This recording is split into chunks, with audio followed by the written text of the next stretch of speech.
The following is a presentation of the St. Louis Chess Club.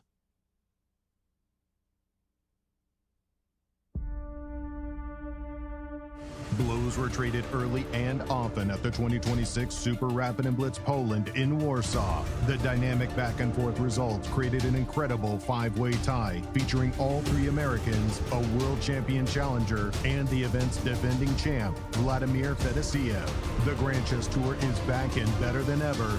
Day 2 of exciting chess coming up next.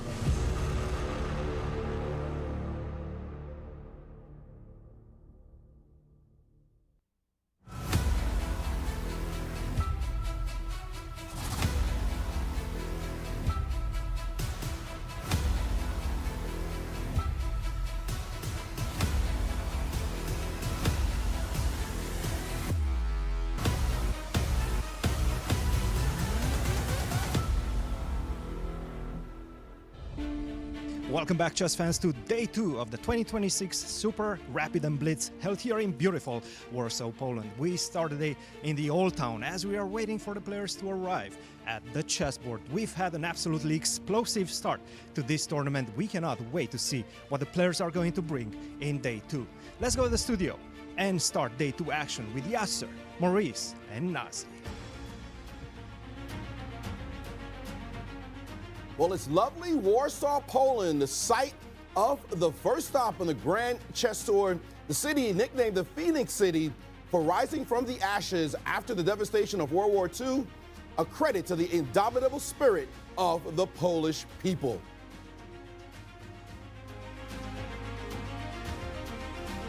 Hello, everyone. I'm Grandmaster Maurice Ashley, and we are here for the second round of the Super Rapid and Blitz event. It's an incredible start so far with 5 players tied atop the leaderboard, and we expect to see much more scintillating action, which is going to start right now.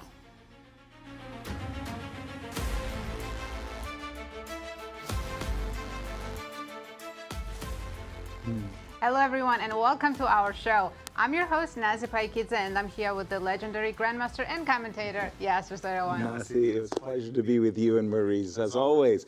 Hello everyone and welcome to our show. And what a day 1 was, full of fighting chess. The players came with that spirit that Maurice spoke about and thrilled us. We're hoping for more of the same today.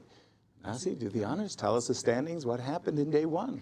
Yes, let's have a look. It's getting crowded at the top. There's 5-way tie. 3 Americans, Fabiano, Caruana, Wesley So, and Niemann are all on the top, alongside Javokhir, Sindarov, and Vladimir Fedoseev. Because of that peculiar scoring system, it's because of the format. Tell us about the format. Yes, let's have a look. In the rapid section, when they win, they get 2 points for a win, 1 point for a draw. Time control is 25 minutes with a 10-second increment. Once we move on to the Blitz, they'll have 5+2 time control and back to regular scoring system. Exactly, and tell us about the schedule. Today, players are back for the second day of Rapid Chess. We'll have 3 rounds again. Tomorrow is the last day of Rapid, and then we move on to the Blitz. 2 days of Blitz and playoffs if necessary. Fantastic. Maurice, 5 leaders. Tell us about the highlights. Indeed, 5 leaders.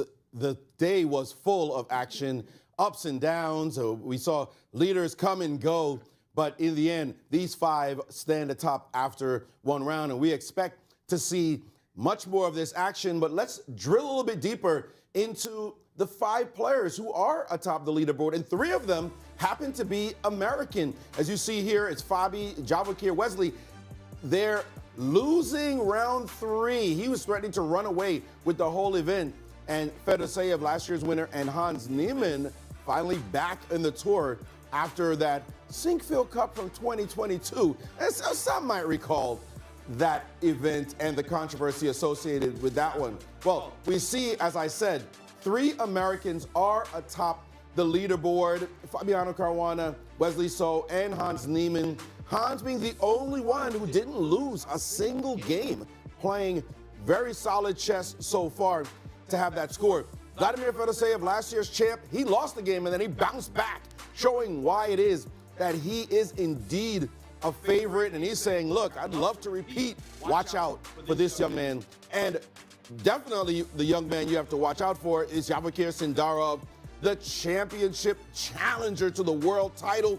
He is simply on everybody's mind right now as he plays such amazing chess at the candidates. And he's trying to show, hey, that was no fluke. I'm actually a big dog favorite here at this event as well. And to drill a little bit deeper and give us a feel of what's happening in Warsaw, we're going to go to our colleagues, Cristian Chirila and Anastasiya Karlovich.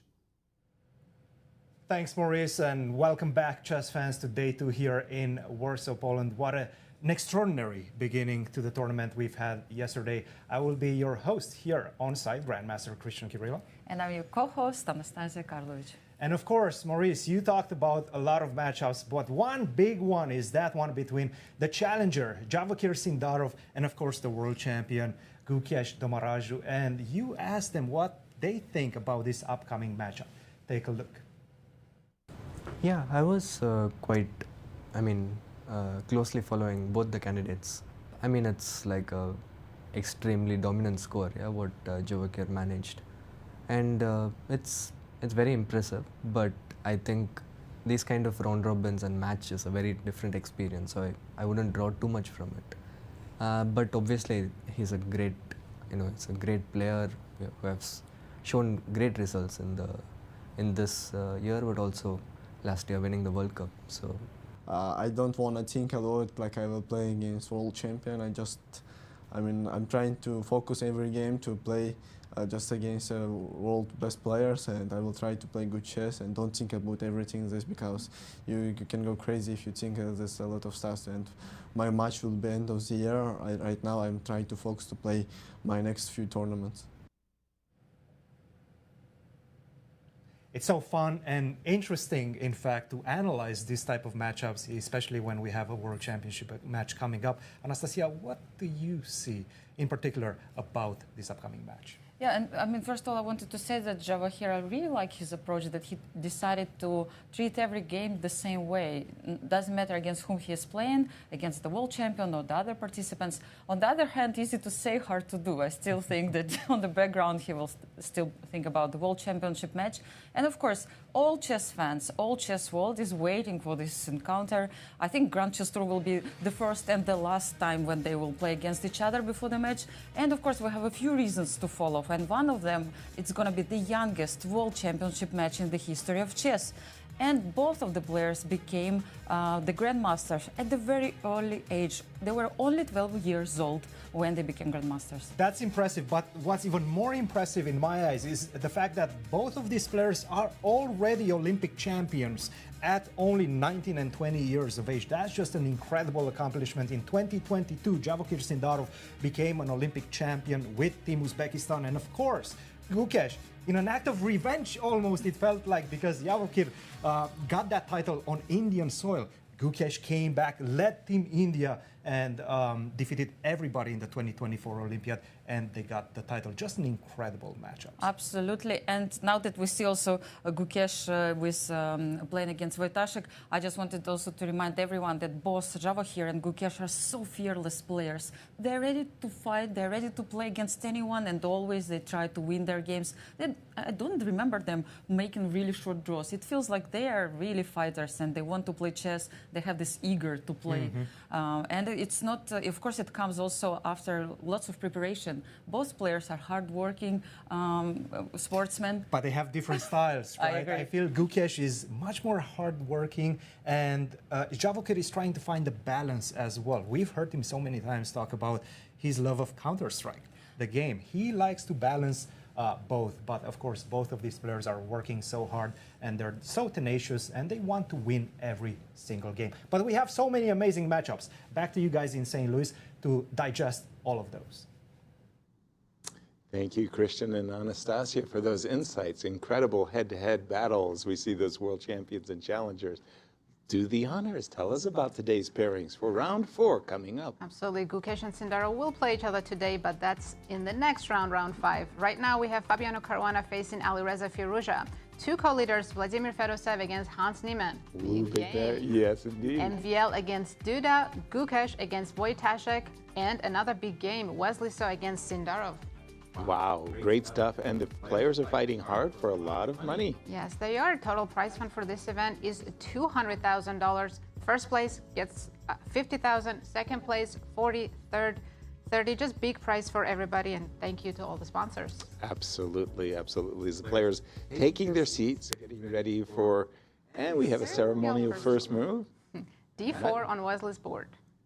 That's President, Deputy Director of Ukrainian Chess Federation, Vladimir Kovalchuk.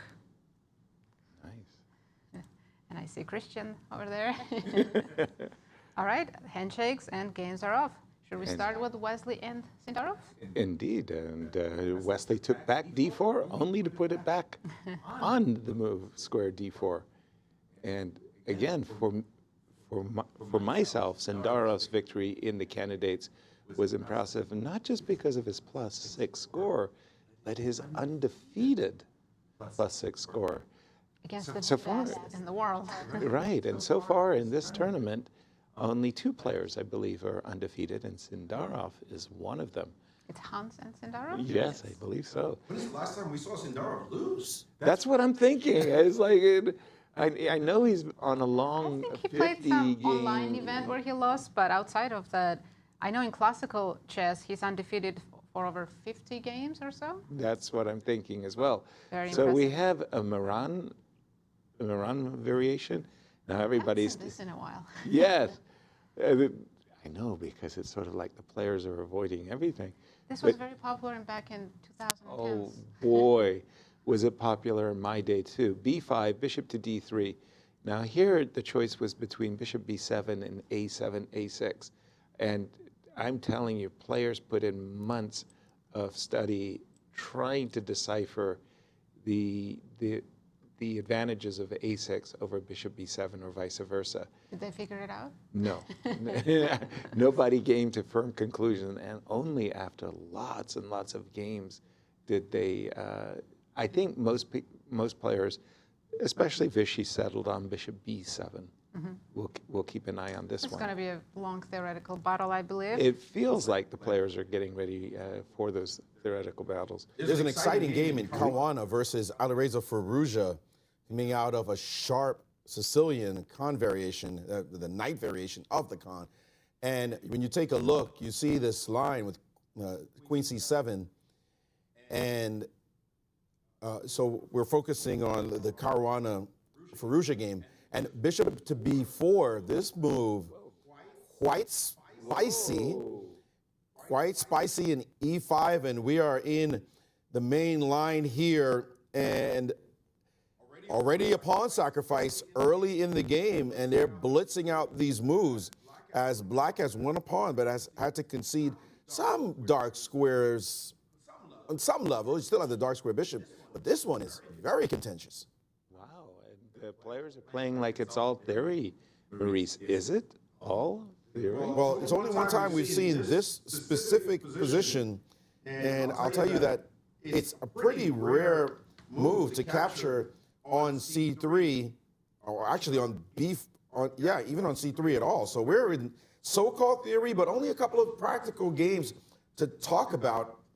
So this is not something you can say is very well known and has been trotted down and maybe deeply analyzed, but the engine is giving white the nod in this position, saying slight edge to white, which I love these kind of positions. You sack a pawn, you got open play, you got a grip on the dark squares with that pawn on E5, that advanced white pawn. And surprisingly, Alireza has pressed pause in this ultra sharp, ultra controversial position. I would think this is something he would have known pretty deeply. Maybe he was surprised by that last move. Bishop to F3, Queen D3 is known, which does seem like it has less of a point, in fact, than the more direct bishop to F3 hitting the rook. And he just has to be a little mindful of his next couple of moves, because he might get chased off this diagonal. Notice this problem with this piece could be an issue. For example, if we see bishop to B7 land on the board and now knight to E2, chasing this bishop, and now if you drop it back, we are seeing the possibility of these dark squares everywhere you look here, all around, if I get it here, here, and here, this diagonal certainly could be a problem. Bishop A3 could be interesting. Or even just the natural knight to G3 with this knight eyeing the H5 square. The key piece missing from the king side is this dark squared bishop. So that would be a problematic line. He has played bishop to B7 on the board now after bishop to F3. And Fabi is... Knight E2 blitzed out. And Fabi instantly played knight to E2. So Fabi knows this variation. If Alireza thought he was tricking Fabi, no can do. One of the most well-prepared players, maybe the most prepared player on the planet, is Fabiano Caruana. And after knight E2, again, if we drop back with a bishop to A5, bishop B7, and you're saying followed by bishop A3, and white's for choice? White is for choice. Actually, after knight to G3 is the most precise move in this position. You do have something to worry about. I mean, if this knight ever does this and gets there, that could be an issue for sure. And This looks very scary, and bishop is on A5. Bishop went back to A5 immediately without, oh, pardon me. Yeah, no, that is. Yeah, this is the line we're looking at. This is the line. And Fabi could play knight G3 right now as well. He did. I mean, he is playing top moves with confidence. This move is also quite strong. And boy, look out, because it's not easy to get out of the middle of the board. Right. Castles, for example, here I think that's walking into is walking into a sucker knight punch. H5. Just Well, not only that, there's after castles, there's a capture on B7 and queen to G4. Yep. And How do we even avoid the checkmate? I mean, you would not want to play this with the black pieces. You wouldn't wake up and say, you know what, let me let this guy just attack me right away. And look at everything is hovering. Even if you stop knight H5, there's F5, there's a bishop showing up on that side. And all of black's pieces are congregated on the other half of the board. Especially the bishop on A5 looks terrible. Yeah, if you haven't analyzed this position with black, playing this at the board is absolutely terrifying. No, for sure. And I wouldn't castle. no, but I'm sitting there thinking to myself, okay, if I'm not going to castle short, am I castling long? I was thinking that, but the pawn is on B5, which can be used as a hook for white, and we can open it up with C4 or A4. Agreed. It's just that... After black castles long. Yeah, it's just that castling short look... Very scary, right? Well, it looks like I'm just getting mated. It's funny, in this position, the engine says the best thing to do is to play knight C6. Allow knight E4, basically telling the knight to go to a different square, and then castle short, so that you don't have to worry about this knight. But the knight's going to be parked on D6. D6 or even F6. I mean, the black bishop not being on E7. It's That was huge. very wrong. Yeah, exactly. If the black bishop were on E7, I think there'd be a chance. But I mean, you can see Ivalbar says black is completely fine here, but from practical standpoint, it looks like black already messed up. like big time, just for a pawn. Two games. Two players are playing for the first place. Let's check how another leader is doing. Fedoseev against Hans Niemann. Absolutely. Actually, two co-leaders. Sorry, yes, I meant to say the co-leaders. Oh, this looks like Queen C2, Nimzo Indian. Yeah, Knight A6. Now, I've played both sides of this position, actually, and I've always favored, strangely enough, black. Really? Yeah. Is that because you did well with black? Yes, to begin with, but when I was playing the Nimzo Indian with Queen C2 myself, I didn't like the bishop on D2. I liked to put it on G5. And whenever I had the pawn on E3, I didn't feel comfortable. Because the problem with bishop on D2 is that black can force a lot of minor piece traits. And he's just done it with the move knight E4. And then position becomes very equal, those endgames.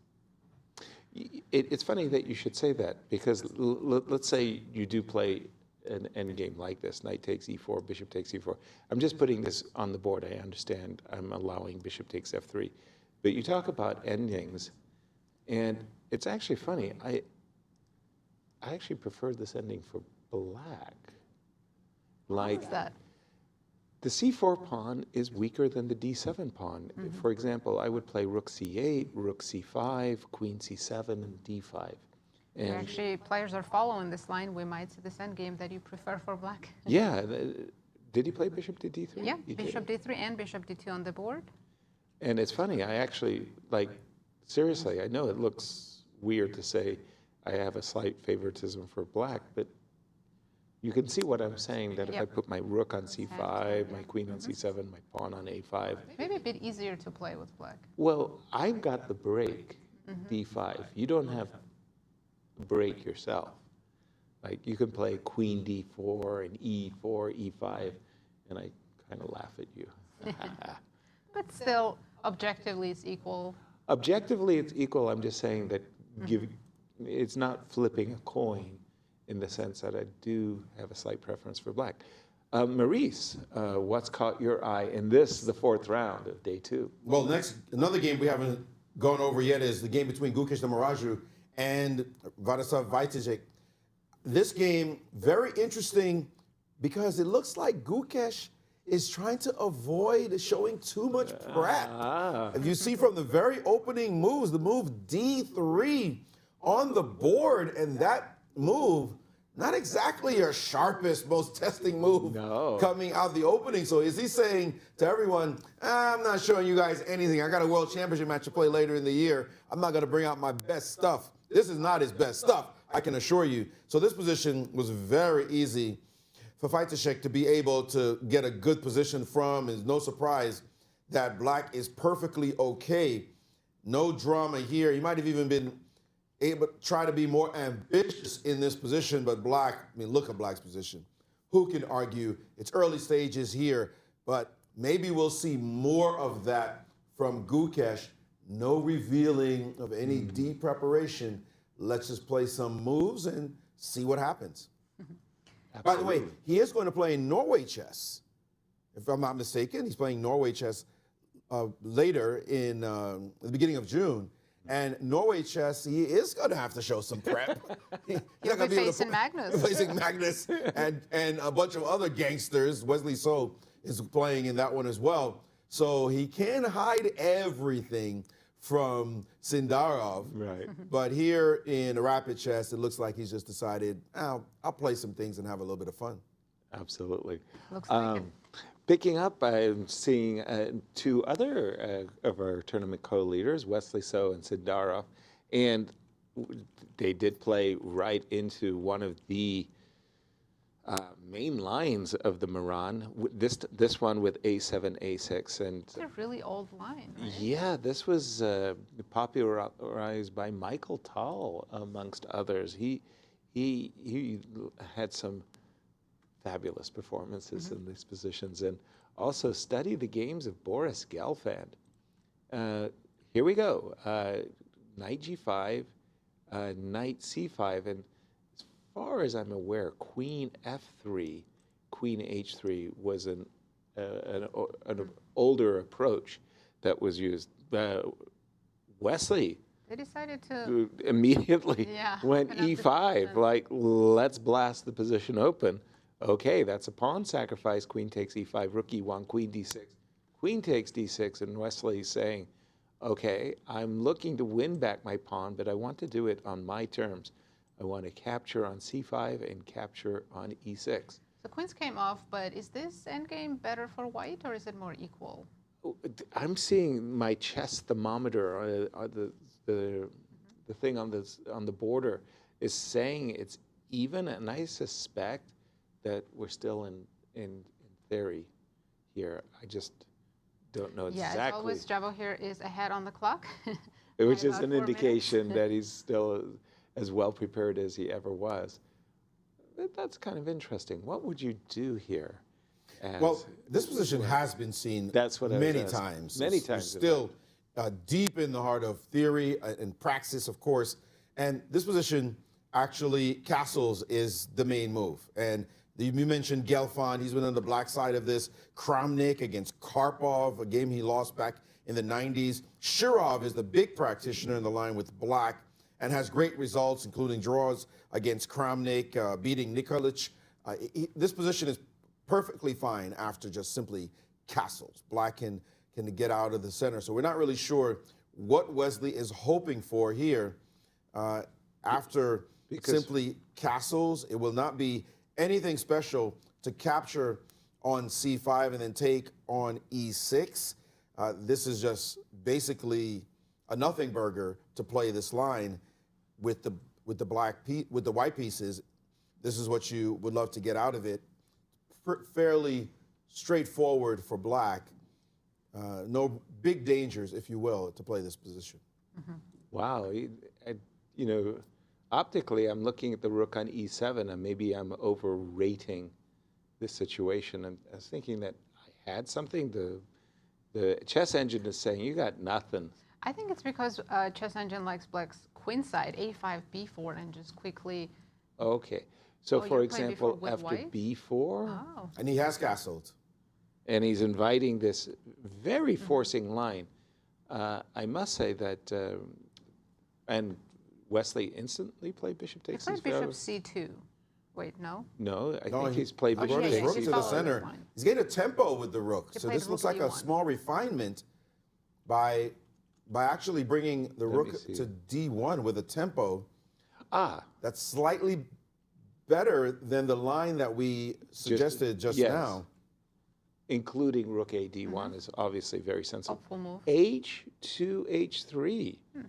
Is that Knight g4, but he could have just taken the bishop away from the board. a new move by Wesley? That looks like a strange move for me.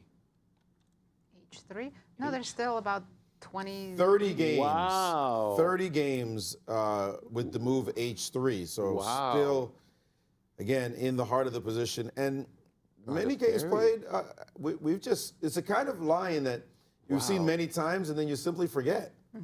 Karpov, Kramnik in the line.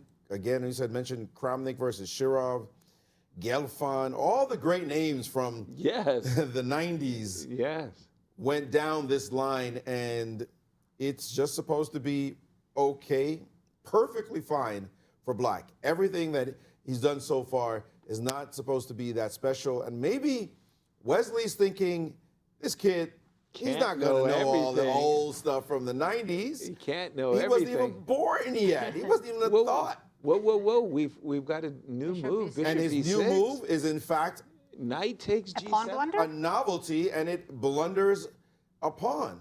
That's what I'm asking. Knight takes g7 with the idea of rook to I e7 think check he to just blundered follow. that. There's no way he's He sacrificing literally it. just blundered. That is not the correct move. Rook b8, rook a b8, defending the bishop was the main line, but Rook a b8 was the main line, just to yes, stop this these move, ideas. stopping, not worrying about the idea and prompting your bishop to be able to move off of the c5 square. But he decided, I want to keep my bishop, generalized positional move, but it does hang the Whoa. g7 pawn. You know, And Wesley's probably thinking, oh yeah, I got him. This is exactly what I was hoping for. as he could take What is advantage. black supposed to do after knight g7? Yeah. Knight g7, you just lose a pawn. you There's just- nothing else that's going to happen. You- You simply drop a Wait, pawn. can you take on g2? I think that's a. Oh. I think that's a And mistake. Wesley he's has done it. taken He's on played g7. knight takes g7. As we were coming on the show, Maurice, you were saying Fabiano did the tournament a favor by winning that third game from yesterday. Slow down, Wesley Wesley. was 2-0, and if he were But to, again, what's wrong with bishop takes g2? The problem Well- is pretty straightforward actually. Just take it, and then your pieces flood the board quickly. King takes, and then rook, and then bring the rook down to e7 with check. The king drops back wherever it wants to go, and then you got to worry about maybe even losing another piece, but you don't quite lose it. Something like rook to e6 is possible, and suddenly you're on skates. like, whoop, I this have is to go an bishop issue. d8, but you'll have two pieces for a rook. That And looks terrible I'll- for black. Yeah, that looks fun for white. You have to go king h8. King h8 is a better move because Ooh. you can first toss in the move rook. After rook e6, rook check, and then after the king moves, then bishop to d8. At least you're a little bit more organized in this sequence, but it's still not great. I mean, you bring another rook down, and you see the value of that rook on d1. So the youngster fell for some old school, old man prep. They can't know everything from the past. And what does that quote? Everything New under the sun? new is Everything old is what's well forgotten. Everything new is what's well forgotten. Everything new is what's well forgotten. That's the quote.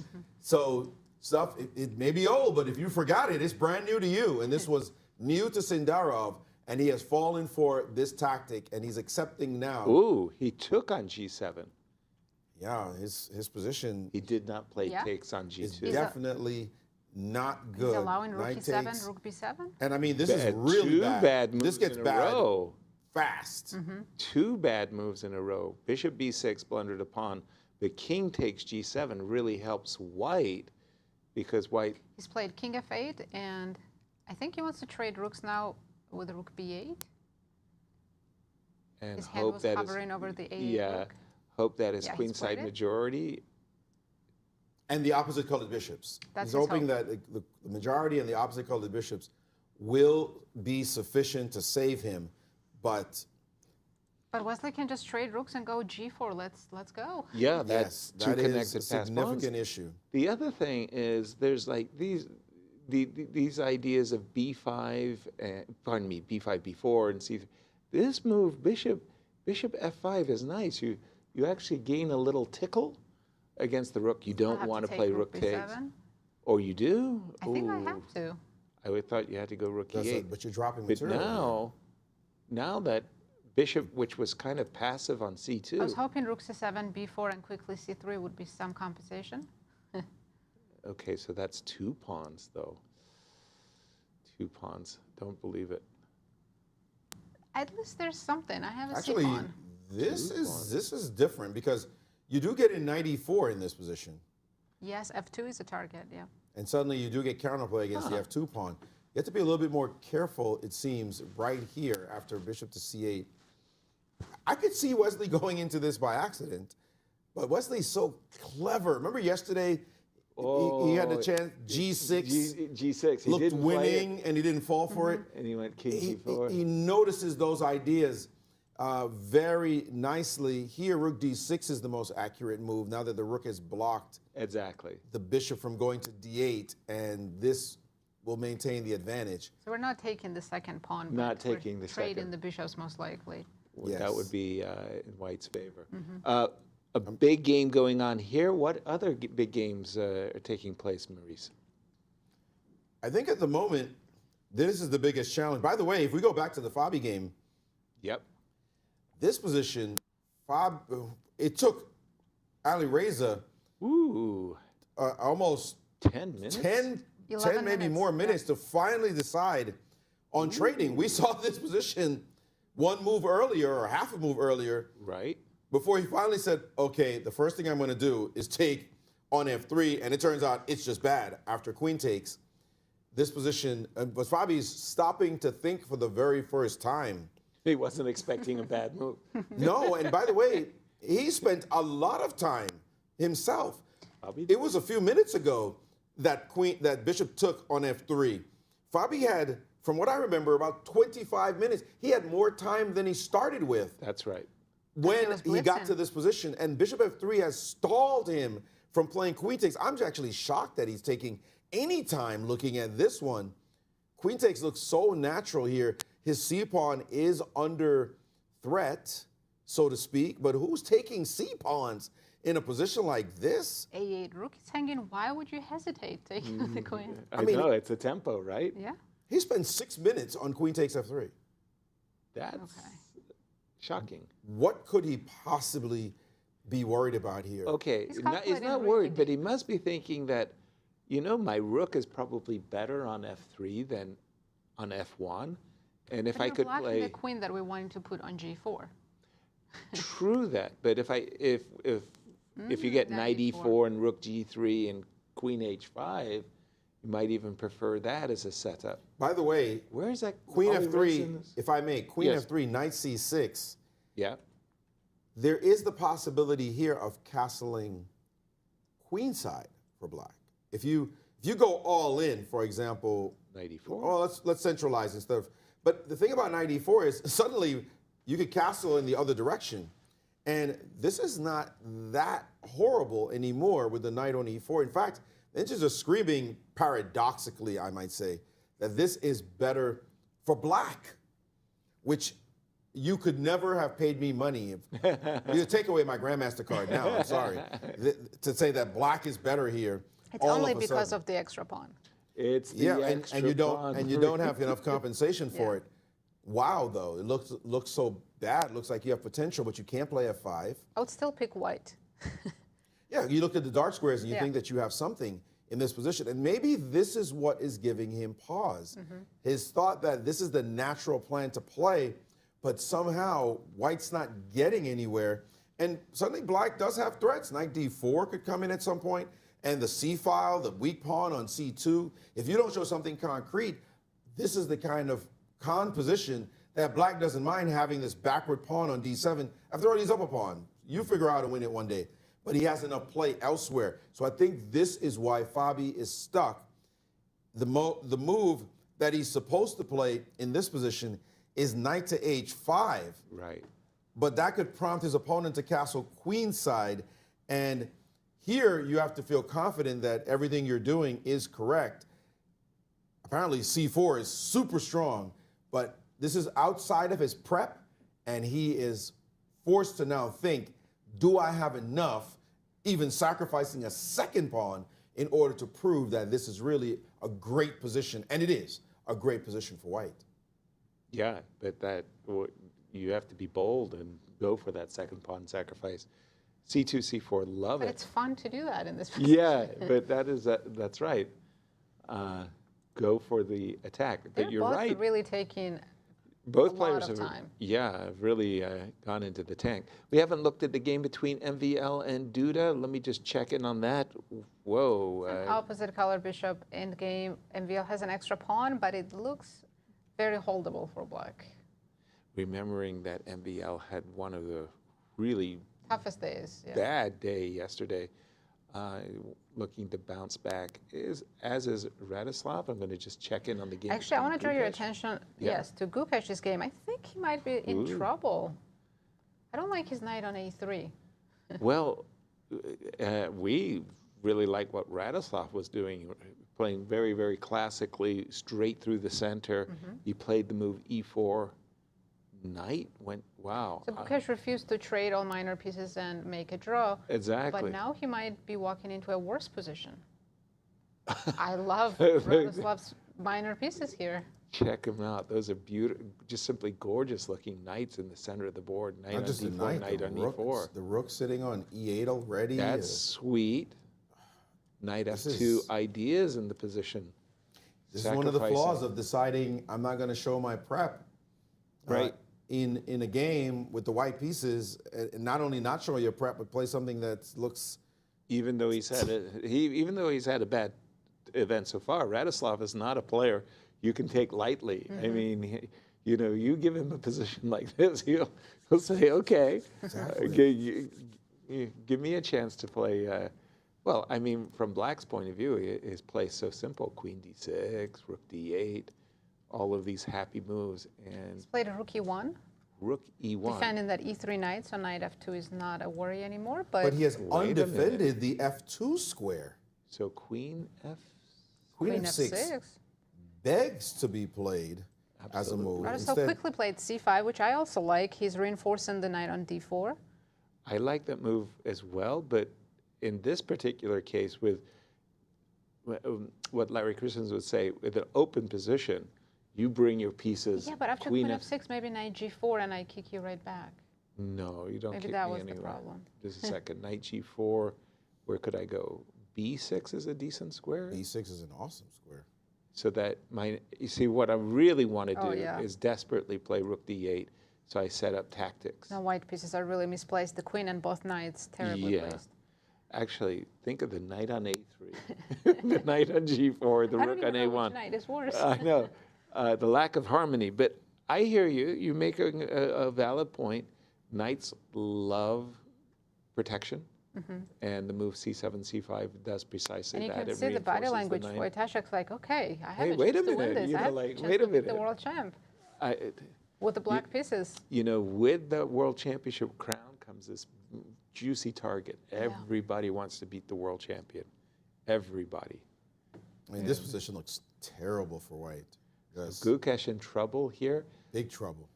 And I'm going to jump to the game of Vladimir and Hans Niemann because this was the ending. Oh, Looks Hans. very drawn. Yeah, He played now. d5 immediately. Don't like it. Yeah, d5, maybe missing a little bit of a chance there. Hans did. And we have an incredibly balanced position. Yeah, I think we're going to see maybe even a quick draw. Can White really put some pressure here? No, this is. We know knight end games are pretty much same as pawn end games, so White King is a tiny bit better here. Really nothing you wouldn't play? If Hans loses this position, No, I don't he's going to think go it- bang his head against a wall.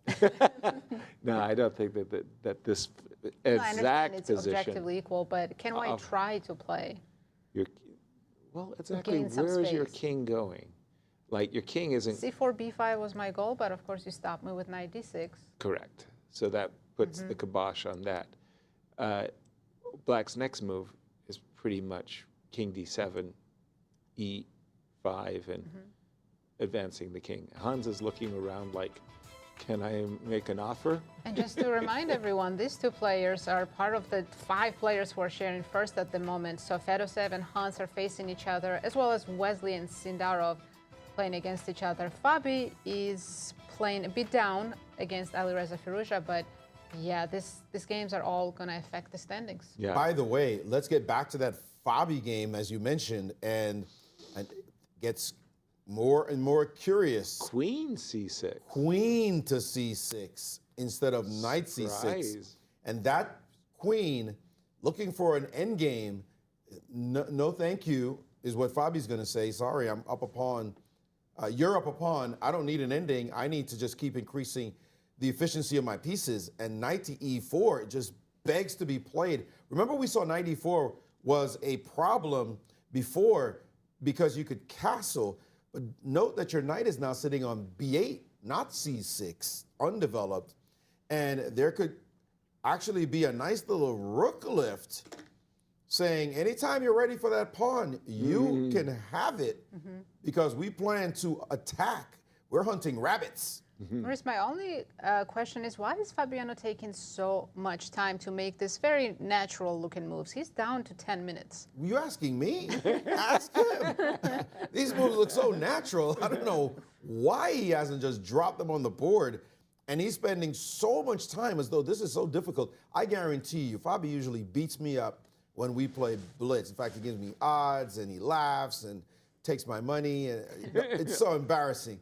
If I had played Queen c6, he would have put knight e4 on the board so fast. Right. He wouldn't even have had time to blink. It would have been like, come on, bro. This is terrible for you. He has played He's knight played And it. finally he played. He must have heard me all the way from St. Louis. And he said, yeah, it's true. I spanked this guy. This is how it's done. And I'm going to spank this guy I'm in front of right now as well. Come on, knight, centralized knight. The pieces just look fantastic. This queen on c6 offering a trade just simply put the queen in the way of his knight. Yeah. That's supposed to be developing. Right. And now that means he's going to have to move his queen again or move something. What is he going to move in order to develop his knight? He just cost himself a move. So this is not at all. And now he really has to castle. Yes. Look, immediately, because knight And you can see the D6 is accuracy unacceptable. on our screen. Fabiano is at 99.4% accuracy, while Firouzja already down to 94 because he made that one very questionable move, bishop takes f3. To begin with, but then queen c6. Following up with queen c6, that should also get a question mark, right? It looks bad. Looks bad for Alireza. I just wanted to go back to our game of Wesley So and Sindarov. Again, we came onto our show lauding the fact that Sindarov is undefeated. Well, guess what? Wesley, after knight takes g7, he's happily gone right into that line, and he's played the move that you'd like, Nasi, which was just to play g4, come up with the king. Show that you have the extra. Let's go. And by the way, g4 came with not a disguised threat, but the idea of g5 and bishop takes h7, winning a second pawn, provoked the move h6, and now king g2. And again, we just want to Improving expand. pieces. But what do you think about his last move, trading the knights and going into the pure opposite color bishop and rook ending? I would not have done it. I would have kept more pieces on the board, right? Yeah, I would not have done it myself. But I mean, you know, recalling the immortal words of Stolberg. In such positions, I can never lose. As white. But before we get too far into this fourth round games, let's take a look at Ben Underwood's pie charts and see statistically who's going to win the tournament.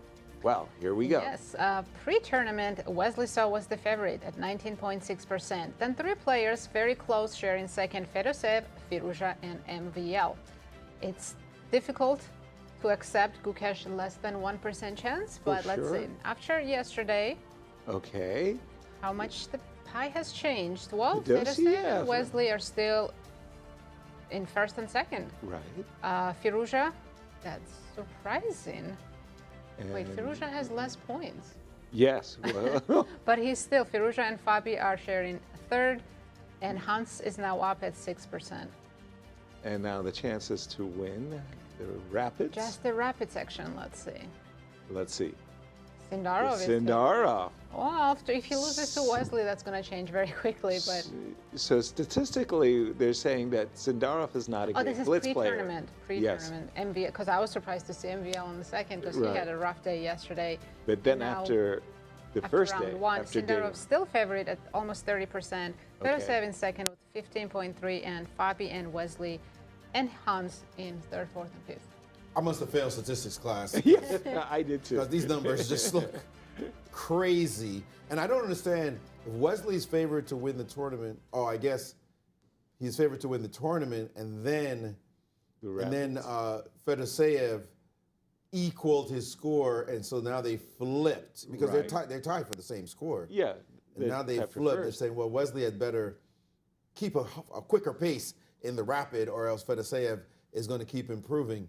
But that Sindarov number, favored to win the rapid over everybody else, didn't seem to make much sense to me. And Wesley's saying, it don't make that much sense to me either. I just took a pawn off of him. But this position, Sindarov is trying his darndest to turn it into a straight bishop of opposite colored position. If he can somehow get the rooks off the board and then cement the dark squares, I would think His chances of draw very fair high. chances to draw that game. Right. He's got to, right now, Wesley's advantage is solely on the king side. And if somehow you could trade rooks, but also simultaneously not allow f4, h4, g5. Well, I think that's what it's about. F4 is the big idea. Yes. And this is the question. Can he get away with this move? Rook to He's played rook d8, yes. Whoa. Rook to d8. So I mean, he you have to must trade. You can't allow rook d2, right? the rook f5 check. Yes, but then rook will still come to d2 and black will have Afterwards. great counterplay. Yeah, I see. Okay, so here's the problem, though. After rook to take d8, bishop takes d8, f4, right? Because we want to get, I mean, it's a two-result game, 100%. Of course. a5. a5. I don't like that my pawns are on white squares. Okay, I'm going to do some, do I want to do some centralizing, or do I want to play for g5? Either way, H4, yeah. b4. b4, g5, 8, part b, b4, h. Okay, I can play b3 here and trade all the pawns and win the b2 pawn. Right. So And then can you win with only pawns on the yeah, one side? this is closing in on draw-ish Yeah. territory, depending on how. So something like this is what you're saying. Yes. And you can Take on decide H- later. Oh, I don't have to take on g5 Yeah. even. You can decide. King g7, yeah. This should be a draw. And then the idea is whenever I play f5, f6, you're ready to. And also notice you have the h pawn with white squared Right. bishop. So that makes the chances of This a is draw the very, strategy. very, very high. Okay, now we know what Sindarov is hoping for. What Actually, I could do. I think we have to go to Gukesh because his position is absolutely collapsing. It's falling apart. It's completely falling apart. If I may bring this up, this position right here, I was noting this and want to jump in. Right in this position, not the Ooh, this yes, this F3. one. If you look, he played takes on b5, and you say, well, why would you open a file for the black rook? The rook was the worst placed piece for black, and you Exactly. just offered an open file before dropping your knight back, and Wojtaszek said, thank you very much, I'll lift that one, and now f3 has made matters even worse, trying to chase the knight off of the square. And knight f6 is a good one. Guess what was better? Knight d2. Wow. That would have been saucy. Ooh. You can't take that, obviously, because of knight takes on f3, and you lose your queen. So that would have been a nice move to drop on the board. However, he decided to drop his knight back, also a good line.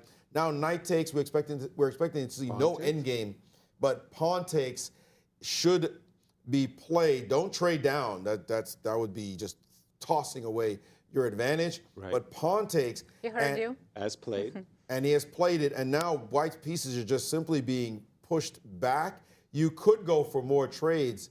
No, he has retreated with knight f1, because knight g4, black would have been happy to trade even more. And here, black just has a monster pawn in the middle of the board. D3. I mean, d3 is just vicious. Don't ask me twice. That's a passer. But you also don't have to rush to play d3, because white cannot stop you from playing d3. Well, exactly. But I want to play d3 and rook to c6 and rook to c2. And this bishop on g2 is crying. I mean, the move if you play f4, if you ever play f4, you open you more for your king. Right. And that pawn on d3 is protected solidly forever. This is absolutely terrible position. Also, about 6-minute advantage for Wojtaszek as well. So, I mean, this is a dream position you can get against world champion. Two of our players fighting for first between Vladimir and Hans Niemann. They have gone into a dead drawn king and pawn endgame. Don't say that, because I've seen pawn endings that are drawn. In one move, suddenly it's completely lost. No, these guys, no. But this seems pretty easy, because you can maintain the opposition easily. Well, the king on e4 has nowhere to go. Black's king is just going back and forth between e6 and d6. This is a dead draw. There's no tricks. There's no way to actually... Unless black plays g5 and then... G5. Yeah. That's not a trick. That's suicide. Yep. That's the opening of the Red Sea. No, there's just no way to make any headway. Black actually is the one that has the free move. Right. Black can just go back, and black might say, just keep king d5, play some pawn moves so that I can get king d5 in on you. Exactly. But even then, it will be drawn, even if white concedes ground. I just saw pawn on b4, king on d3, pawn on e4, game drawn. Exactly. I just saw the move b4, and I'm expecting king that e6. one. And then if Fabi converts his position, he will be maybe a sole leader, unless Wesley can win that endgame of opposite color. Yes, Fabi is. But Fabi's down to 7 minutes. He's made this into a little bit of... But Alireza has even less time. But I mean, in terms of making it a crapshoot, because Alireza is an incredible blitz player. I just want to say that after king d5, e4, I think we're going to see a draw agreed right away. Yeah, they designed this position to just make sure. Here. And it's going to be a repetition. Exactly. Very quick. This one is drawing itself out. Okay, two of our tournament leaders, co-leaders, have made a 3-time I assume repetition. they're not allowed to offer draws, right? They have to make 3 repetition, And they did it. And you were saying about Fabi? Yeah, let's jump to that one, because he did, castles was played, rook to b3, sacrificing the pawn was played, and king h8 now played. And Alireza is saying, I got to figure out how to survive this position. Do your worst. Come and beat me. And here, Fabi just has different moves. He can play very solidly with the move king h1, always a useful move. Right, in this kind of position. But he can also say, solid schmalid, I'm playing f5 and trying to destroy you on this side. That king on g1 will always allow for some kind of potential tactical tempo threat. So maybe you want to get the king off as you usually do. This line, black can hope for some kind of endgame here. Even the endgame is not so good in this position after a trade. And bishop to g5. Black has to... Is black getting mated in some funny line like this one? He is. take. Oh, wow. And all of a sudden, the game's over. So much for the end game. That wasn't looking very much like an end game. That was just a queenless middle game where you get mated if you're not careful. That was very unexpected. Yeah, hilarious. So king h8 is the move on the board is up to Fabi now. And this is what I'm worried about. Fabi didn't catch that great pace. We're talking about Alireza having little time, but Fabi has little time as well. And I'm getting the feeling like he might lose the thread of this position. He still needs to prove the attack. It's only 17 moves played. And they're down to 5 minutes for Fabi, 6 minutes for Alireza. And he does not look like a confident attacker in this position right now. Although he did play F5. F5's on the board. It took him. It's taking him a while to find these moves. Attacking moves. But they're really, really good moves. I mean, same move faster was better. He's playing honestly, he's playing more at a fast classical pace than at a rapid pace. If there's a drawback to the move F5, it's this idea that the queen is actually, black's queen on C6 is terrible. Put the queen anywhere else, and then I'm going to play knight C6, right? So obviously after takes, I wasn't a big fan of the move queen G6. I thought... You want to give a check instead?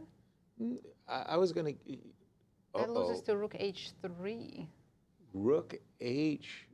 I saw the barometer go, It's not that clear why it's completely lost. I didn't see... I didn't understand that move, so I trade the attack queens. is fast. Rook takes. Knight G5 is coming.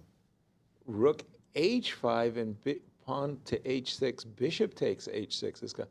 I have no time. Knight C6. This is just way too fast. This is what I didn't realize, that the attack just plays itself. There's checkmate, actually.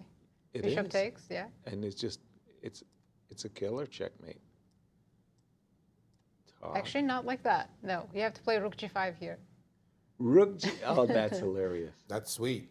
That is a sweet Very move. easy That to is miss. accurate and beautiful. And you're ready to meet King H7 with Knight F6. Yeah. That's Beautiful. a pretty checkmate. You know, here I was trying to trade queens and all proud of myself, you know, But trading you left your queens. king with no protection, and White has 4 pieces attacking a completely... Wow. Rook Should H3. we stay with Fabi or watch Gukesh's game? Because that game is almost over and Gukesh is down to his 2 minutes and 50 seconds. And Let's looks go like to the he might Gukesh even game. get checkmated Because himself. for Radoslaw, I mean, again, he's a great player, one of the big talents to come out of Poland in quite some time, along with Duda. They're really great, and he is putting on a clinic. World champion. Queen F2 is coming. How do you even continue here? I don't even see a continuation. You're right.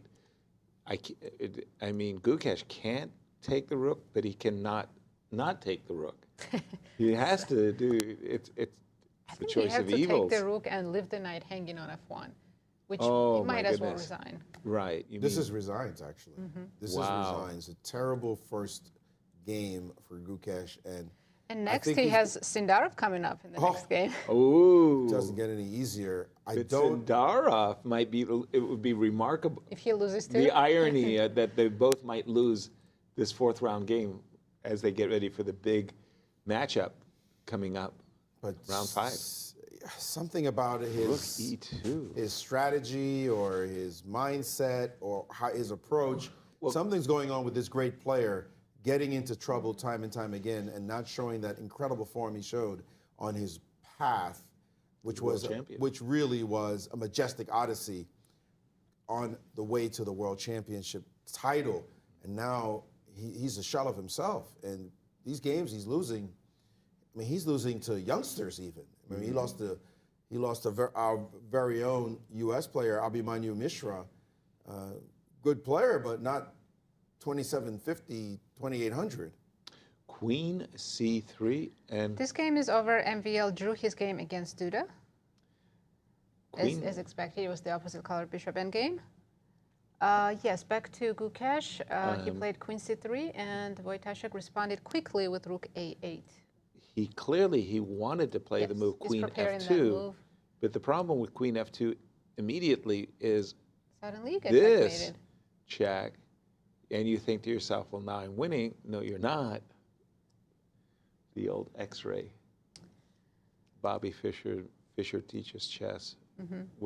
It's all about the back rank checkmate, right? Gukesh down to 30 seconds. Queen He has to figure out. C3, Well, rook there's A8. nothing to figure out. Queen F2 is coming, and How to deal with this terrible, I think terrible he threat. just has So to if we accept that he's take, lost. knight E3, what else? I can't let you take my knight. Rook where- E8. Do you resign? B4? 10 seconds. Ticking down. 10 seconds, 6 5. seconds, He's played knight D2 right away. Didn't take on E2. knight to D2 right away. But now probably Queen F2 or Rook E8, all winning. Isn't there a Even Queen E3 B4 maybe. sighting? I don't understand. What happens after Queen F2? Agreed. I'm just Nothing. asking a quick question. B4 sighting, knight D2? Probably 10 winning most here for black. Is it that many? Yeah, I would love to play B2, Queen C1, and then Queen F2, but what Maurice asked as well, a very salient question, threatening checkmate. I have to take on E2. Take, How do I stop your pawn? Can I go knight E4? okay. I'll probably just take and Rook D8. I'm assuming something like this. And rook to No. You Oh, can knight play. You takes can play E4. knight takes and Knight bishop takes takes. E4. Knight takes E4 first. Here, no, this is fine. No, but knight. No, but That's then you better. have a better threat if you play You're with right. the knight takes. Knight takes on E4, pawn takes, and bishop takes. Yes, Let's show the checkmate. of course. That's what. That is a mate threat instead of a queen threat in that one, and now you get mated. And here you That's it. you show your style and under promote to a rook. Not here. And then cry. Not the time to do that. No, that's so you have to play Queen- knight B3. You have to play knight B3 here. Yes, that was my Then question. probably Rook D8, right? And No, it's over. that's it. It's over. It's bad. This is Yeah, Wojtaszek's just taking his last thing because he knows once he makes the correct move here, Queen F2 on the board. yep. They're following this line very quickly. And we do have this as Knight B3 on the board. knight to B3 now, and now we're expecting There's even the very funny rook takes A2? A2, which loses to queen C8. yes. He's style. You decide to be Right. stylish and sacrifice and allow queen, but no, he's a little bit more Rook to seasoned than D8. that. And That's resigns. check. You can play rook to G1. G1. Last cheapo, please play rook to D1. Can I take Queen G1? Yes, you can. No, you can't because Oh King no, F2. you can't. You're right because of that. That is true. Oh, okay. That's a little bit of defense.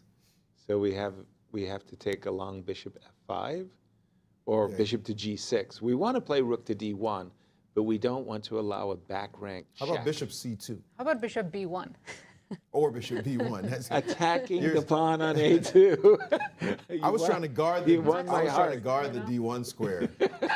I had a defender to D1, but Exactly. bishop B1 is more stylish. I give you that. I'll give you that one too. That was hold on, bishop B. It's Gukesh knight C1. Just Gu- No. It shows Gukesh has 1 second, but oh no, he has 31 seconds on 30. the clock. I can see. 1 second. Okay, 7 minutes for Radoslaw. What is the absolute best move though? Bishop B1. It really is. Is it really bishop to B1? Wow. Okay. I thought, okay, I'll just play solid bishop G6 and rook to D1, but bishop to B1. He's played Bishop G6. Yeah. He's a solid player. You went to a formidable school of chess, the classical school of chess. I mean, there's nothing stopping rook D1 now. Exactly. Just 0 to. Exactly. There's just no way to stop rook D1. And that is And a that's killer really all she threat wrote. because queen takes G1 will See, be on Knight the C1 agenda. was played. Knight C1, and then still we're play rook expecting D1. rook to D1. And after knight takes E2, there's no other move. Queen takes E2, you're a piece down, and Nothing you to play for. can resign the game with confidence.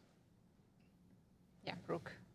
All right, well, All let's right. get that game is a well. I'm should surprised see he a hasn't handshake, resigned probably. yet. We're waiting to see what he. And Did he take? He did take. I think we're going to see. there's We've got to gotta see a be- handshake There's here. got to be a handshake any second. You're just down a piece. H. Well, I'm really stunned that Gukesh is continuing the game, full piece down. Knight H5. Knight D5 looks attractive. Knight H5. Knight H5 looks attractive. I'm a pawn grubber. I take that I like pawn. knight d5. Bring another piece into the attack. Centralizing the pieces as well. Yeah, we have 3 games left and expecting 3 decisive results. From those games. Yeah, knight h5, queen c7. Yes, I'm trying to be persnickety, but Good point. knight d5. How do you stop the knight from going Well- to e3? Again, I'm just a pawn grubber. Knight h5, queen c7. I'll take on g1, take on b2. Oh, that kind of. I'm just like, You're I'll so eat that greedy. guy. Yeah. By the way, Fabi is Yes. looking like he's about to mate Alireza as we wait for the handshake here. And knight Knight d5, d5. it has been played. The knight's going to land on e3 with a thud, threatening queen g2 mate. Chess is an easy game when you're a piece ahead. I mean, It's like, don't resign. Please, don't resign. Let me Right. get to play all these moves. I want to play knight e3. I want to mate you on g2. So just don't resign. I refuse to accept your resignation. see, I see, in boxing, you got a trainer that throws in the towel to save the man from further Save his injury. life. If I was the trainer, I'd be throwing in the towel. Okay, my guy's taking too many shots. The problem with chess is you don't see the blood and the Yeah. bruises and the injury, but it's psychological. Knight's played the move Is that a problem or is that a good thing? It's a good, for us, it's a good thing. This is just tossing. Does he have any tricks? Can I just take the pawn? That is a pawn I would take. Or you can also, Is knight, too many moves. Is knight e3, yeah, there is a queen h3 defense. I was about to say, is knight Oh, he's e3 taking the pawn. ridiculous? And there's resignation. A Gukesh. Wojtaszek wins his first game in the event against the world champion. Let's Nice jump win, to the but game with Bobby. Alireza Huge game. and Caruana, as Caruana has sacrificed a piece. We did see this whole variation. And knight f6. Oh, look at this. Fantastic move. And Fabi says, you cannot solve the main problem. And he has decided to give up material because there was a mating construction coming if he didn't do that. Bishop g7, rook h3 was unstoppable mate on h8. That's so sweet. He absolutely had to go for this line, but this is just terrible. Now developing and hoping to survive this endgame, but certainly still a crushing position for white. Is bishop to d6 followed by rook takes f7? The Looks clearest? very nice. Can I go king g? Oh, you double your rooks. Exactly. I'm thinking the bishop will Play retreat. bishop c5. Yeah, I think this is just really a clinic now, because if we ever land with rook takes f7, that's just That's over. Now, this is technically winning. I would like to go right here, right now, to the game between Wesley So and Javokhir Sindarov. Javokhir Sindarov, he's challenged Wesley to find the only winning move for white right now, and it is not clear that you're in that kind of razor-thin territory. king h4. Close. King f4 is the King only F4. move that wins. And don't ask me why after bishop e1, f3 is actually the right sequence. You want your king as far advanced of your pawns as possible. That's why I was thinking king h4, king h5 before playing Well, king h4, bishop e1 is a problem. Right, and then king h5. And then go after this pawn, but I don't think you win that But position. king g7 and maybe you're stuck on h5. Well, I wanted to king's go better on f4 and h4, but you're right. King f4 is stronger, yeah. Given the choice between king f4, king h4, I gravitate towards f4 so that I can answer bishop e1 with f3. Well, Yeah, Wesley Wesley find it. has been thinking about this position for quite some time. But He it has 3 is minutes winning. left. It is But he winning. has to find king f4. And it's technical, though. It's still technical, but it's so precise that you kudos to Wesley, by the way, for realizing that it's This that is the kind key- of critical position. key moment. That is a skill, a very important skill of strong players to know when you're in critical positions. Right here, right now, I have to play, so something's telling me I have to play the right move. They're not just gonna rush it. I don't have much time on the clock. Let me just play f4 or some kind of move. No, right here, let me just pause because I can see that something might go wrong. And he's doing it, but he hasn't yet found what the exact right move is. He's found it. Yes. And of Why? course, King f4. he did find it. He played the Incredible winning play. move. Yeah, just It's been a amazing. very long time since Sindarov lost a game, over-the-board game. This might be his first in a long time. It is rapid, though, right? Yes, Does that include yes, rapid? Yes. We believe so. Yeah. Because he must have lost in chess 960 in freestyle. Yes, he has. He played in the World Championship there, didn't he? And he didn't win. So, No. so that did happen. But we'll get the precise stat. But this is the right way to play. It's funny that you were drilling down on this idea that Wesley is attuned to the critical moment, because there was a period in the 60s where the Soviet players were the strongest players in the world, and Boris Spassky emerged from this group of incredibly strong players to become world champion. And they asked Boris what he identified as why he was better than his colleagues. And he said, I have a good feeling for the critical moment. Mm-hmm. I sense the critical moment. And Wesley did, and he spotted it, and he spotted the winning move, King. And now I think it's time to play F4. Oh, sorry, it's actually Sindarov's Sindarov's. down Oh, to 5 he did play seconds. F4. And it was Sindarov's move. I'm sitting there saying, okay, Wesley, play F4. And he had already done it. Bishop E1 on the board. The critical difference between this position and the other one we looked at is there is still a white pawn on the queen side. That pawn Yes, on on A2. A2. Wesley played very deeply earlier by playing the move B3 to avoid this trade that you pointed out, Nazi, with B3 and the trading off and then the bishop F6 and picking that pawn off. Because otherwise, black would be able to try to sacrifice the bishop for the two pawns on the other side. But in this case, you're not going to get it. Yeah. You're just not. The A2 pawn lives. The A2 pawn lives, and it's the right color of its queening square with the light squared bishop. So that was a while back. That move B3 was played.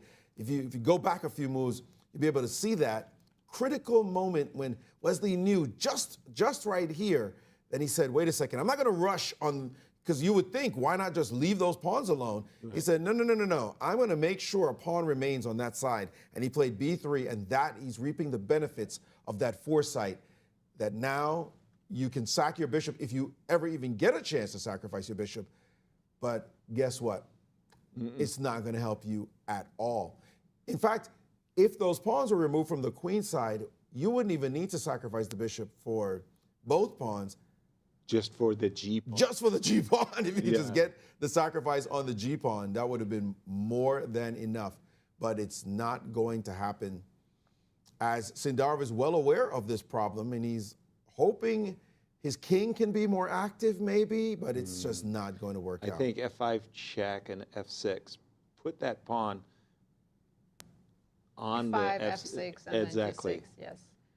And Pawns then, promote themselves here. exactly. It's honestly hard to mess this up with white. Because, you know, in opposite color agreed. bishops, if you push the wrong pawn, then they can be a blockade. King H5. Wesley is looking to force Sindarov's hand and Force it to take on G5, right? Exactly. Would you take with the F pawn or H pawn after that? With the F? With the F pawn. Yeah. But I thought F5, F6 was This is totally winning as well. simpler. Yeah. We have some Here moves. we do HG, FG. Okay, HG, FG. And then immediately came king to E5. If somehow Sindarov could play king B2, this move, just this move. Wow. It's not clear to me even then that he's saving the game. But Really? he should be okay. King G4, I believe, was played. Yeah, maybe if king B2 were played at that moment, then he would be all right. But here, the pawns are so fast. I mean, they're just lightning quick. H5 going up the H9. board. And that's a resignation. Huge win for Wesley, Huge win. taking down his co-leader Javokhir Sindarov. First loss for Javokhir in this event. And for Wesley, Let's that's jump to- 3 victories out of 4. I'm going to go to the Fabi Only game left, yes. Can Alireza Whoa. defend this Somehow, endgame? He I has didn't improved his expect. position. I didn't expect Alireza to have an F7 pawn. That's a That should have been gone. that Picked up a long time ago. for sure. But power to him. Alireza is making They're playing Bobby's with life just as 20 difficult as seconds on the possible. clock, and yeah, I like knight on f4. Wow. It is still lost though. True. He's such a brilliant defender, is Alireza, especially with no time on the clock, that he is challenging Fabi to prove it. And I'm afraid for Fabi, I would say, because knights are tricky, and you'll make a couple of moves and suddenly lose to some funny tactic, as we all have with the knight dancing. And Fabi has to prove himself here. He is definitely winning at the moment, but you could just guess at something really bad happening. Well, whenever your opponent is defending tenaciously, and it's like, would you just please resign? Stop forcing me to find these good moves. But I do think that the move Rook A7 is very good, because that's the Achilles heel in Black's position, is this F-pawn, right? As soon as they're... But F6 is playable here. F6 is playable? And then King F7. Oh my gosh. It's not over yet. No kidding. I thought... It looked like everything would collapse, but King F7, and maybe Fabi thought it would collapse, but it's still not done. How do you force this guy to give up the ghost? Fabi needs to use his second rook now, right? Because it's pretty on f5, but it's not doing the damage it needs to do. And we see Rook F2? the attempt to trade the rooks. You're not trading. Forget that. Rook C3 check is well, coming. then comes Rook F3. So I rescue the rook from F5 with a gain of a tempo. I think he's angling for H4 now. I think Fabi would like to. I thought he wants to play rook E2 or something. Okay, time ticking down. He's got to make a choice. 5 seconds. Definitely not trading. Ooh, he went down to 1 second. He's got 11 seconds on his clock. Does Alireza. And H4 is on the board, on as the you board. mentioned. But now check and G takes H? Check on... Are we just giving Rook up a pawn? C3. Rook C3. He's done Rook C3. And King you can't H2. play Rook F3 because you drop. The pawn with a check. But King Oh, H2. that is G5. sneaky. Yes, There's G5 now. Which is what he's about to do. Oh, it's a double pin. You have to take with the knight. There's no choice. But it's... Then you but open up the rooks. Is that it? I know, but the pawns are coming off the board. Knight takes G5. I don't know. I would say yes, he's winning, but Still. I'm a little bit afraid. It's just now you only have the A pawn. No, Again, we no, saw the that Valbar completely dropped. He's not even winning anymore. That was a was mistake. the wrong. Was it the wrong rook? He had to capture with the other rook. I knew it was getting in technical fine line, fine margins mode. It felt off. Where now you had to find purely precise moves, and now his opponent's back in business. Alireza, I tell you, these guys have 9 lives.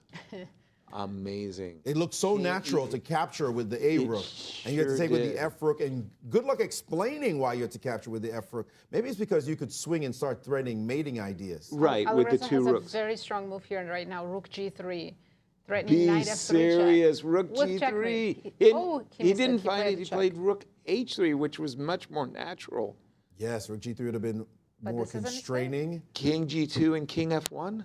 Yes, but then you have to also worry about the H pawn. Pawn could go to H3. Rook G3 might have drawn. There could be some 3 result result action game. starting to happen here. No, it's I mean, a with 2 4 result. seconds on the clock, it's But- 3 result game. No, There's still because knight we on got to the board. play There's- Rook takes B4, Rook takes B4 and Rook H4. H3 on the board. H3, I'm expecting Rook takes B4. And then knight F3. Be careful, yes. Knight F3, King. Okay, you can can always always sack the draw. rook for the Always, pawn. always. So Yeah, I wouldn't. that wouldn't be 12 seconds, Rook H6 was played. Rook H6, Knight F3 still looking good. Knight F3, King E2. Whoa, the computer, the But 1 engine second for- evaluation No, B3. bar. B3. B3. Remember, the only thing existing for you to worry about is the pawn. It's He's gone. taking it. It's gone. As long as you don't get mated by these rooks. And guess what? You might. You actually might. Yeah, I mean, Rook A7 check is a big You can threat. play Rook B7 right now and just make a draw. Rook B7 Yes, rook makes B7 a and draw? you'll never get through. I can't. It's passive, though. I know you don't King- want to do that, but King F2 to G3 to G4. 10 seconds. No, knight I can't- F7, Yasser. I mean, Knight F7. Put a knight on F7, a rook on B7, rook on B7 first, a knight on F7, and Rook C6. you should D3 draw was pretty straightforward. He has D3. saved a game. This is a game that Fabi is going to be really upset to not have won. What? Well, if he doesn't win. Rook A7 check would have been met by Rook D7. I can't play That's the Rook idea. H7. Knight F7. We know knights next Alireza to played kings. with 1 second. That's the second time he's played a move with only a second on his clock. So it's still easy to He's- blunder. He's milking that increment for everything. There we go. Set up now rook on d7. Rook on Safe. D7. I'll take that pawn on H3. Thank you very much. King f6. Bring the king out now so it's not. He's played Stuck. King F6. No, this is definitely a draw now. Yep. Whoa, whoa, whoa. I can't believe you think that this is so difficult to defend. What do you Rook mean? D6. The knight next to the king? How can you possibly lose? Because I just squeeze you. No. No squeezing for you. This is not Charmin. Yes, This it is not is. paper towels. This is- Yeah. There's just no way to squeeze this position. How? There's some squeezing going on here. But knight is perfectly placed. The on knight d7. is a monster next to the king. Okay, King E2. Get that king a little bit up the board. King F2. Fine. But what are you going to do when the rook starts checking your king? If I play rook b7 and just start checking your king? I don't know why he hasn't moved his rook over, but what are you going to do about it? Well, what I would love to do as white is put a rook on E6 and a rook on A6 and a king on f6 for sure. Yes. That would be my dream. Yes. Now, you're not going to allow me that, but if I got the dream, it's winning, right? That's bad. That is really, really bad. And he's done it. He's done rook d6, so I'm not going to trade rooks. Obviously, I'm going to put the rook on the 7th rank, and he's done that as well. Okay, this might be a long game actually. Fabi will keep A trying fortress. to get the king on the 6th rank. So But from, fortress is from Alireza's point of view, this has helped him with the rook on f6 and the knight on f7. That fortress is easier to the hold. king doesn't go anywhere near e5 or g5. Bingo. Yep. You No, took I the mean- words right out of my mouth. This so highly unlikely that there are any Wow. issues whatsoever. Alireza is going to But save this. You got to tip your hat to Alireza. Fabiano, 2,800 player, winning position, winning technical position, and He has +3 Alireza. for 40 moves. Wow, Yeah. To defend that against Fabi is incredible. truly. He was so busted. But by the way, the last pawn was captured B3. on We're already move counting for 15 moves. 61. So we're only at 9 moves in at the moment, 10 moves in. So we got 40 more to go before Fabi has to say, yeah, okay, fine. I don't think it's going to take that long. And yeah, if Fabi doesn't win, Wesley will be the clear sole leader. Which he was before, right? After No, two there's a rounds? five-way After tie. 2 rounds, after Wesley 2 was the rounds. Wesley was the only perfect Wesley was the scorer. only perfect score after 2 rounds. He won. He lost and But he went into lo- a 5-way tie. Yeah, he lost. And now he's back. He's about to be back again in the lead. And I bet you that pie chart is going to Change. some changes. Some changes coming. But we've got to warn our viewers. Alert, alert, alert. Round 5, we're going to see champion and challenger. Gukesh and Sindarov square off. And they both lost round 4. And they both lost round 4. Talk Just about goes to show there are a lot of great players in chess. Wow. You know, Nobody- Sindarov said something amazing when he was asked this question, and his trainer also said, he also said, listen, he has 4 goals. One is to qualify for From the the candidates. candidates. 2 was to win the candidates. 3 is to win the world title, and then 4 is to become the #1 player in the world. Right. That recognition that winning the title doesn't make you the best, doesn't make you dominant. Those are great goals to go for, but the main goal is to improve enough so that you are indeed the big dog. Number And 1. that keeps you motivated. You don't say, well, I won the title and that settles it. Everybody knows I'm the man. No, still such a long way to go before you can dominate the way a Kasparov did, the way a Karpov did, Magnus. the way a Magnus has done. It's a long road. And so I love that answer. It recognizes that having that title doesn't mean you're the best. It doesn't mean you stop improving as a player. Great, great points. Absolutely. And he's only 20 years old, so of course. Yeah, Gukesh is level of- only 19. We got to Yeah. talk about him too. Yeah. He may Yeah. have won the title. He's clearly not the best player in the world. his new goal is to do just that. Yeah. That head-to-heads graphic that our department came up with, that was just amazing. Grandmasters at 12, Olympic champions leading, their teams to gold. Yeah, both And of there them. was a moment there because Incredible now young it looks like players. Alireza is going to be setting up another fortress Why with his change knight it? on g5. Why change it though? You Well, can't go- because we're forced to change it, right? The rook gonna is going to double the come to rooks? g2 check, Okay. or rook to f2, and we're So forced you're to gonna put do the knight knight in. g5, king just. Yeah, that's what I was thinking, that we're going to put the knight on g5, And what's the and he's setup? done it. If I go rook g1, King d5 looks a little bit more tricky. cozy, just stopping future ideas of knight e4. White's king. Current idea of 94. Yeah. White's, again, how do I break this setup? I would love my king on f5. If I were white right now, a king on f5 I think would be almost winning the game. Is 94 right now a threat, actually? Because king d5. No, I don't think it is. Wait, knight f2, king e6, and I move the knight back to e4. But maybe you Yeah, don't but get do it you get back home? Do you get back I play home? rook f5, or you get to play king g6. No, I could go rook g1 check. First. Oh, yeah, and then your knight starts Now to you're get... a little hand. And taking the rook on f2 and getting your knight caught right now looks like a good idea, but it's not. Rook g2. So it might be necessarily. better to just stick with this setup. Yes. Yeah. Well, don't trade rooks if your knight is off away from the king. That's the Right. whole precept there that we need to understand. It's just don't trade. But this is a funny position. Look at Fabi playing for Yeah, trick of Fabi, these yes. Little tickle here, little tickle there. see if you blunder. Okay, And by the way, we are 20 moves in now. to the 50 move rule. So Correct. 30. So Alireza needs to hang on for another 30 moves. And I think rook f5 is a decent one.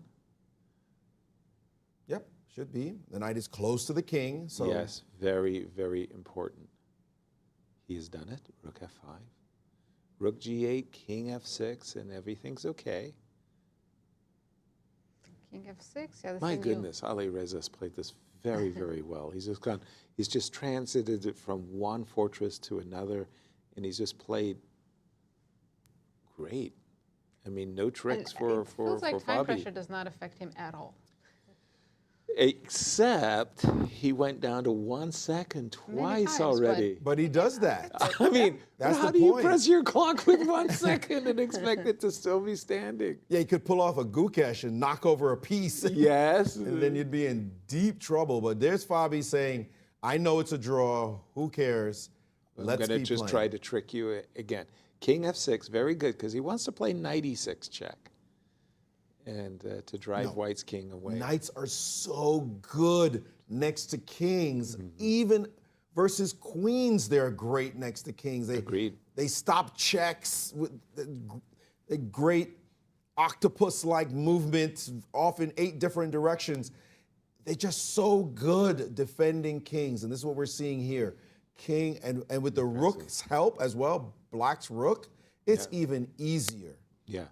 I'm not sure what king c3 was. Where is the king going? I'll put my rook on e5, thank you very much. Yes, very solid. He's defending this very, very well. Fabi's You getting can just no go chances. rook f5 here, right? And rook f5, rook e5, back and forth. Agreed. Yep. Rook h2. We're Yeah. now Okay. we're now past that's 30. We're now at least landing just about at 30 moves, so 20 more to go. Just don't blunder anything. Is this the first game to reach 100 moves? It may be. Yeah. It may well be. A century. King f5. I think it's We're still 19 moves away, okay. so 111 will be. Yes, 111. move 61 Well, was the Was the Alireza last- doesn't last know trade? that, though, so he's No. not going to claim right at 111. Yeah. Now, again, if you make a claim that's wrong, you'll be penalized. Your opponent will get a minute or two extra on the clock. And I don't mind that. This arbiter will tell you what move you're on. Bingo, that's what I want to know. That's the crucial information. And it's move 111, and it's 92 now, so just another, well, near 20 moves, less. Would it be, certainly never did it and can't remember needing to do it, but do you get into a situation where you realize you just traded off the last pawn? You're defending, you just traded off the last pawn. Oh, do you do the math while you're moving? That was 1, that was 2, that was 3. And they did the math. No, you didn't need to as the trades happen, and a disgusted, look at disgusted Fabiano Caruana not winning that game. Yeah. He's setting up the pieces right now with just some bile in his mouth. We didn't reach 100 moves, by the way. It was 97. 97. But Alireza, what defense he showed. Wow. If I'm in Alireza's shoes right now, I'm soaring. I'm feeling like I just had a victory, because that's what that felt like. He was busted. Yeah. Do you remember he talked about this, though, yesterday after his first two games? He said, what form am I in? Mm-hmm. Yes, what form am I in? He drew one, then he won the next game. And then and lost. that was the interview. By luck at that point, and he's like, I don't like this. Then he lost. Yeah, his third game. And he said his form was bad, and this game his form is bad again. So we'll see if he can pick that up. But let's jump to Cristian in Warsaw. Thanks, Maurice, and I do want to talk about this crucial moment in today's round, the one between Wesley and Sindarov, because you guys understood that king to f4 is the right move, but the question is why? It's because you have to advance your king as much as possible, and if you don't do so, then you're not going to be able to force the exchange of this pawn on h6. So, for example, a very natural move in this position would be to go f4, but right now, I'm going to tie the defense of this pawn on f4 to your king on g3, and I'm going to go the only move in the position, and that is bishop to d2, the only move that would make a draw. King to f3, and now you're trying to bring back the king to f5. The problem is that you're too slow now. I'm going to go king to f7, you go king to e4, and now finally I get to that crucial square, king to f6, and right now, g5, despite the fact that you're going to be able to play the move g5, for example, you go the move h4, now I can go bishop to e1, you go g5, but now I'm not going to exchange on g5. Of course, h takes g5, after h takes g5, this would be problematic, but what I do is I go king to g7, and right now you're forced to either take on h6, which would be a problem because that's going to uncouple your pawns, and without those pawns is not winning. And if you go h5 after bishop d2, this is an easy draw. So this was the crucial moment. Great find by Wesley So, and right now he's the sole leader. Let's take a look at the results and the standings as well in after today's round. As you can see, Wesley So with this victory right now takes the sole lead position. Hans Niemann, Vladimir Fedoseev following closely behind with 5 points, and that completes the podium. Fabiano Caruana, Sindarov, and Jan-Krzysztof Duda closely behind. Quite an interesting first round. Now, we did ask the players, how do they balance the pressure? Let's take a look at what they said.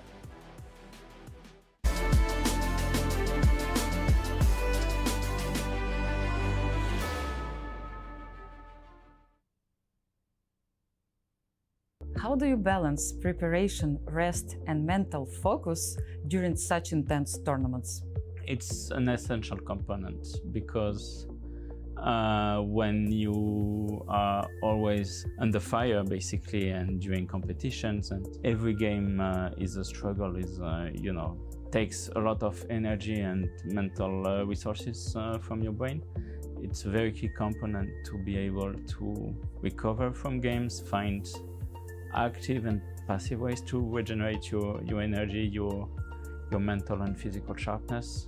So yeah, I actually have a mental coach for past few years. So we've been looking, among other things, at all these aspects, key aspects, and same to do physical activity as well, and to have appropriate times to rest and to be able to come to the tournament the next day fresh as ever. Well, I'm very experienced. Been doing this for 12 years. I've been a professional, so I kind of know what to do. I have my rhythm. I think for me personally, the first day is the most nerve-wracking because after that, I get into a set routine of doing the same thing every day. But yeah, for sure, you kind of need to be very professional. I kind of need to be good physically and mentally strong. Also, it's not easy for sure. Having a chess career really requires strong mental discipline in order to last long. Yeah, I think it's a little bit different when I'm playing Blitz and Rapid, because in Blitz and Rapid preparation is not as important as in Classical, because there is still a lot of room to make some blunders. Instead of preparing for a long time, I would rather have extra rest and think how I can just fresh my brain and just make sure that I am coming here in form, not overloaded with some lines which will most likely not happen.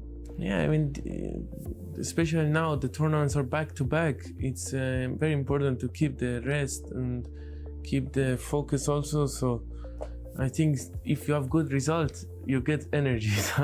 If you have bad results, you lose more energy. So that's important. It depends how it progresses, but you can always adjust to reality and to each game, so you can take it very slowly, game by game. This is one possibility, and having some long plan in mind is not a usual strategy, I would say. I guess it comes with experience, to be honest. It's very difficult, to be focused all the time, especially when your tournament goes south, you know. You often wish the tournament is over, and I mean, you have to play, of course, but also winning the last round or a couple of last rounds is always very nice, because if the tournament wasn't going well for you, it gives you a boost, right? That you can overcome difficulties, and also to do maybe some physical stuff, maybe some gym, maybe walking. Yeah, being in a good shape, physical shape is of vital importance. That's what Magnus did and he's still doing, to the great effect. And yeah, and you have to combine, all of the things, not only chess. I think that's tough, and I always favored preparation over rest in some ways. And now I'm starting to rethink if maybe it's better to rest a bit more and to keep your energy, and maybe preparation is important, but if you're working too hard, then it can also be a bit counterproductive in some way. So that's something that I'm trying to think through myself. I have my coach, so he's helping always. Yeah, so I mean it's his job to helping with this everything to me. So he always thinking, and we talk a lot about my situation, and he always helps me. It's always a challenge, and I don't think you get it right every time, but generally you have some time for preparing, and then obviously playing takes up the most of your energy. And there usually have a couple of hours where you can just chill and get your mind off chess, because thinking about the same thing for 10 days will kind of break your head. Yeah, so I've been playing a lot of tennis, and I was thinking, should I continue playing tennis during the tournament? And it's still something I'm not really sure about. So you try to focus and rest, but some evening tennis or paddle to relax shouldn't hurt, I suppose. So you try to do what feels natural. And the weather is so beautiful, so why not enjoy the sun in sort of spring or almost summer.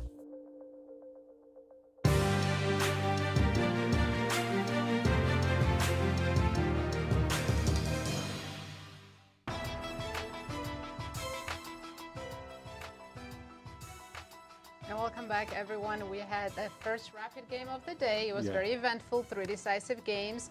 Let's check the coming up pairings for round 5. Very exciting. Everybody's been waiting for this round. It is, because it is the big matchup between challenger and champion. Absolutely. That's on the third board. As you can see, Javokhir and Sindarov against Gukesh, both of them coming off of a very devastating loss. Losses, yeah. There's no other way of putting it. Absolutely. You can see Wesley So, clear leader with 6 points. He's facing Alireza Firouzja with the black pieces. We have 2 Americans playing each other, Niemann and Fabiano Caruana. Very exciting games coming up. Duda and Fedoseev, also huge games. And Maurice, when I'm looking at this game, the whole chess world wants to see the challenger and champion. But both players just lost the game. Their mindset must be topsy-turvy at the moment. Yes, and playing each other for the first time after the candidates, it's got to be something interesting at least. We get a little bit of a dynamic story. You've got these two youngsters. We know they're going to be playing for a World Championship match. They're going to see each other 14 times, presumptively, in that match. And so far, the last 50 games they've played, we see the stats there. But throughout the statistics, because when you're playing rapid chess, it's one thing. But when you're playing against a rival, a future rival, so much ink is going to be wasted or spent at least on these two in the matchup, what form they're in, etc. That it's just very nice for us, at least in the Grand Chess Tour, to see them playing here. And they're seated, they're ready. Yeah. Javokhir looks a little bit nervous, or he's always shaking his leg. Yeah, that's typical of him. That's his style. That's his fighting style. And for Gukesh, this is his way as well. He likes to meditate before games. And be for early. a brief minute. Gukesh always looks calm. There was a marvelous graphic that Anastasiya and Cristian referred to. That was the heads-to-heads that showed these two great players as... we have a Caruana. Sorry, I no to interrupt way. you. Games This have is great. started. Well, teach us. You But I was play about to Caruana too. say, 12 years old. They both became grandmasters at 12. They both were part of the gold medal Olympic winning teams. They're both going to be contenders for the World Championship Kind of coming similar up. paths for both of them, and both of them make into Remarkable. World Championship match before age 21. Yeah. Ooh, Queen C7. Queen C7. Whoa, Queen C7. I've got a great story for you. Yes, I'm eager to hear it. I was playing in Linares, and the FIDE World Champion, the FIDE president, Florencio Campomanes, had paid a visit to the tournament, and he was playing blitz chess when I walked into the media center, and he played the move Queen C7. And I said, move two? Yeah, move two. I said, Campo, what are you doing? And here it comes. Are you ready for it? He goes, I'm playing the Campo Con. Well, guess what? The spirit of Campomanes is back in the building. Queen C7 on move 3. Has this been played before? Please don't tell me. Yeah, there's hundreds of games. No. Hundreds of games. Yes, sir, everything's been played today. Nothing new under the sun, huh? Okay, so what has... We've heard the words. Sindarov achieved. What was the point of Queen C7? I'm still wondering myself. What has he achieved with this peculiar move order? Yeah, that's unclear. Yeah. Do we like this pawn setup for white, d3 and c4? Yes, I'm thinking I would take. I would play g3 with the idea that the queen is a sitting target for moves like bishop f4 and rook c1 in the near future. Well, he didn't take. He just played G3. He played g3 right away. He played G3, yes. Which, okay, I can support that move. Bishop came to b4. Now I pause.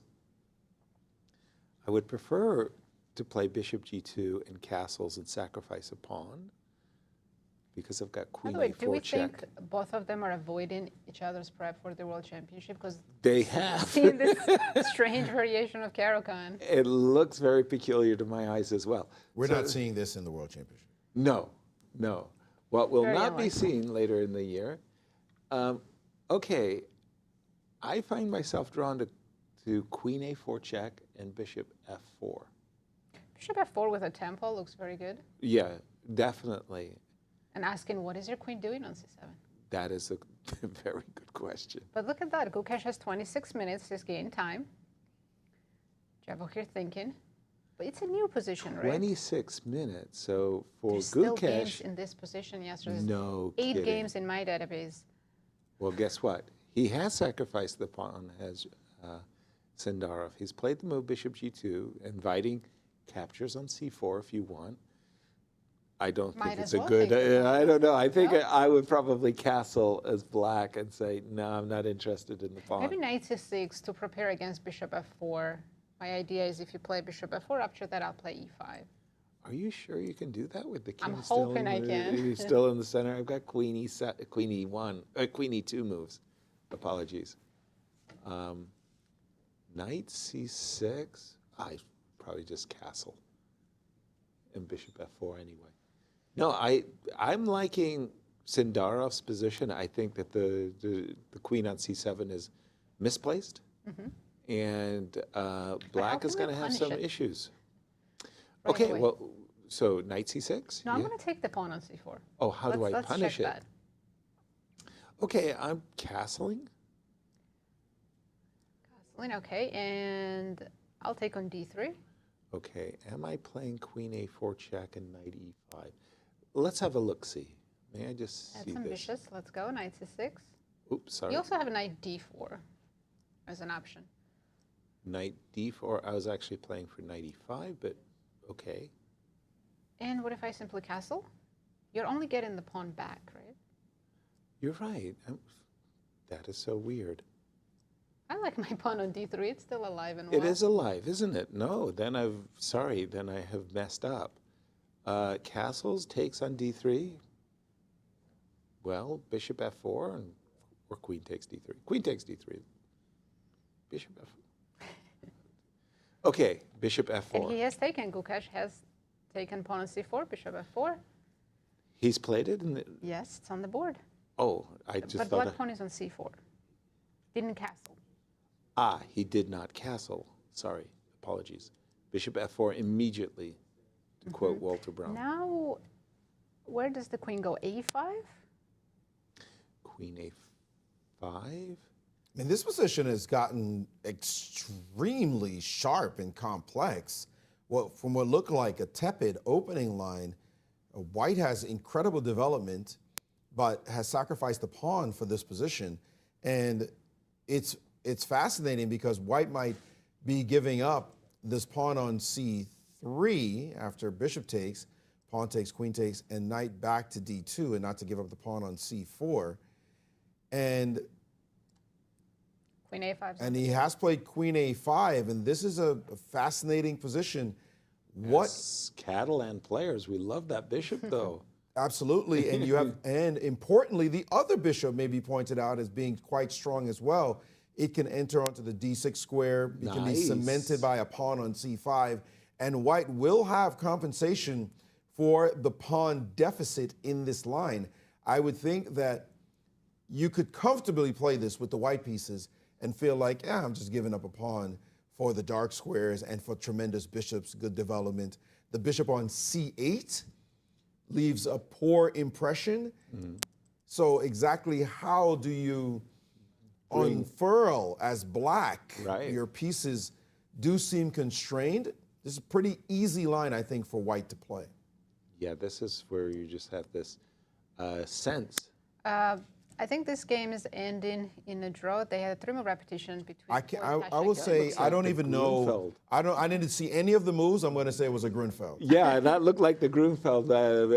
Maxime has played that precise. No, I didn't even see the board. All I know is Maxime with the black pieces. Grunfeld. It sounds like a Grunfeld draw if it's that quick. Yeah, And we you do would be have right. queen a5 and Sindarov to play right here.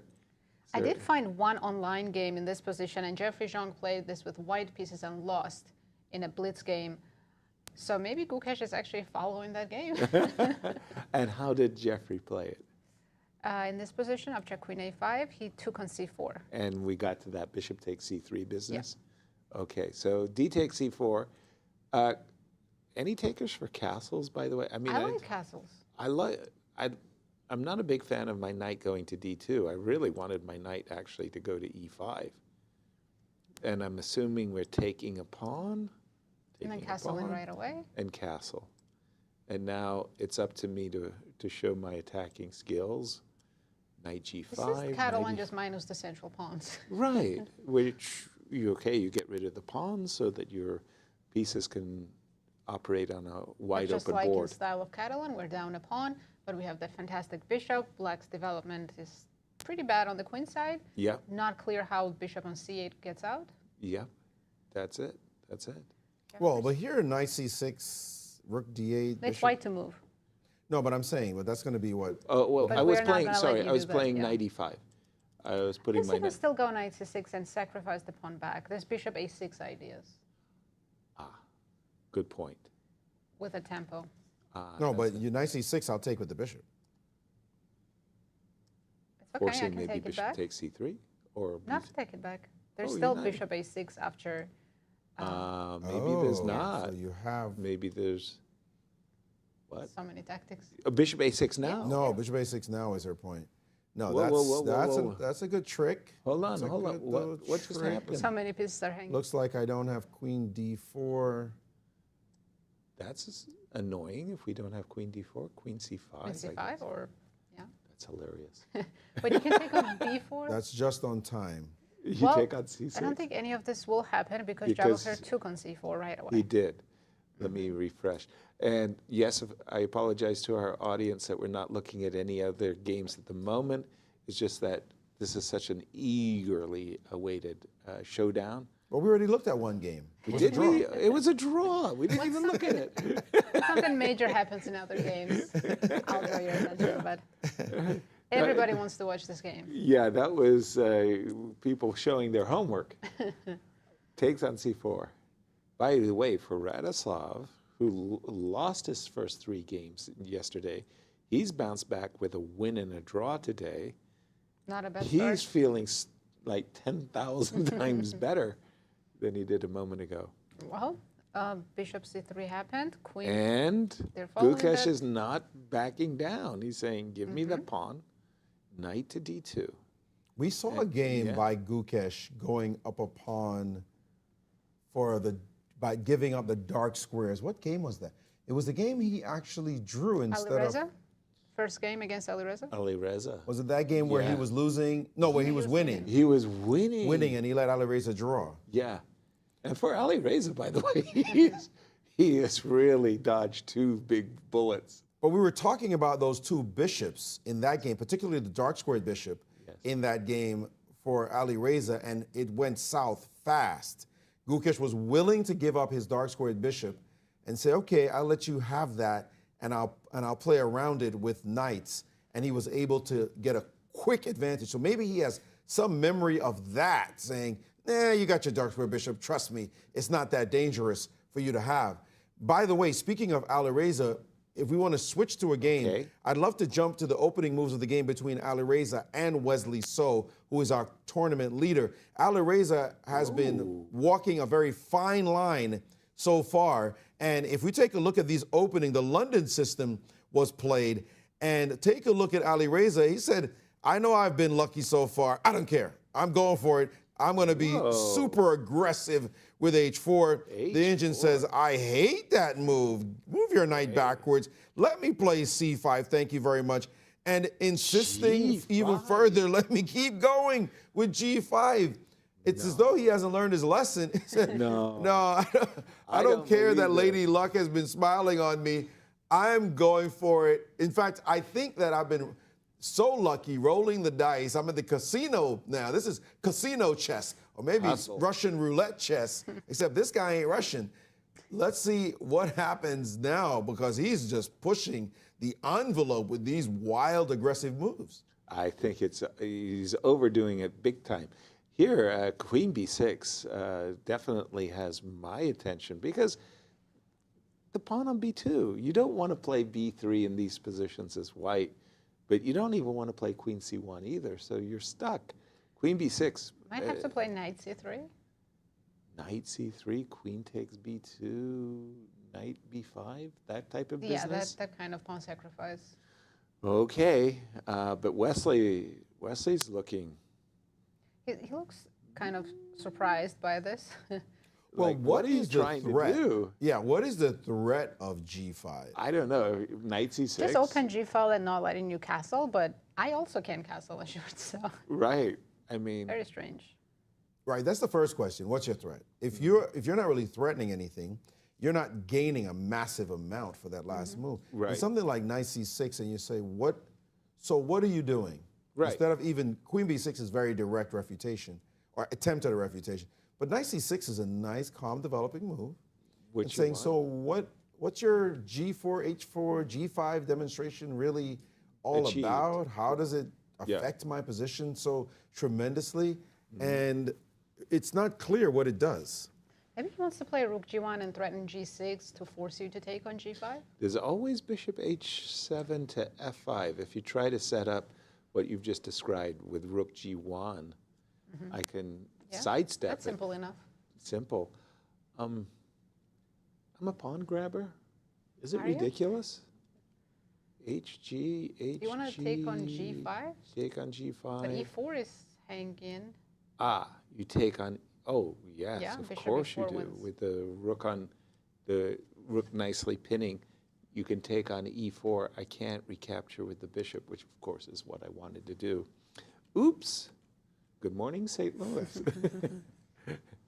No, but a natural developing move here should suffice. Knight c6, queen b6. Those are two. By the way, since we switched, Gukesh Yes. is still thinking hasn't made a move, so We haven't missed anything. We haven't missed anything. This is very good.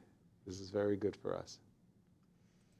Other games of interest, of course, the two Americans, Hans Niemann and Fabiano Caruana, are playing. And take a look. Fabi has achieved what you would like to achieve out of this opening.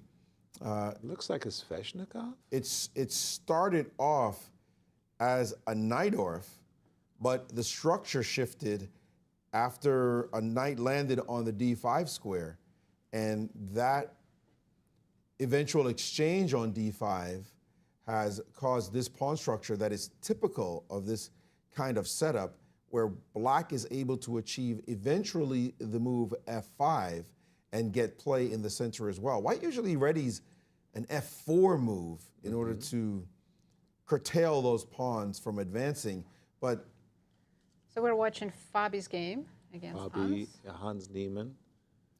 yes, and so we see that a lot has been achieved for black in this formation. Usually white's trying to impress upon that queen side moves with Knight B3, A3, B4, and go down the board. But black is ideally placed here to stop those pawns from ever advancing as we see this live position.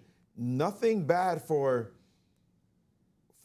black to think about in a setup like this, but Hans is playing it very specifically, aiming for the weak pawn on d6 by playing knight a3 to b5. Exactly. That's exactly what he wants to do. He's saying, I do have a target. You have a square, but if I can play knight b5, b3, a3, b4, slowly, and you haven't played the king side. e4, f4, checkmate. This reminds me of King's Indian, in a way. Oh, big time. And in this particular position, by the way, it's important from white's perspective that the pawn is on g6. Like if the pawn was on g7, the idea of rook f6, rook h6, queen h4 is something I'd have to deal with. That doesn't take much to change, though.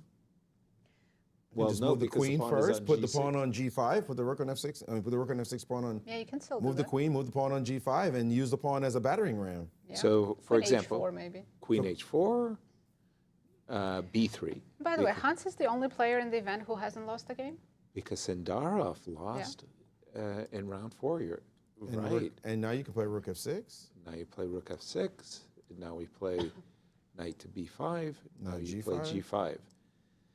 Okay, now I have to take you seriously. I think it's a little too late to take me seriously because this looks good for black. Even the engine agrees. Yeah. You can double rooks on the f file before you play rook h6. You're going to have to play g3 or h3, create some weaknesses. Fabi gave a surprise check on e3. Did he? Okay, well, I thought that any queen trades I thought were favorable for white, so I assume Hans is going to be quick to pick up his queen and play queen f2, blocking That queen the check. e3 check seems helpful. A bit odd, yeah. Helpful for Hans. Well, this position is more or less balanced. I want to go back to Sindarov and Gukesh because that's a very sharp game we have going on. look at what Gukesh chose instead of castle that we were looking E5. at. E5. Now that's bold. That's what he did in the other game. I'm telling you, it's the Crazy. same thing he did to counter the dark squared bishop in that game against Alireza. And I know it's a different position, but this is the structure he trusted because he's arguing if my dark squares are weak, I need to put a pawn on a dark square. And that's how he played that position as well. Wow, but he's taking so much time. He's wasting tempi in the opening.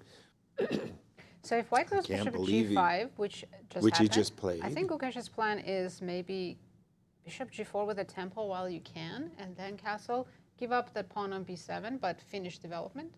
Well, hold on, because it's not a pawn, it might be a rook. So you're saying bishop to g4 now, queen, I presume. B3. I'm going to include one more move, knight d7. Knight b8 Completely to d7. finishing queenside development, and then I'm castling. Because you can't stop me from castling, right? Good point. So you just return the pawn and just say, okay, let's play this. Okay. Somehow I didn't get enough. I need to punish you. Because if I don't play bishop g4, exactly. what do I do? If I castle, you might just take on f6. With both hands, gleefully. So if I please. may, look at this position. And now bring up my board and look at this game from round 1. And if you see here the dark squared bishop in that position, right? Okay, we have the board position, we have my position. And now this is look, Alireza. Yeah. this is Alireza on my board. And now this, what Gukesh did, he, again, played that move e5. This is what he trusted, that he's down a dark squared bishop, but he could play the move e5. We're not switching the game. We're not switching to the Alireza game. Stay on the game. Stay on the game. Stay on the game with Sindarov Gukesh and Sindarov. I'm just bringing up the Alireza game from round 1. And so we should have that same position from on the left side. The live position should be up right now so we can make this comparison. And so we make the comparison between their board right now and this board that I have. And we still have Wesley's game here with Alireza that I'm seeing on screen. So if we could just pull up the Sindarov game on the live board, that's what we're looking for. And we can make that comparison while our producer figures that out. What I'm saying, you understand my point. And there it is. The point is, he played this e5 move. He's down a dark squared bishop. And he's saying, but the pawn on e5 counters the bishop. That's a serious argument for him to make. And I'll just make a couple of moves here. Because in this game, the bishop was very active. And bishop e6, e3, knight c6. And this is where his opponent went wrong. He should have played bishop to d6 and proved the strength of the bishop in this line. Instead, he backed his bishop up, and Gukesh was able to very quickly establish trade and then even go forward and win a pawn. So he's saying, you can have the two bishops if you like. I believe I can hold the structure. So now we can focus on the live board as we see an understanding of what is in his mind. I think that the dark square bishop is not so strong. You have the two bishops, but I can manage. The difference, though, the bishop in the Alireza game, being the light squared bishop, look where it is on my board on the right. It's on an anemic square, D1. But the bishop in the live game we're looking at now is on G2. That's a fantastic bishop. Right. Very different from that game he had against Alireza from round 1. So I'll clear this up now. I just want to make that comparison to see what might be going on in the minds of this player. No, it's a marvelous comparison, an interesting echo of that game from round 1. And it's absolutely apropos. I haven't seen that, by the way. You're purposely giving your opponent the two bishops, as did Gukesh in both those games. And he's saying, that's okay, I can give up the two bishops if I've got my pawn on e5 to limit the dark squared bishop. But that, as a Catalan player, that bishop on g2 makes this look good. Bishop g4, I didn't refute that move. I think that's a very good concrete line for black. I don't like anything else for black. Sindarov stunned us during the candidates, and one of his keys of his victory, I want to say, was his masterful opening preparation and his ability to be ahead on the clock in key moments. At the moment, See, 4 minutes, an advantage of 4 minutes Bishop for G4, the most concrete line.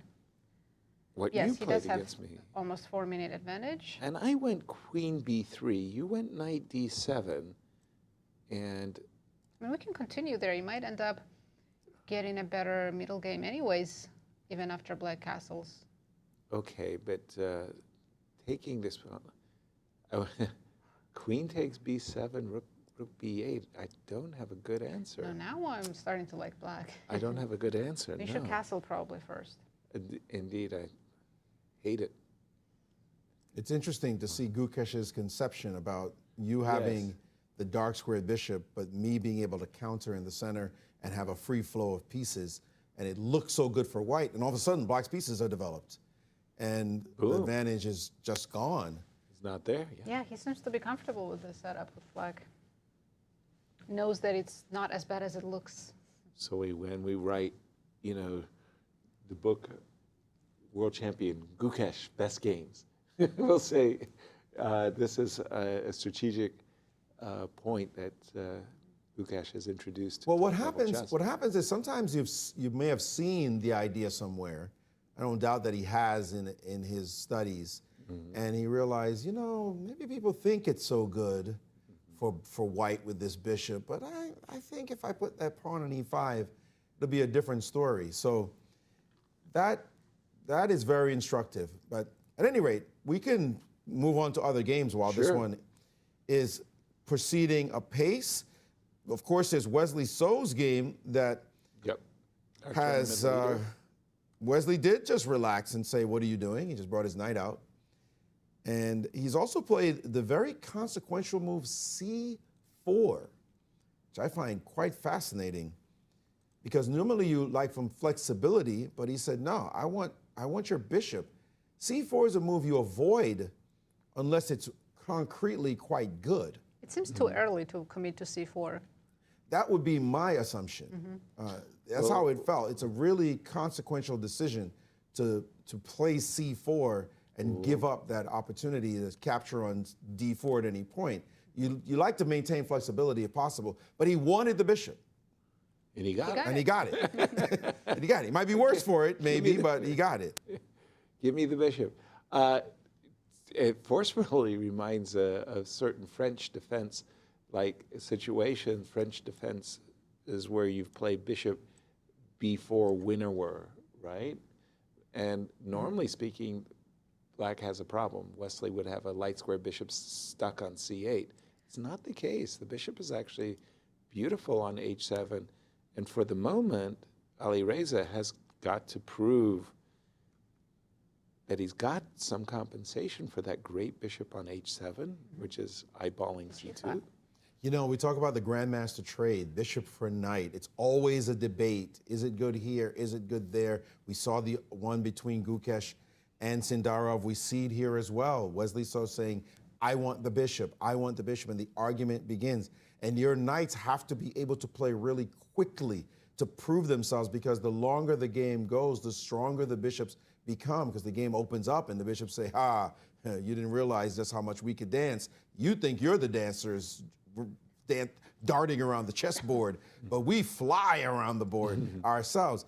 And so this move, Rook G1, that lacked some accuracy, some potency, some immediacy. When he just played this Rook G1 move, he should have just played his knight out to C3 immediately and chased that bishop out of there.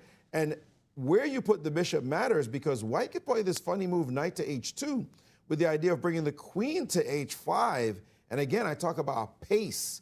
When you have the knights, you've got to play with pace, because the slower you play, the more likely it is the bishops are going to show their teeth. And this is something that's expounded really well in John Watson's book, Secrets of Modern Chess Strategy. He talks about this idea of when you have this imbalance, then strangely enough, the knights, if they have a lead in development, you want to open up the game for the knights, which sounds counterintuitive, but it's if you have a lead in development when it happens. Here, you want to play with pace for the knights to get some action going quickly before those bishops, slumbering bishops for the moment, wake up and start showing their teeth. So here, Alireza playing rook g1 is consistent with that strategy, or inconsistent with that strategy is what I mean to say, because now his opponent can just develop pieces and he's going to stare at the board and say, well, what do I have for giving up this bishop or for losing this bishop? His bishop now his position now not really showing any vibrancy. He's just down this gorgeous bishop on this long diagonal, and I don't know if it's dangerous or bad for him, but it could end up being that way very easily. Absolutely, Maurice. And I think Fabiano is putting some pressure on Hans, if we can check that game. All right. I really like Black's setup. I think it's game for 2 results already. What do you think? Well, let me catch up with you. Look at those Because 4 what I pawns. thought was when we left it queen f2, and there was a trade, and I thought that Hans was going to be happy about the resulting ending. So let's just see what Hans a lot did. of space on the king side, you'll see. Because he has 4 pawns versus 3 on the king side. That's It where is he majority. can play. And look at that. He keeps improving. And I must say that it does feel, And this last move, b4, I'm not a fan. What do you think? well, you were saying that Fabi is making all of these inroads with his majority on the king side, and what else was Hans to Sometimes do if passive not? defense is good enough. Yeah, but who can play passively when you've got a majority? You got to play a3 and b4. Let's see what happened. H3, and Fabi looks His like rook's he's coming to G2. pleased. His rook is coming to g2, and we don't. I mean, maybe on a very, very good day we get our king on b5, but how do we make inroads for white? And I see that Fabi wants to play h3, and has he Yeah, played this is h3? uncomfortable for white. Yeah, This- h3 is on the board. On the board. Okay, so here's my question. Can I play f4? I think you should play a4. And you, rook Rook to G2 g2. still? And And rook, take on e5. take on, I was going to Why do did rook g3. what am I missing? Why couldn't you play rook g4 instead of rook g2? Rook Just g4? inform me. Are you going after c4 pawn? So I take on e5. Rook to g4. Take on e5. I was looking for that lateral pressure. And so I'm just trying to understand. Now you've got 3 things hitting the pawn. What exactly? I mean, I'm supposed to play c5 here, but Hoping c5 works. But I don't think it does. exactly. I'm not sure it does either. I mean, what does c5 do? I'm taking it twice. So unless you have... Weird? No, I don't know. I'm not sure. I'm taking on c4. I play check on c3. Well, feels like black should be fine. Black is the I'm one not with the initiative. Sure, what I'm doing. Ooh, the wrong rook again. Is that what just Wrong rook? happened? Yeah, that was. No, I think you have to take. Maybe you take on b4 and then play the other rook takes. Hold it, hold it, hold it. I had. Oh, you have this tempo. I wanted to play c5. By the way, Now we're you get to watching Hans and Fabi, and we need to pull up the live board of their game. Yeah, on the left side. There we go. Perfect. We're looking at the analysis board here, and we're looking at the move after h3. We think Hans should play the move f4. That's been our focus, and we followed the move f4 up with rook g2, but Maurice said, give me a pawn, and kind of Wow, Hans didn't play f4. He went rook d4 instead. rook to d4. Taking advantage of the pin pawn on e5, but he He's wants to got go his- rook h4. Yes, that is his idea. He wants That's to. sneaky. So if you go rook g2, I'm going rook h4 right away. Exactly. Winning the pawn. Good point. Love it. Rook to d4 on the board. Does Fabi have to play rook h8 just to stop rook h4? 'Cause that feels like a... Yeah, like you're going Defeat. backwards. Yeah, a defeat to be sure. But on the other hand, rook to h8 followed by rook on c8 to g8 to g2. He's done it, rook h8. And the rook on d4, it had a future. Rook h4 was not just to win the pawn. Yeah. It was to become extremely active on the h Check. file. You got the check, you got even rook h6 as a move. We're looking to rook e6 check ideas. So rook h8 says, no, I'm not just keeping my pawn. I'm telling your rook that it's silly on the d4 square. Now that it no longer has a future, you're not going to play rook f4 now, for example, to try to be fancy. So it's actually funny, after rook f4, king f6, you get trapped on f4. yes, I do have knight e4, Hold on, and you play king g6, and I'm totally trapped with everything. I got to show our viewers what you guys are just talking about. Rook f4, taking advantage of the pin, threatening rook takes f5, turning the game around with king f6. Now the rook is trapped. No, it's not. You have a I've got a check. King g6. And just because No we more don't checks. have rook on g2, Yeah. our rook can't go to and take the pawn on f5. Otherwise, completely you're winning. Yeah. Yes. White would be winning with rook g2 check, but he's lost Funny line. as all of his pieces are hanging. That's a funny variation. Rook d4, rook h8 on the board. You know what I wanted to do? It was really funny. Now that my rook on d4 defends the pawn on c4, I had something in mind. I like king a4, Yasser. Hans chose knight b5. But the problem was the same move, king f6. Same problem, right? Losing the pawn That's on c4. hilarious. Hans chose, pardon me? Knight b5 is on the board. Okay, he's saying, I want to keep you honest here. I want Bobby to, quickly replied with rook g8. which is his dream. He wants Yes, to play and the rook dropped to g2. d2 to stop rook g2.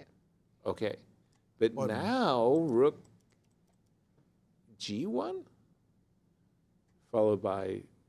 He's played rook h4, which is hilarious. That you wanted h4. I stopped you from going to h4. Now I get h4, and that's you nice feel move. sort of foolish having put the rook up to bring the rook back into a defensive posture. Okay. And I've also gotten the rook to g8.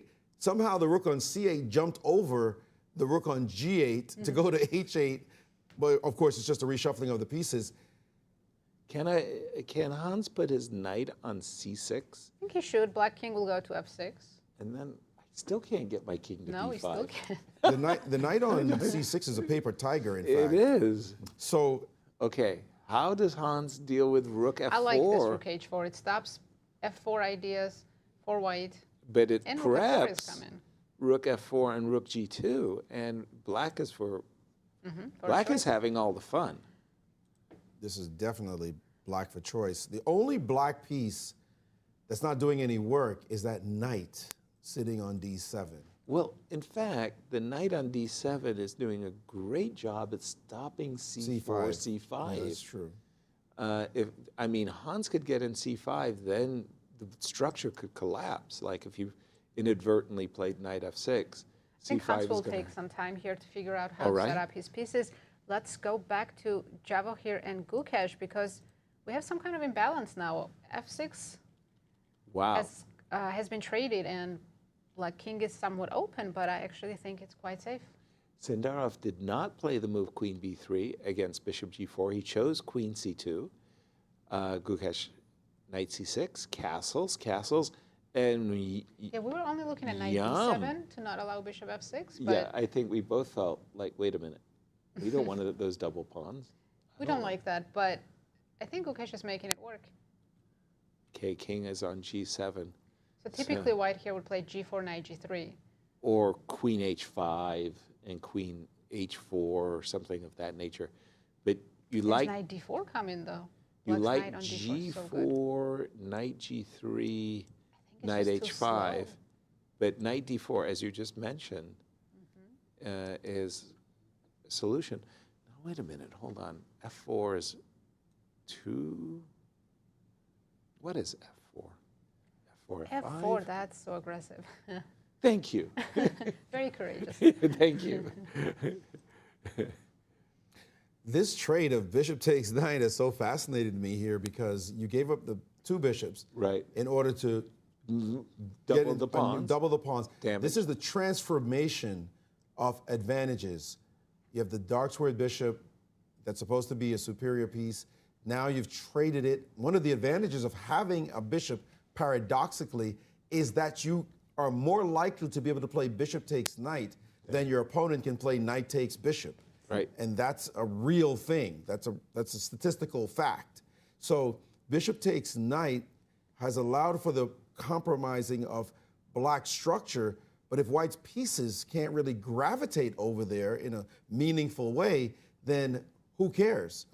In the meantime, black, again paradoxically, has taken over the dark squares because the knight can go to d4 himself. It said, you gave up your bishop, now I'm the one who's, with that e5 move, potentially cement my knight on a d4 square, and I've taken over the dark squares that you were supposed to own once upon a time. So very funny chess philosophical strategic discussions going on here. Right. And the engine really likes the argument for black in this position, despite white not really having any real weaknesses. Right. I mean, you're saying f4. White only has the c pawn to worry about. Very secure king. We say king safety is the thing.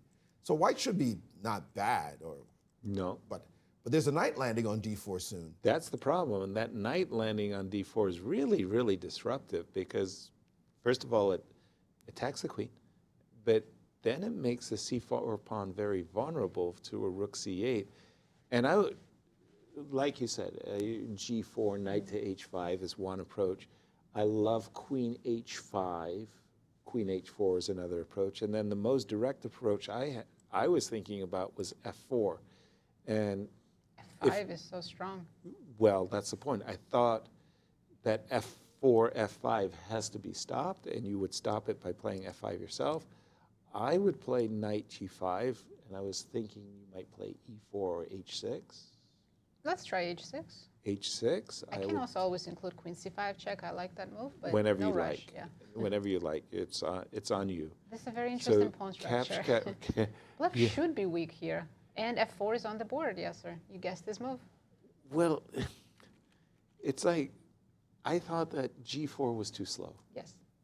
I thought that queen e2 to h5 to h4 was too slow. I'm not sure I actually like playing f4. It's just that I thought the alternatives Or worse, yeah. were worse. Mhm. So, and I thought that this is the most forcing. I tend to look at the most forcing Gukesh lines can first. also choose to start with knight d4 here and then play f5. Knight d4 first before playing f5. I thought there was a drawback to that move. Wasn't it queen b2? Or am I missing something? And after f5, he's ready to make a move, f5 on the board. He's playing very confidently and knight And g5. knight They're g5? blitzing. They are blitzing. And e4 very quickly. That's what I thought you were going to play, because I was asking you, would you play e4 or h6? You said, well, let I me like try h6 to stay flexible. E4, I thought Queen b2 check coming, I'm guessing. I was going to take a pawn. Shock of shocks. Queen g4 is very interesting here, too. Yes, and g4. Those definitely g4 is on He gave my, a check. On b2? Yes, queen b2, king g8. Whoa, whoa, whoa, They're whoa, whoa, blitzing whoa. as if they're in time trouble. Both of them Queen have f6? plenty of time. What's queen f6? At worst, queen d8? No, you have queen a6. I'm trying. Oh, then you go queen d4 check. And queen g7. Queen g7. Oh, nice, nice. Oh, let me that's show. bonus. Let's show Geometry. our audience what we were just looking at. This looks really strong because we're going to go checkmate, but unfortunately, the black queen arrives to save the day brilliantly, I must say. The geometry is beautiful. The queen on a5 landing on g7. Beautiful. Just in the nick of time. Amazing. Showcasing the weakness of the f4 move, by the way. Showcasing. I'm just saying. Nice. Every move you make. King h2 on the board. He's keeping queen f6 in his pocket. Because he saw it. And he's saying, if I have to play g4, I'd like the g5. Yes, of course. It's great prophylaxis move. Avoid all these checks. Right. Can Gukesh now play queen b4 with the plan if you go queen f6? No, I can't go queen e7. Yeah, right. If I may quickly jump to another game, the leader, Wesley So, is outplaying Alireza Firouzja, but it's a wild sequence because of the kings. if we can get to the position with the king's on the board, well, I'm just going to go to this position after bishop h7 that I have on my board here, and the move a3 after a bit of a think. That's a torturous move. I think it took him 12 minutes to play this, 12 minutes and 29 seconds to play this move. Queen b6, b4. Look at the position of the kings. Takes, and you might say, well, black can always castle queenside, but this bishop is definitely constraining that somewhat. And so Wesley said, I don't need to worry about it. I'm just going to play rook c8. And it looks like neither side is castling anytime soon. What an interesting position to be sure, because usually we like to solve the position of our kings. Exactly. Instead, the move knight a4, queen to b5, and now knight to d2 is on the board. And what is going on here? I mean, this is just a hot mess of a pawn structure. How many times have you guys seen this exact pawn structure? Or maybe some weird Slav exchange Slav where how would G pawns come off? G4, G5. it's not a common. But theme. Wesley has 3 times as much time on the clock. And that's a big factor. Absolutely. We have seen Alireza in his previous game go down to 1 second twice. By the way, queen h5 check is a possibility, and Wesley said, do you? Do your worst. Do your worst, whatever. Yeah. My king's just gonna move, and there it is, bang down, and he said, okay. You're welcome to go check, bishop to e7, you got nothing. This check was terrible. By the way, this engine move, loved queen, it for black. queen h5, if you don't have a follow-up, queen d3 is gonna be very, very unpleasant, isn't it? I mean, like, what are you gonna do? By the way, also, is it knight to a5? Knight takes b3? I'm just saying bishop e7 just covers all of the sensitive squares. Right, and black king is completely safe on d7. Completely. Well, hold on. The Please. knight can't leave necessarily because there's gonna be rook g7, and there's some kind of crash happening, right? So crash burn. Knight's not leaving. So you maybe- probably have to make other moves. I'm Maybe saying the knight is leaving. I would like to play rook c2. Yes. If I was in Wesley's shoes, rook c8 to c2 would be a dream, and maybe knight e7 to just deal with this queen, deal with the rook on g7. yes, knight next to king. The knight loves to be next to the king's homie. It's the lesson we're learning today. Yeah, the king's knight. That's what you do. You got the guard, the bodyguard. You know, Bent Larson said it 50 years ago. Put the knight on f1, I don't get mated. I mean, he had something. He knew something. Those old guys. Yeah. Yes. Now that move, that queen h5, he played it with some sort of confidence. It almost looked like he put a little extra spice on the queen h5. A little spin. And Wesley said, "Come on, man. Yeah, that's not going to do anything It's a check. here. It's just a check. My king is well defended." And now Here we got it. the knight Knight just to dropped back C3. to c3. Queen to a5. By the way, Wesley is playing this like, hey, you've just fallen into my blueprint for Alireza is victory. down to his last minute. Look at this. Queen a5. In a very tough position. How you have so many problems to solve. You with know, white. I have to say, I was so attracted to queen d3. If I had this position in the blitz game, I mean, Might have just gone I right in, would have right? gone queen d3 and not understood why I couldn't play queen d3. That looks so good to me. But queen a5, I got to Also say, looking good. that pin, I hate being pinned. Can't play rook c1. Not allowing. Can't play b4. No, b4, bishop What do takes I- b4. Got a massive problem because Yeah. another threat is bishop to b4 Oof. that you have to deal with as well because your rook is hanging on a1. I think Wesley's just winning. This position is fantastic. So what? Just to be clear, if we play a move like knight e2, bishop to b4, Even knight b4 is something to calculate, right? wow, this just looks And the knight great. goes back to e7. The queen, remember that queen on h5 Yep. was back home on d1 defending the position? Yep. No longer just misplaced, wasted check on h5. He's played knight d1. Knight to d1. Oh, it gets worse and worse for these pieces. And the beautiful thing for Wesley is he doesn't need a knockout punch. It isn't. It's talking it's about so knight tempting to go for it. Yeah. Isn't knight b4 a knockout punch, or what Is am I queen missing? f7 check, you're giving me some counterplay. Am I? And then rook g7. What is that? What is Are that? you you're not checkmated me, right?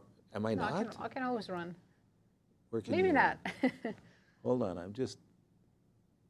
Okay, so in case there is a. So you're okay giving up the bishop on h7? I am, but I'm just wondering. Yeah, it looks winning too. By the way, the move knight b4, just so we can expedite things, can be met by rook g7. Oh. Rook g7. That's so easy to miss. You just have to at least be aware of it. Takes? And why is that so devastating? Where does the king It's go? not devastating, but it's not as good as other things because now he can take on b4. Take on what am I missing? How many pieces are you? How many rooks do you lose? Queen f7 check. Queen f7, and then take on g7. Ooh, oh wait, there's checkmate here. Is there a checkmate? Well, I see said the it. bar went all the way up, so there's gotta be mate. I How didn't do we see make the b5 checkmate. work? Oh my gosh. I walked into a checkmate? I don't see it. Help Maybe we me, take help on me, e6. help me. Take It on ain't e6. b5. It ain't queen e6. Queen e6. I mean, our knights are not No, helping, so we that's have to not take it. on e6. Yeah, the knights are useless. Yeah. It has to be takes on e6. Oh yeah, take on e6, then queen d7, and then queen d5. If What? you go to a8, queen d7 check, king a8, queen d5. If I go to, then Then b5, b5, and I win your queen. takes ace. That's hilarious. No, you got to show that line. Show how the queen got one. How you walk away from that? Okay. So what Nasi was saying is she's going to take my queen. How on earth am I losing my queen? Well, check this A1. out. Yeah, on a1, b5 check. King has one move and one square only, but now queen takes a7, and there's a skewer. There goes the queen. That was deep. Wow. Queen on h5 took the queen on a1. We're seeing You were amazing talking about geometry. amazing geometry. Yes. Okay. Sure. Wesley So, played bishop e7. He's avoiding all these tactical options. and by Maybe the way, for the bishop best. e7 does Very prep good move. knight b4. I mean, now it's a greater threat than it was just a move ago. Rook landed on g7. Yeah. Alireza down to only 16 seconds, by the way. We should point out the disconnect between White's forces. It's the rook on a1 is got no conversation going with the rook on g7. Exactly. It's like Black's rooks are connected. Black's pieces are all connected to something. The queen on a5 might be the most offside piece, and we're not calling that an offside piece. Everything is harmoniously connected to one another. Meantime, White's pieces are literally all over the chessboard. And I was about to say. and now the move rook c to g8. Was that played? Yes, It and was. queen An f7. enormous move looking to take over the g file. And there was the immediate response, by the way, was queen f7. It was like Alireza, who's down on the clock, said, he's going to play rook g8, and I've got to be ready. And he played queen f7 instantly. And I'm sorry, but we have to go to Sindarov's game because big sacrifice by Sindarov, which might not be an accurate one. Gukesh, much Ooh. better. When we left it, we had just seen this position with the queen coming to e2, queen to d4. Look at that. Knight d4. Takes on e. That's a shocking move. Okay. Let's try to figure out what his plan is. So let's say bishop drops back to, well, c8, because if I go to d7, you win it back. Yeah, bishop to d7, rook d1 would be awkward. Javokhir does look pretty confident, but Engine doesn't agree with him. Not at all. So, what is his idea to play f6? What's his idea? But then Bishop the queen to can go to g4, so... queen to g4 check, just king h. His idea is definitely f6. Immediately? I think it's immediate. How do you defend queen h5, queen g5? Well, I could play queen e5. Sorry? Queen e5? Instead of king h8. Sorry. Queen e5. Queen e5. Queen e5. There is a rook d1 siding. a rook d1. CD1, yes. The bishop let's will bring come the to bishop e6.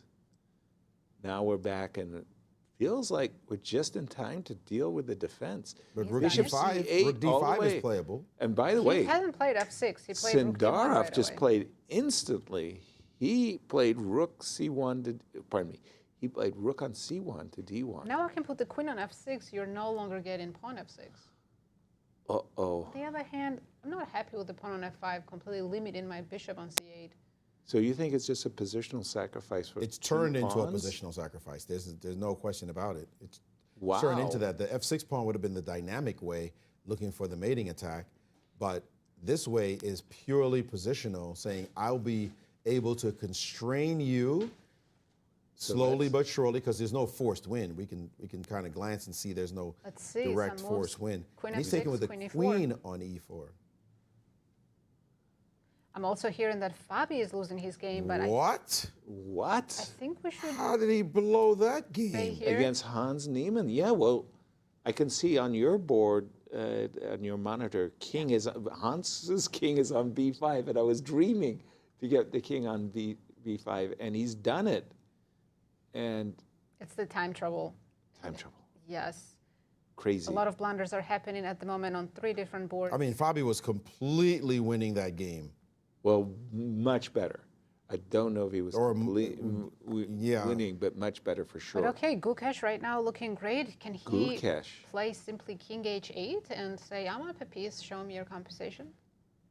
Absolutely, absolutely. I'm just thinking from Sindarov's point of view, what can he do other than c5 and rook d6? And from Gukesh's point of view, he just has to make sure that his king is safe, king h8, queen e5. But the greater question is, how are you going to bring this bishop into the game?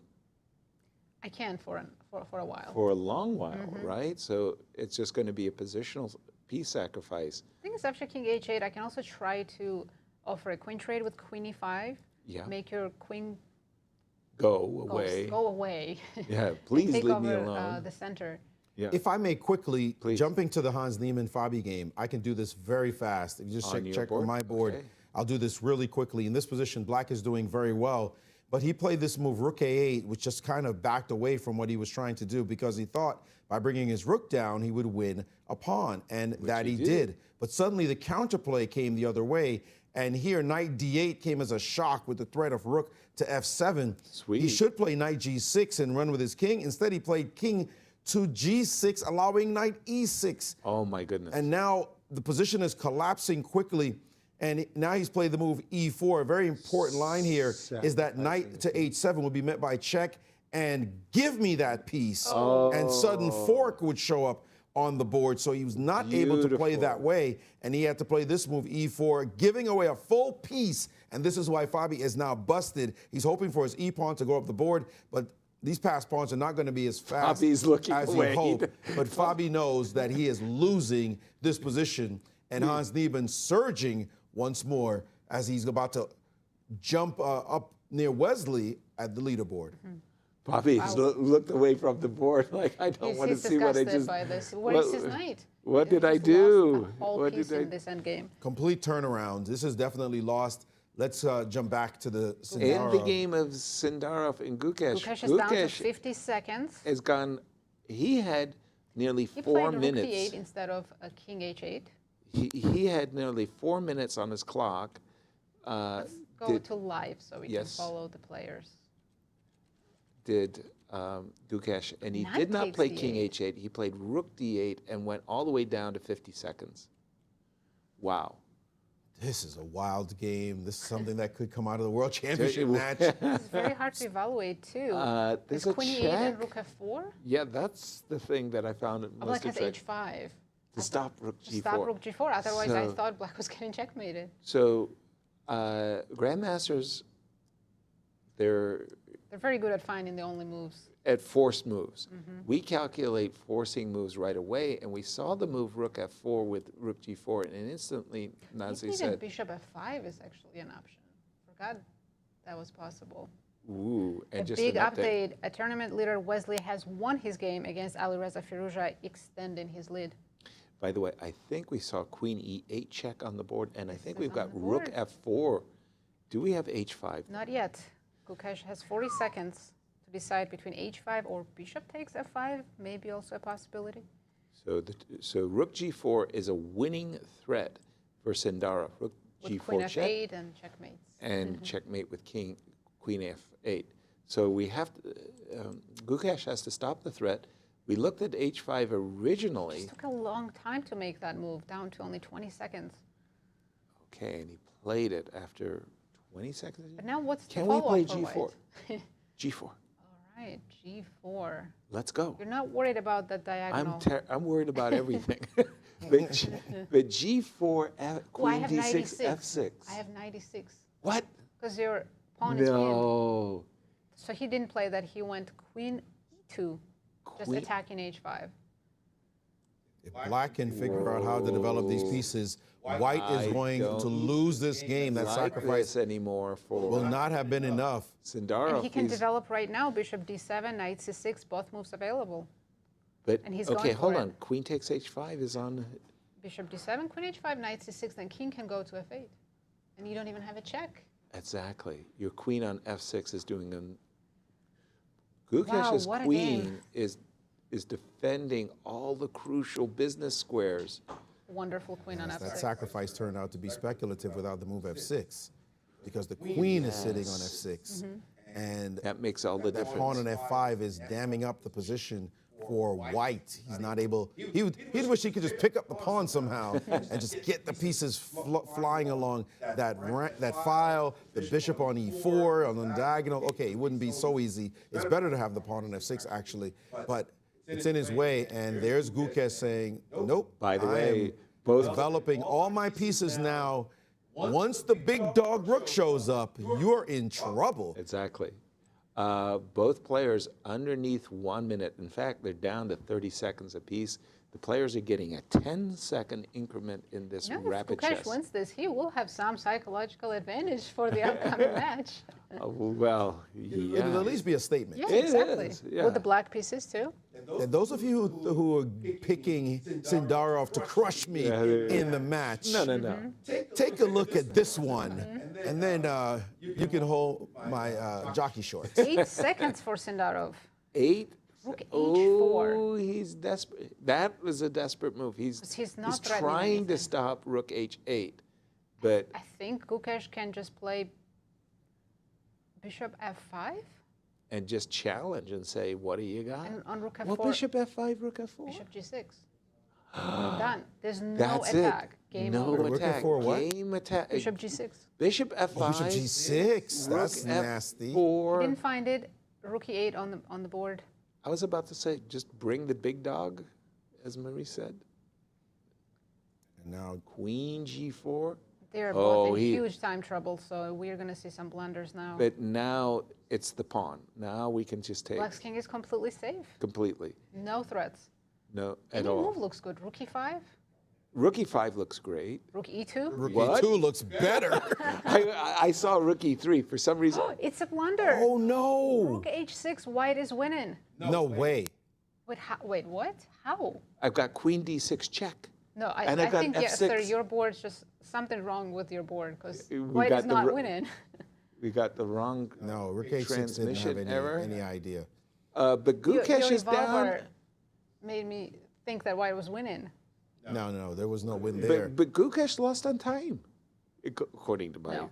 Yeah, I No, got your triple board zeros. is not updating properly. Gukesh just ripped the pawn off on a2, and he's saying, "Show me what you got. You have nothing. I'm now only one pawn. You only have one pawn for the piece, and it's pure desperation. Queen to e3 now Wait a played, minute, looking for queen some B2? side eye trick somewhere. Queen b2. Oh, queen b2 looks Let's take devastating. the f5 pawn too.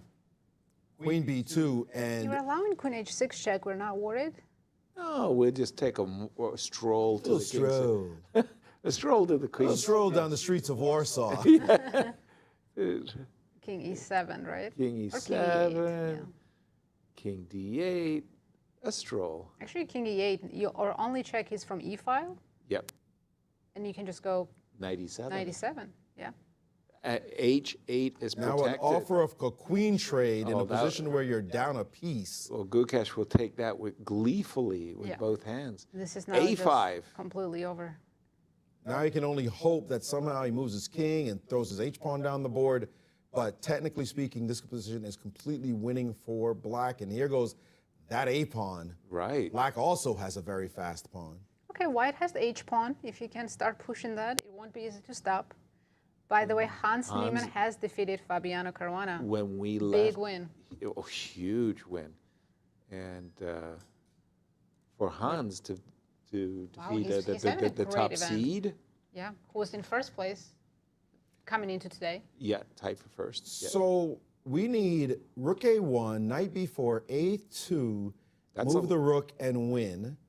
That's a lot of moves. That's kind of fast and unstoppable, but is the H-pawn for white not fast. making some noise as well? I'm Definitely thinking is. I should play knight E5 and F6 and give my knight the opportunity defense. of F7. But you're ignoring that then you're saying you can't advance your pawn any further, right? Your pawn is not going At least anywhere. not yet, yeah. Well, Slowing there it was down. knight takes C4 as a possibility and moving the rook. So that was why Sindarov had to play bishop to D5. But how do you make progress? I see rook A1 and A2. I'm seeing bishop C6. Bishop C6, okay. H5, takes. And now F6, go B5, B5. Rook A1 on the board. Rook A1 looks nice just to get Yeah, behind. but what's next, right? A2 and you want to go rook G1. He's going to play king Well, G2. You play A2, he's playing rook check. G2. Check and then rook H1 is the idea. And you give up A3 pawn, take H6. Yeah, and A3 is you just leaving the win it. board. Yeah. Yeah, Forget the A pawn.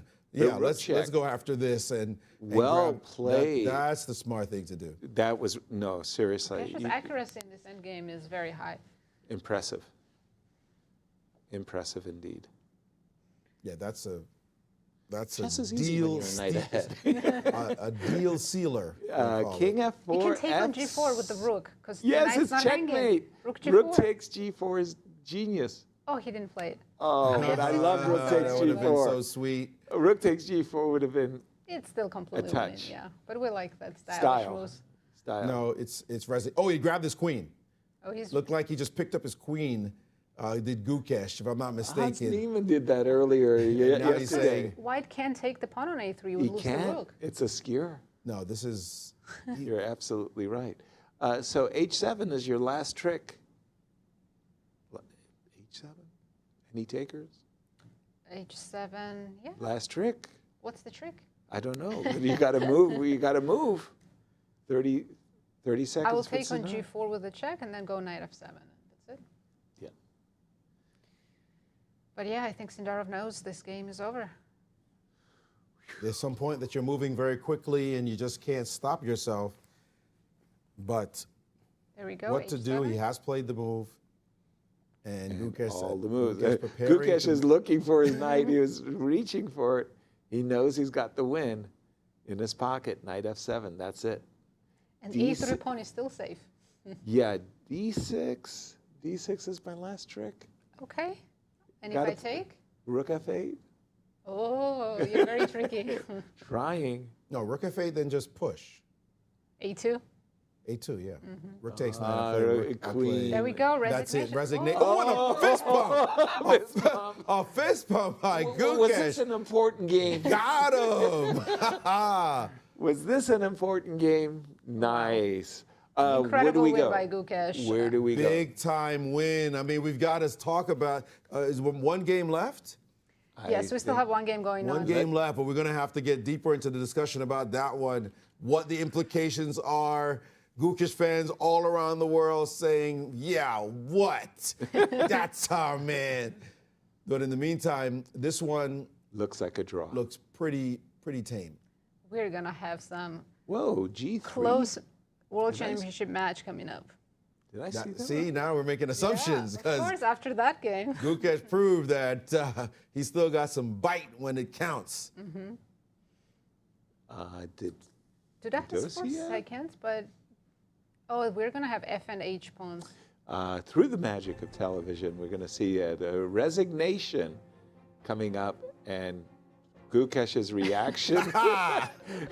Yes, baby. That's a great reaction. I Love did it with the black pieces too. Mm-hmm. That says a statement. It was a great game. He played fantastically, especially the end game. Well, I'd love the speculative sacrifice. I mean, but Gukesh defended himself really impressively. He was not scared of that kingside mate-in threats at all. No. He handled it beautifully. I think he had respect for it, Mm-hmm. but he realized, I can hold this. I Yes. can manage. And Plus, he he had did. no choice. Plus he had the no guy choice. sacked a piece and went after your king. You've got to defend yourself. You know, sometimes it's easy to play those defensive moves when you only have a narrow path. Everything else is losing. That was not really the case in his game. He had a lot of defensive options. He just found the best ones. Yeah. True that. This is a tricky end game, right? Because the king is if you lose about the to B pawn, then you have to defend that theoretically draw end game, but it's You're not that gonna- easy. to win the b pawn. I wasn't sure why Fedoseev couldn't have played the move rook g2 check, by the way. I don't think it makes a difference. What he's done is perfectly fine. Wow, we had 3 decisive results. Wesley winning with black, Gukesh winning with black, and Fabio losing Hans with Niemann black. Yeah. winning from a very Very bad position. bad position. Yeah, that was a What a big round story. that was. But honestly, A lot of- Hans could have won or should have won his game Against MVL. Against MVL, so maybe he'll say there's some But- poetic justice in the world. That's true, but Fabi was doing very well in the tournament, so taking down Fabi is more huge, important. Huge, absolutely. Yeah. I think he'll take it this move order. Yeah. But Fabi said, what justice? What justice are you two guys talking about? I just lost. There's no justice in chess. H6 check, king h7, just staying in front of the pawns. And now, by the way, you can actually just rook f2. King h5. You Oh, can just rook- give checks, right? Yeah, keep checking, for sure. And if you go to f6, then I'll go b2. b2. Well, there is king. No, yeah, b2. I mean, he has to try. There's nothing else Exactly. for white. b2. This is the kind of position Vladimir you can was take the just- B pawn off the board. And it's still a draw. And we're still talking draw margins, but with the B pawn, it's 100% not- certainty. It's just a wide space for it.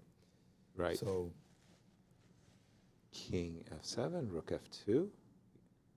And Vladimir is eyeing up. King takes h6, king g5, rook takes f6. So on f6, you can go rook c2 and start giving side checks, right? That's Yes. how you usually draw those. The side checks, but He took king takes h6. I was just worried about king g8, but you just take on f. No, you don't. You play b1. I play b1. f7? Oh yeah, I I don't take the have rook. Yeah. So what we're saying is that if white's king moves away from the f6 pawn, we make a queen. And we just trade the b2 pawn for the f6 pawn. So king g8, b1 equals queen was good enough.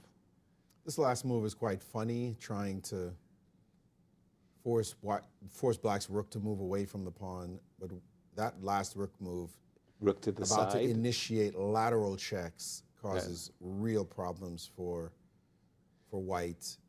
King g6. I wish it were a little bit further away, but with king g6 on the board, no problem at all. Yep, the pawns are And so that's off. an admission check that it's no problem for we'll just take the draw now, and this game will conclude right here. And We have a they handshake. have accepted a draw. Wow, what an exciting what round. a round. And if I may just put a bow on it, just very quickly, the game with Wesley and Alireza ended like this, in just a few moves. In just a few moves from that position we last saw. And if we could take a look, we see the rook going down to g7. Actually, I'll back up. It was rook g8 that we left. We left right here. Yep. Rook g8. Sorry, it was rook g8, queen f7, rook f8. Get your queen out of there. And now knight b4. Hello, knight's coming in with nasty threats. He took it, and then he tried queen e2, hoping against hope that he'd get queen b5 in, and Wesley said, I don't care. That's not a threat. That's not a real threat. You're down a rook. Queen b5 means absolutely nothing. I'll just draw back, and you got 0. And by the way, your knight's hanging. And so his opponent resigned, and that was that. And now Wonderful. Wesley is in clear first and Hans in clear second. So Queen Big H5 changes. check was not effective. Queen B5 check Was not not effective. So, Who's in first? Who's in second? well, let's go over to Poland first. Let's talk to Cristian. All right. And Maurice, that result between Alireza and Wesley was not so surprising because Alireza was definitely not in his best shape, is not in his best shape, and Wesley has just been steamrolling, with the exception of that game against Fabi that he lost. He's been steamrolling through this event. But a game and a result that was shocking to many was this one, especially after the opening phase and early middle game. Hans versus Fabiano. Fabi did absolutely everything brilliantly up to this point. But it does become a race because white is trying to get to the pawns on the queen side while black is trying to break open the position on the king side and try to connect those pawns, E and F, take the pawn from F3 and then steamroll with those pawns ahead. What he had to do, and Fabi played the move rook to G1, already a step in the wrong direction. What he had to do is understand the fact that knight to A7 is not a threat in the position. Just play the move knight to F6, wait for the move knight to A7, and now you have this sneaky little attack. A4 sacrificing a pawn. Of course, if you go king to B2, then your whole idea of trying to get to my pawns on the queen side as white is no longer possible. If you do take on A4, then I just simply pin the knight with rook to A8, and that's going to be an easy win. So after knight to F6, you have to start playing moves such as king to A4, but the rook on G8 is so powerful in this position, and I can just simply go rook to A8. What he had to do was keep the rook on the defensive end on G8. Instead, he went ahead with a move rook to G1, knight to A7. Spectacular move by Hans, missed by Fabi. Rook to G8, a step in the right direction. But after knight to A4, what he had to find was, instead of rook to A8, which was a big, big blunder, allowing white to go knight C6, king to B5, and now I'm just simply invading. My king is in the perfect position. What he had to do was play the move A takes B4. Again, if you take with a pawn, I'm going to go rook to A8, pin the knight. That's not possible. So you have to give this intermezzo check with the move knight to F6, and after king to F6, take on B4, rook to G2 was the critical move, and this is exactly, I'm getting to my point. You're going to take, I'm going to take, you're going to take, and finally, I'm the first one to connect those pawns, and the E pawn coupled with the F pawn, they're just simply going to be irresistible on the king side, and this would give black a decisive advantage. Unfortunately for Fabiano, he got outplayed in those last few moments of the game by Hans. Huge victory for Hans. Let's take a look. What an incredible day of results. Let's take a look at the standings after this round and see where we stand. As you can see, in first position, still Wesley So. Only defeat came at the hands of Fabiano. Hans in second position with 7 points. Then we have Vladimir Fedoseev in third position, completing the podium with 6 points, and quite a few players on 5 points. Fabiano, Gukesh, incredible victory for this young man, and of course, Jan-Krzysztof Duda. What a round here in Warsaw, Poland. We'll go back to the studio in St. Louis for some insights with Ben Underwood.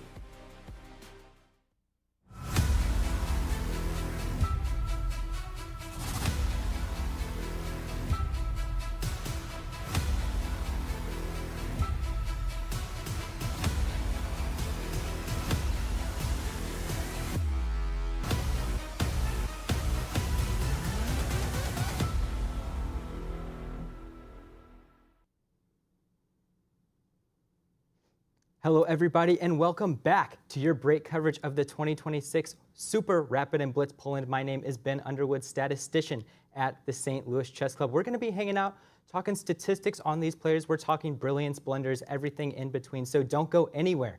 We're going to jump into it right now. But before we do anything, we're going to get it started off with a puzzle.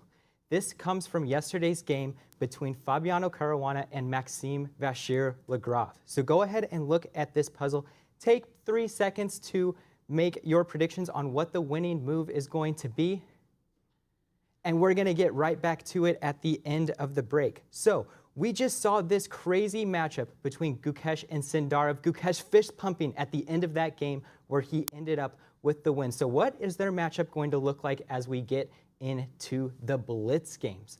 Well, both of these players are following the same trajectory in their recent Blitz matches since 2022. So here's their ELOs. January 2022, Sindarov has almost a 30-point advantage over Gukesh, but then drops off a little bit on to January 2023. Now, they're on the same trajectory now into 2026. These last 6 months, Sindarov leads Gukesh by around 20 Blitz ELO points. Now, what does this mean? Well, not much until we get to this next graphic. Let's take a look. So here's their head-to-heads. This is for the last 50 Blitz games that each of these players has played. We have Sindarov, 2.8 blunders per game versus Gukesh's 3.18. But I really want to take a look at this statistic right here. Best moves found in the middle game. Now, 62.8% for Sindarov, 62.7% for Gukesh.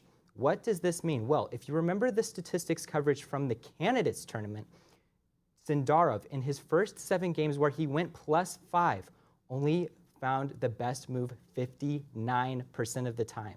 So he's finding more best moves in his Blitz games. Is this good for him? I'm going to make the argument that it's not. Now, why is that? In the candidates, Sindarov was very good at playing suboptimal moves that got his opponents into positions that they were very uncomfortable with. And then he outplayed them in those positions. Go ahead and just spring up the leaderboard with that +5 in the first half. So what this 62.8 tells me is that in his Blitz games, he's actually letting the positions control him a little bit. He's not doing that steering that we saw in the candidates, and he might actually let Gukesh steer the way of the Blitz games. So looking at Gukesh's 91.8% in the endgame, I expect him to do just that. Gukesh is going to steer these Blitz games a little bit. He is going to be my pick to at least win one of the 2 Blitz games that they play later in this tournament. Let's take a look at the blunders so far. We have 30 tournament blunders, so this is when the expected score of a game drops by 25% or more. We've had 30 so far after day 1. It's going to get even more as the days go on.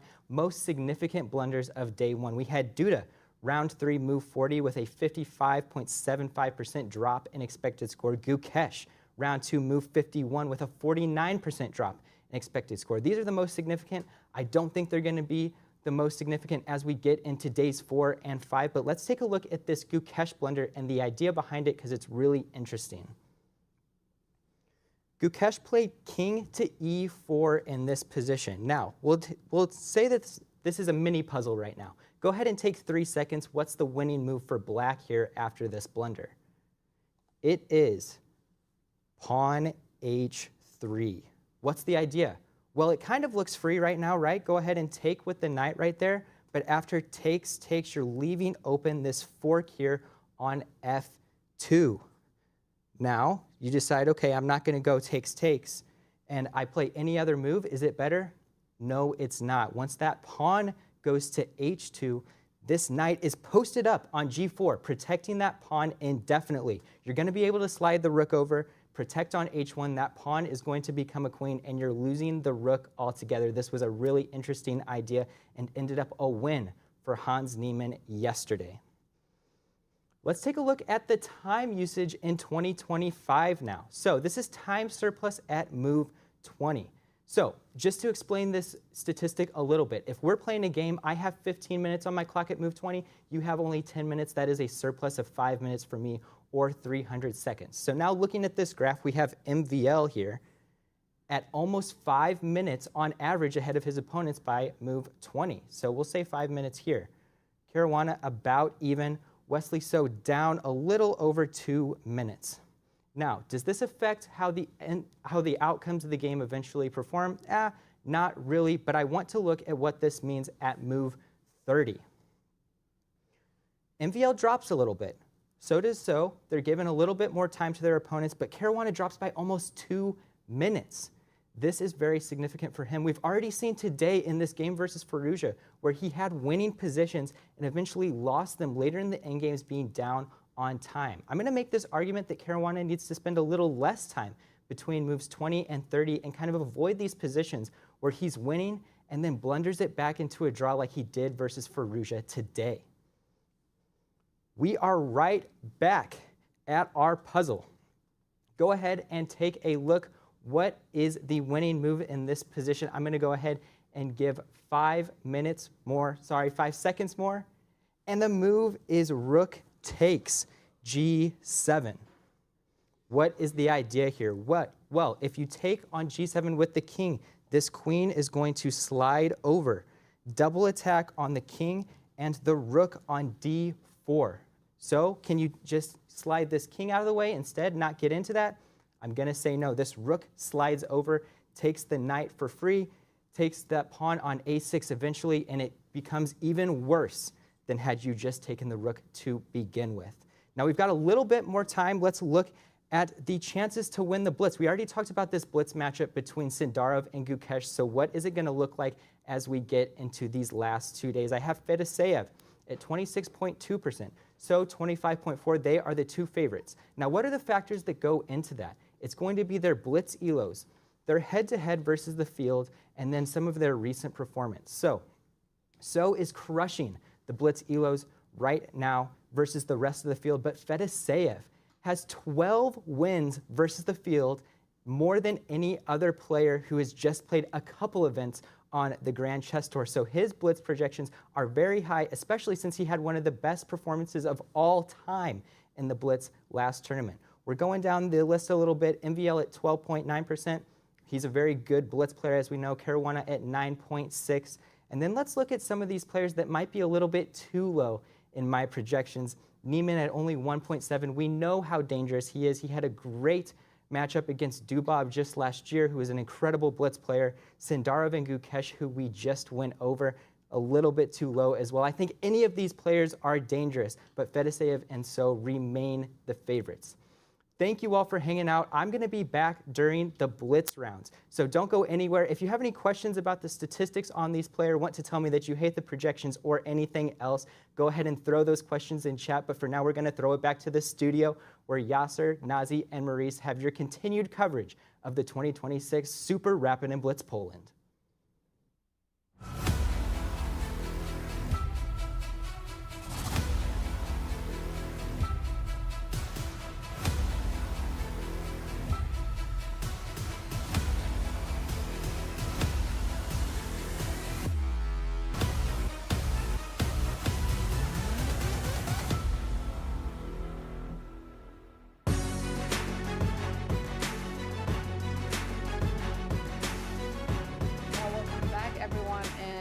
Thank you, Ben, for those statistics. Right. And we've got some standings after the very eventful This is the most exciting round we've had by far. Oh, my goodness. For those of you who missed it, what a Donnybrook we had between Gukesh and Sindarov. Incredible match. And now we have in clear lead. Clear first. Clear second. Wesley So. Clear second. Hans Niemann. Clear third. Vladimir Fedoseev. And then there's a lot of players sharing fourth. Remind me again, we came in and there were 5 players tied for first? Yeah, everything changed in 2 Wow, rounds. did that happen fast and clear. And what about the pairings? For round 6, last round of the day.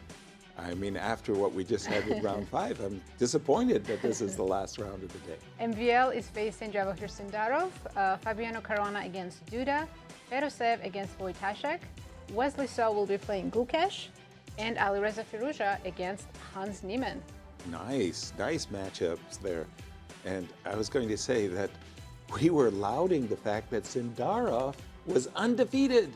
There was a man that couldn't lose. And then suddenly, back-to-back losses. Whoa, wow. that Yes, was unexpected. That was unexpected, especially losing to Gukesh. Right. But now Gukesh gets Wesley. And we saw Wesley win 2 yesterday and then lose.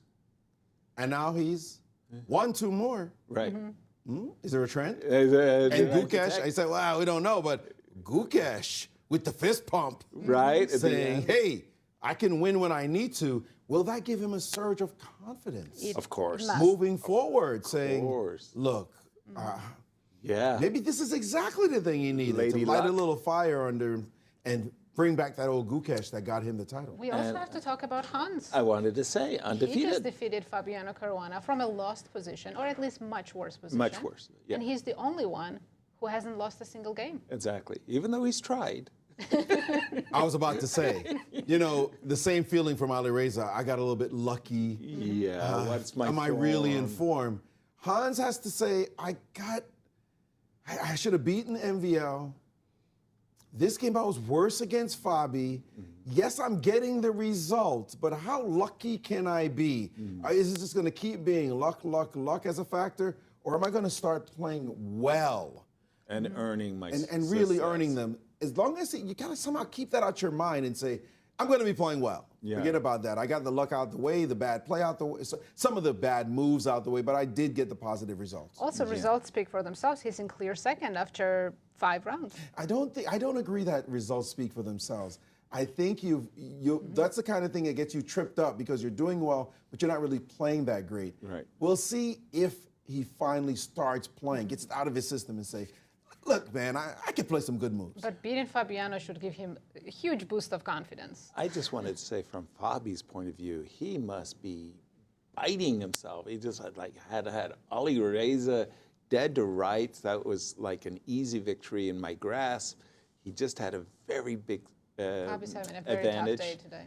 Yeah, and he let that one slip. Both games. Yeah, absolutely. And he scored a half out of the 2 points that he should have won. Both. Not acceptable for a player of his Unacceptable. class. Wesley So, clear first. He's going to go up against Gukesh. We're going to start with that game as our players are taking their seats for this, once again, the third game of our Rapids today, and it will be our final game of Rapids as the players shake hands. E4. I think we're going to see some Gioco Piano. What do you think, yes? Very, very high likelihood. And Wesley, who really works hard on his chessable courses, he has put some very, very diligent. Is he sharing all his secrets in those courses? He really is. I mean, it's remarkable how open he is and willing he is. But check it out. Knight C3, 4 knights. He's going to play Scotch. No, it's just a 4 knights with bishop b5.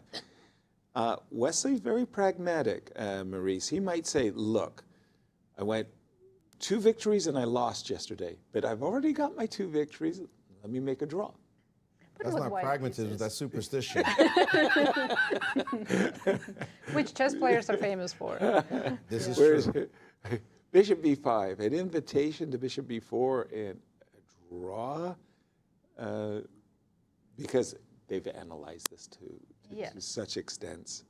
I mean, you're right. I've seen Wesley make quick draws when he feels like it's fine for his tournament. Yeah. There's another school of thought where you do play the move knight d4 here. But Gukesh doesn't like making quick draws. Right, and that knight d4 is one of those quick draws we could take and play e5. Take on d4 and play e5. And here we go. Bishop b4. And by the way, I don't want to look too far ahead. Yep, but? And I'm not looking so far ahead at all, but guess who plays each other tomorrow morning? First round tomorrow. First round? Wesley Hans? Wesley and Hans. Nice. So this is a big game for what will be a preview for that matchup. If Hans is able to maintain his score, they'll be, or even win the game. It could be co-leaders about to face off tomorrow. So Wesley's probably happy to make a nice little draw and get out of here, get some rest. It's been a long day. 2.5 points out of 3 would be extremely successful. In this case, 5 points out of 6, since he's getting double the points for his results. So I don't think you would have a problem with a draw and telling the rest of them, go struggle it out while I go have dinner and relax in Warsaw. Exactly. I want to say thousands of games, and I don't think I'm mistaken in saying that. Rook e8, very, very well-known way of making a draw. And taking on c3. Taking on c3 is also a very viable alternative towards a draw. For Wesley, that helps secure his lead. I think Gukesh will be fine with a draw as well. First, you're playing with black pieces against the sole leader of the event, who's having a great tournament. And you just are coming off of a win against Sindarov. Huge. And for those of you joining us late, there was a fist pump there by Gukesh. That was a very, very meaningful game for him as he's looking to square off in his World Championship match later this year. I don't think I've ever seen Gukesh wanted to display say, emotion in such a way. Me either. Except his game 14 against Dinglerin, what won him the title. Yeah, when he was quite visible and naturally so. You just won the World Championship title, but this response after a victory in front of your opponent on top of it, I've never seen that from Gukesh. Normally he'll maintain mostly decorum. That shows you how much it meant to him to win this game against this specific opponent. He also looked towards the audience. Yeah, I think his trainer was in the audience and he was saying, yeah, baby. Yeah, take a look. But yeah, he was very emotional at the end of the Dinglerin match. And yeah, he just won the World Championship. His dream came true. Yeah, when he sat at the table, actually, I remember the last moment because I was there in Singapore and everybody was abuzz. There was cheering in the hall. And Gukesh was sitting at the board, setting up the chess pieces, resetting the chess pieces, and with the next game, and the tears in his eyes welling up, like I cannot believe I just did this, and then going outside and giving his father a giant hug. That's as emotional as you'll probably ever see him. Even if he wins another match, it's not going to be the same as the first. But that right there, that fist pump, definitely fun to see. And we expect it from the youngins. Yes. Yeah, baby. We're always happy to see when they show their emotions, because usually they always have the poker face. You don't know what's going on. Exactly. I'm going to move away from our live board between Wesley and Gukesh for a moment and go to the game of Hans Niemann. Hans Niemann is in clear second at the moment, and he's playing against Alireza Firouzja. And we've just seen this.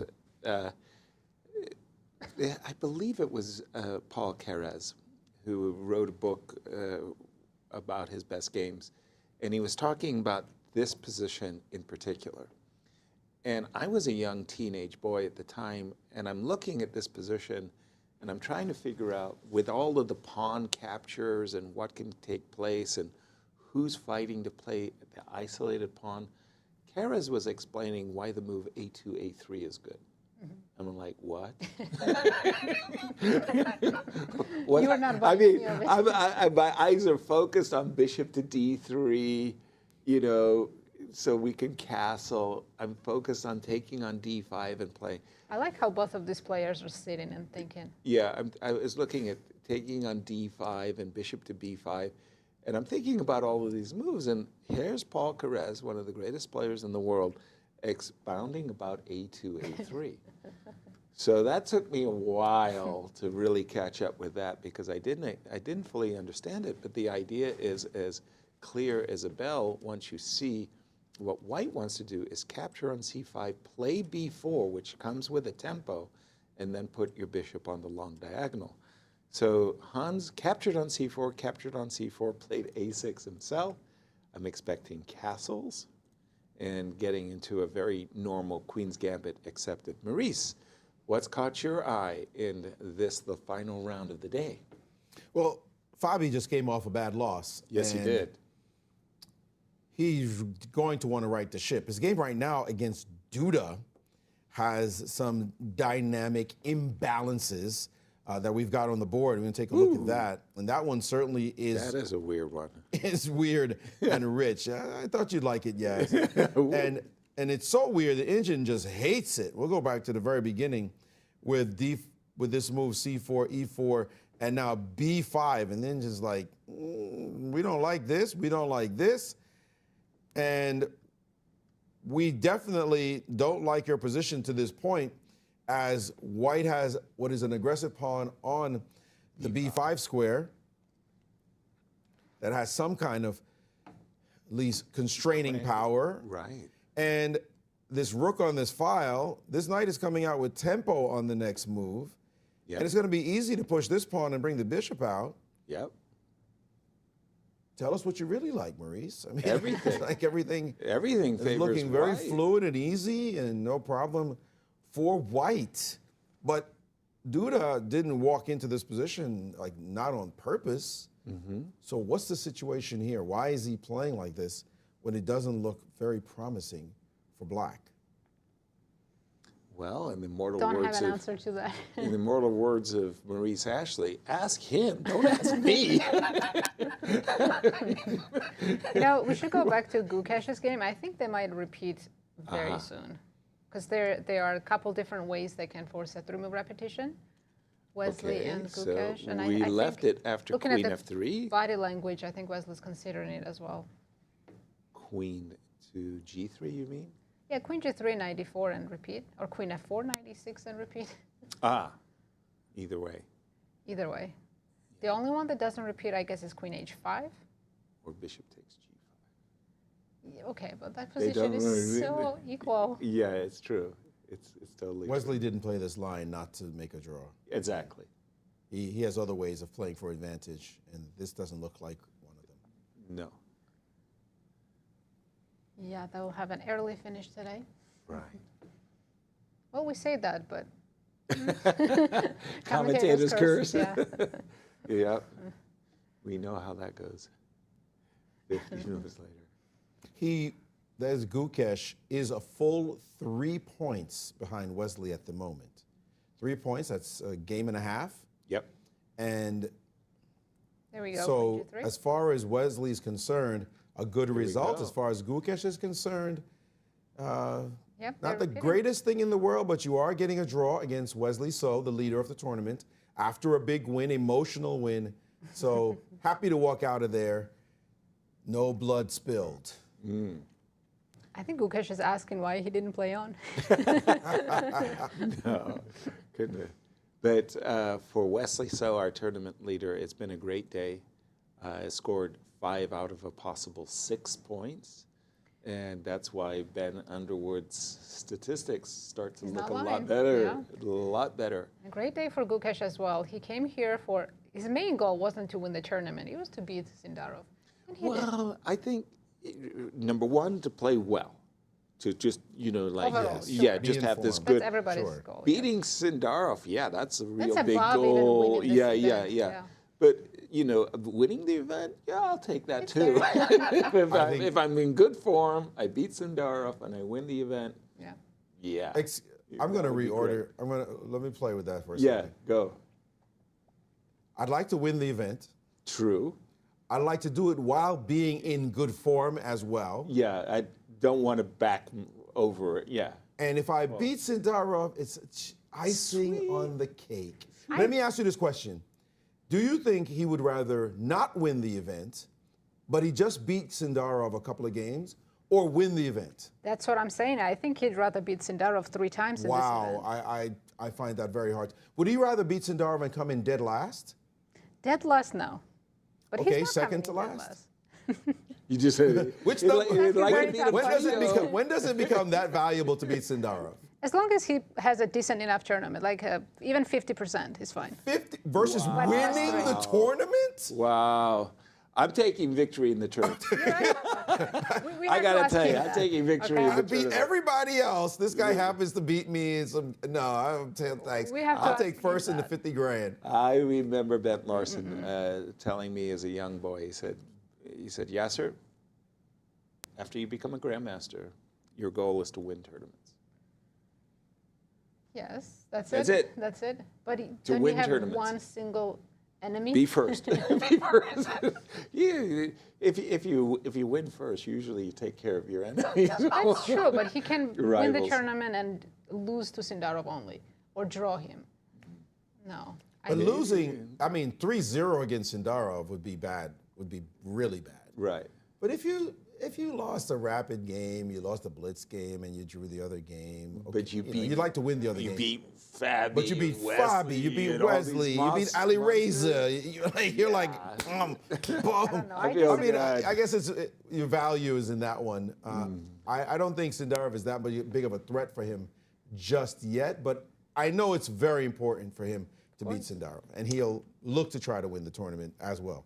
Make some kind of comeback. Let me pick up where you left off in the game between Duda and Fabi, just as you described it. Bishop to e7, knight to c3. Bishop went back to b7. What isn't there to like about this fluidity in the position for Fabi? And I know in these positions where we have the isolated queen pawn, like put the pawn on b6, put the pawn on a3, oftentimes this rook loves to flash across the board. And just this idea that we've already got the open file for the rook. I mean, you start looking at knight takes f7 ideas. Usually the rook is on e1 when that happens. Or queen on e2 or something like that. Exactly. So I'm So thinking Fabi's like looking rook e1, and it feels like it's all one-way But traffic. queen e2 is a very nice move here. Also? Yes, because you can't take the d pawn. That was my first question. Why not? Because, as you mentioned, your sacrifice happens. Knight takes, Bank. her splat. Thanks for moving your queen away from ever helping out that king.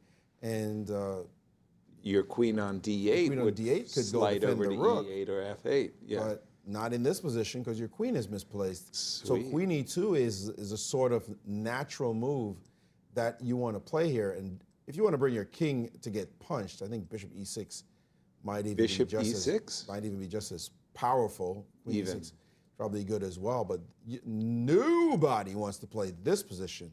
Now this is ugly. With the black pieces. I mean, this isn't the strategic considerations from an isolated queen pawn. This is your king getting mated in the middle of the board. Exactly.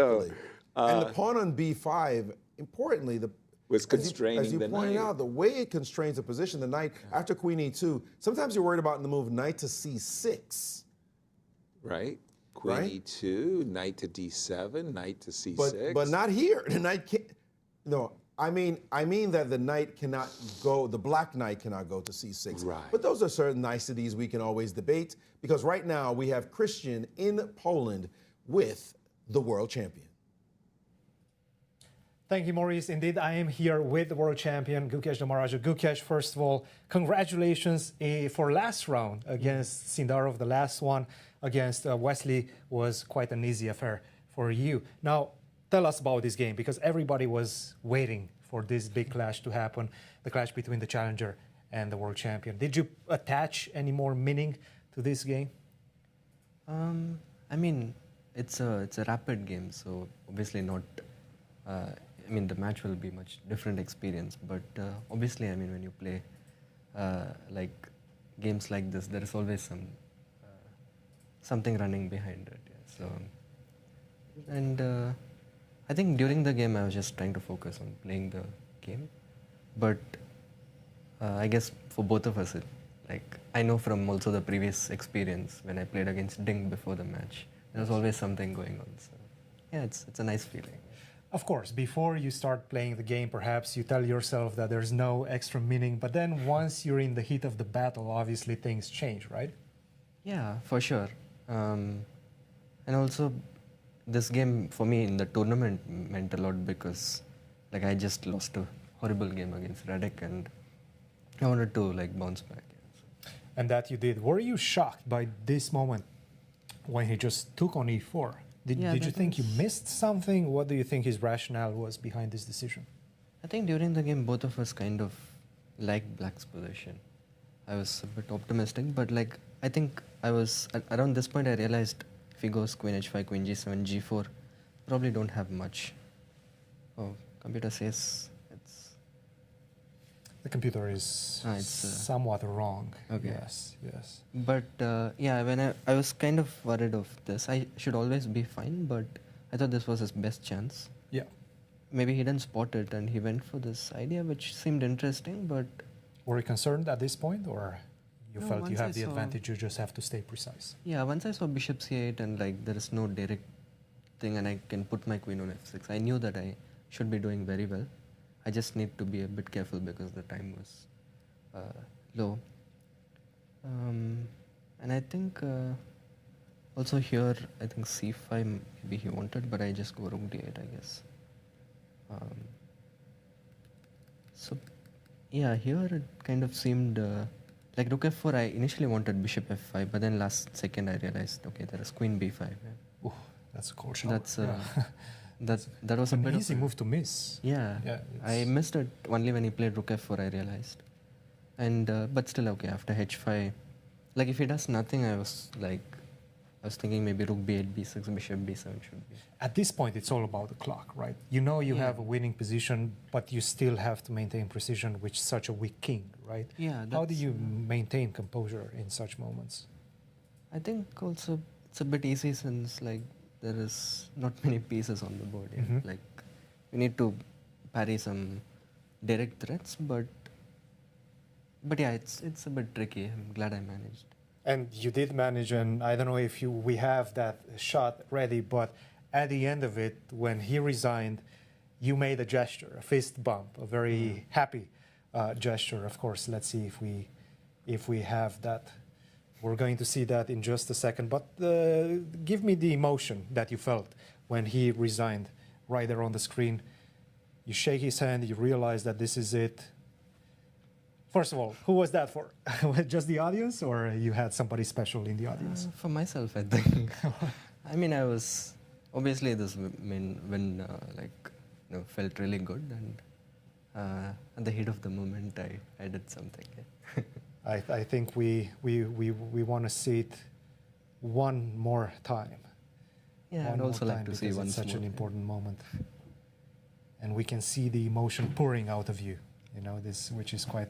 Yeah, I think also like since it was a tense game, I was playing like with seconds for a pretty long time, and I actually found this very nice resource with like f6 and knight f7. Yes. So I was like quite happy with that. You know that you can also take on g4 first instead of f6. Rook takes g4 because he cannot take your knight. Wow. Oh, you have checkmate with f6. Oh, that's really cool.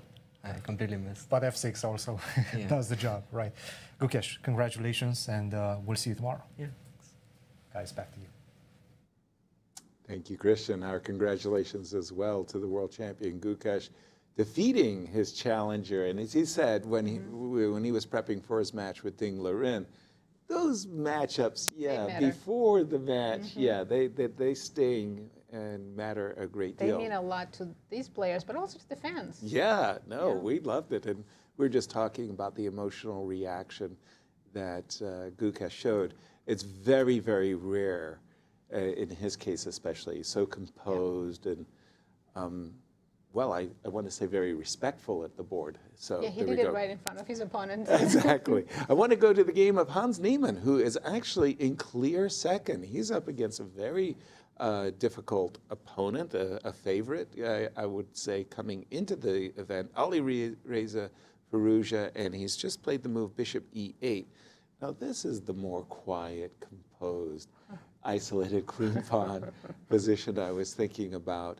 I like the, shall we say, extra space that white has, but there's nothing to attack. Nothing. In Hans's position. How do you like the position? I'm thinking of queen e3. I think black is completely fine. So we'll set up rooks on d6, d8. Rook set up. Okay. So at some point, are you going to take on c6 and play knight e5? Precisely. Yeah. So I would, in fact, I would love to play the move bishop takes c6. This has not been played. Let me emphasize bishop takes c6. Actually, and knight e5. I think Alireza played knight e5 without taking on c6. I see. Oh, queen e5 tactically doesn't work. And this, the problem here is tactically it doesn't work. But if you could get this type of position again. Oh yeah. This is nice. What we're playing for as white. We would love to have. We're just hanging the knight on e5. But Again, we're doing the same. It works tactically, so that was why I was thinking that we would start with the move queen e3 to prep the capture on c6. Look, he went queen c3. Instead, he played queen c3, somewhat similar ideas. Rook to d6. And then knight e5 right away. And knight e5. Black can't take on e5, so why not? He still has the option to take on c6 with the bishop now. Right. And get exactly what you were trying to get. Exactly. I'm sure. We don't get the rook on c7, though. Exactly. That's the problem. Too many pieces off the board. Yeah. I need the dark square bishop back. Could somebody give me a knight back as well? The more trades we have in these Isolani positions, the better it is. Yeah. For the defending side, and you're not constraining the space so much. It'll be more or less equal somewhere, but And it ain't much to play for a position like this one. Ooh, that's a blunder. Okay, that? I just trying to wanted get to somebody's say, feelings hurt. I wanted to play queen takes d6. Why doesn't the computer allow me to play queen It has some takes strange d6? rules that you can't leave your king hanging. Oh, those rules. I hate those rule books. So So you did have rook takes d4, and it's Yes. just completely equal. Exactly. Yeah, I think don't these trades take are with coming. queen. He actually took with the knight on c6 and traded both minor pieces. Same idea. Oh, he took with the bishop first or with the With the knight? knight. With the knight. Hans retook with the bishop, and bishops came off. Yeah, we're in the same position. We're just looking at rook takes c6 and rook d4 on the board. Very even. Very even Steven so far.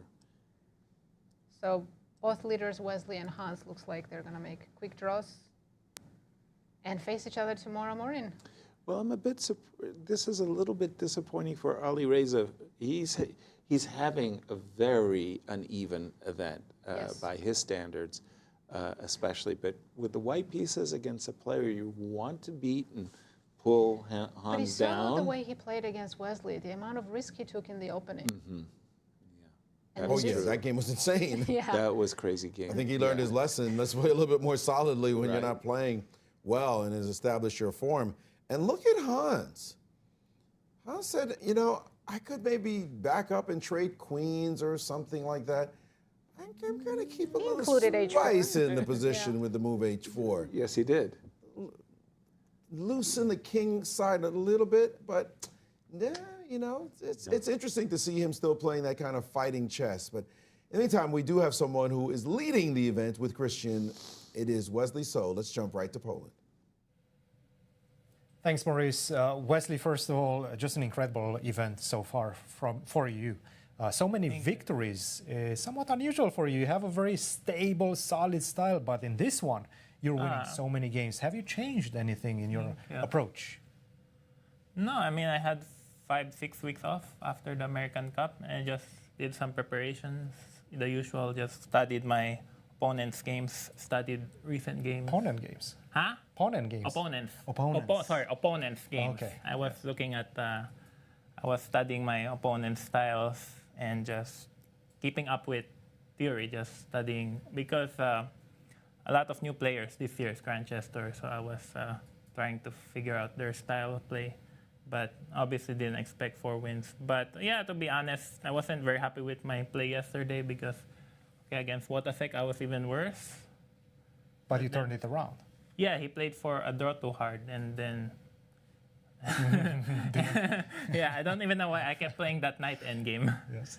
And against Fabi, he was just better all throughout, and I mixed up the opening. So yeah, I thought my play yesterday was very poor, but today it was a bit better, so I'm very happy. You said something very interesting. You said that you've prepared against specific opponents. Now it seems like you're putting a lot of weight on the Grand Chess Tour, and you're getting ready for this new season. Is that correct? Is this one of the tournaments and one of the tours that you're looking forward to the most? Yeah, for sure. I'm very grateful that they invited me this year, because if I play Grandchester, I don't even need to play anything else. This year, the Grandchester is my favorite event, and yeah, basically if you get invited to Grandchester, you don't even need to play anything else, because even if you just play 5 events per year, that's already a lot. You still have somewhat of a busy calendar, yeah? Yeah, I mean, if you do well in the Grandchester, you're good. Like, actually, this year, I'm not playing a lot of online. Like, all this esports thing, I'm not even trying to qualify or play in their tournaments. I'm more focused over the board this year. No Title Tuesdays? I do play Title Tuesday, but it's for practice. Yes. Maybe win $100 sometimes. But I played Fabi in Title Tuesday twice this year. And yeah, he plays too. Yeah, I think just play Title Tuesday for practice. And yeah, I kind of like it. Yeah. Give me your insight about this game, because I do feel like this was quite an important game for the standings and for you as well. Yeah, the victory sure. against Sindarov. Yeah, Sindarov's a very talented player. So a big congrats to him for his most dominating performance against I've ever seen. But that was quite impressive, indeed. Yeah, but I expected Bishop B7 like here, bishop b7. So he played a6, so then I didn't know what to do. But then I just decided to transpose. And yeah, this all been played before. Yeah, take your time. In knight g4. Knight g4 doesn't work. Okay. Actually, this line had been played by Anatoly Karpov, I think, back in 1994. So Anatoly Karpov is my favorite chess player, of course. So then, yeah, rook a b8, I think, is most accurate. But he just blundered bishop b6, knight g7. And here, he blundered again. The thing is, he has 22 minutes. I think he just played too quickly. But yeah, it's a rook d8, yeah, obviously. Then he has some compensation with the bishop pair. Yep. But I don't know why he took. Then it looks very good. Yeah, man, I can even play rook d6. I was thinking about this. You still have to convert. But bishop d4. It's right? not. Yeah, bishop. This was not easy. Always with the opposite color bishops. Yeah, I'm surprised. Yeah, rook d8. I think rook d8 is just losing. You should play rook e8 first. Try to create counterplay. And then I think if I go here, then now maybe rook d8 may at least make kings more passive. Yeah. Yeah, but maybe knight d5 was a mistake. I should keep knights on the board like knight e2. Still, from a practical perspective, knight d5 is definitely not a bad move, right? Yeah. Especially if rook d8 is just losing. Yeah, rook d8, I think this endgame is just winning. But it wasn't easy. It wasn't easy. First of all, you do have to play b3, which is a very important move. Yeah, actually, I thought the bishop e4 was winning too. But good thing I didn't play this. This is not winning. Oh, what? King d6? King d6, yeah? King d6 is, King e5. Is quite crazy indeed. Yeah, so I'm happy I didn't. Okay, but b3. And I do want to take you to this moment because this was a crucial moment. You only have one move that wins, and you found it, king to f4. How did you base this decision? Thank God I still have almost 5 minutes. Yes. Because here I thought he's just going to resign, then because he spent 7 minutes, yeah, or something. Yes. Then he found this move. Then I thought, okay, king h4, f4, h4. No, I thought he has some tricks, like here. No tricks, because you go bishop d2. I think it's the important move, and then you just bring the king to f6. Yeah, h4, you go check, and then you go back. Yeah. That's a nice trick. And so I thought, okay, he still has some tricks. So then I figured I should think. So I thought this was winning, but then he goes here, yeah? Or bishop b1 first. Yeah. Still. Yeah, and then I can't never take, yeah. So then, yeah, fortunately I still have some time left. That's why it's important to keep a little bit of time. Well, but I think, I'm surprised that, okay, actually I lost games like this with black before. So. They're always very volatile. Yeah. Wesley, thank you very much. And thank you so once much. again, congratulations on such a good performance in the first 2 days. Good luck tomorrow. Thank you so much. Guys, back to you. Thank you, Cristian. And indeed, our congratulations too, Wesley, as he's leading with a great result for today. We're picking up the action between Alireza and Hans Niemann. And for us, we were very surprised by Hans' decision to play queen f4, instead of trading keeping the queens on the board, and he wants to play he's showing some bold. I mean, he just beat Fabi. Yeah. He's feeling confident. He wants to keep playing. And honestly, he's not taking any risks in this. Well, okay.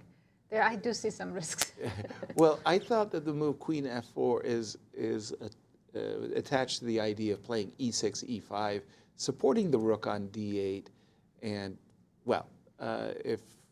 I mean, at the moment, you're pinned, which is uncomfortable. You want to play e5, but then are you creating a weakness on f7?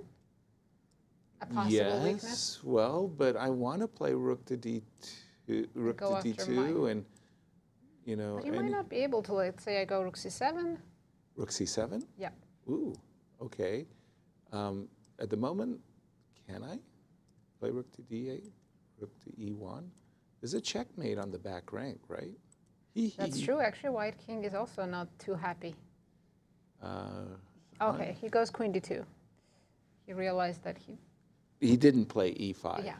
Okay, apologies. So rook e1, he played queen to d2, did Hans.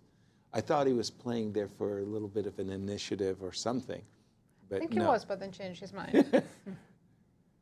Funny. Yeah, it's a weird way to trade queens. Yeah, exactly. The queen was on earlier. f6. Yeah, I thought he was going to back up with the rook and invite the queen trade. You know, just rook d5.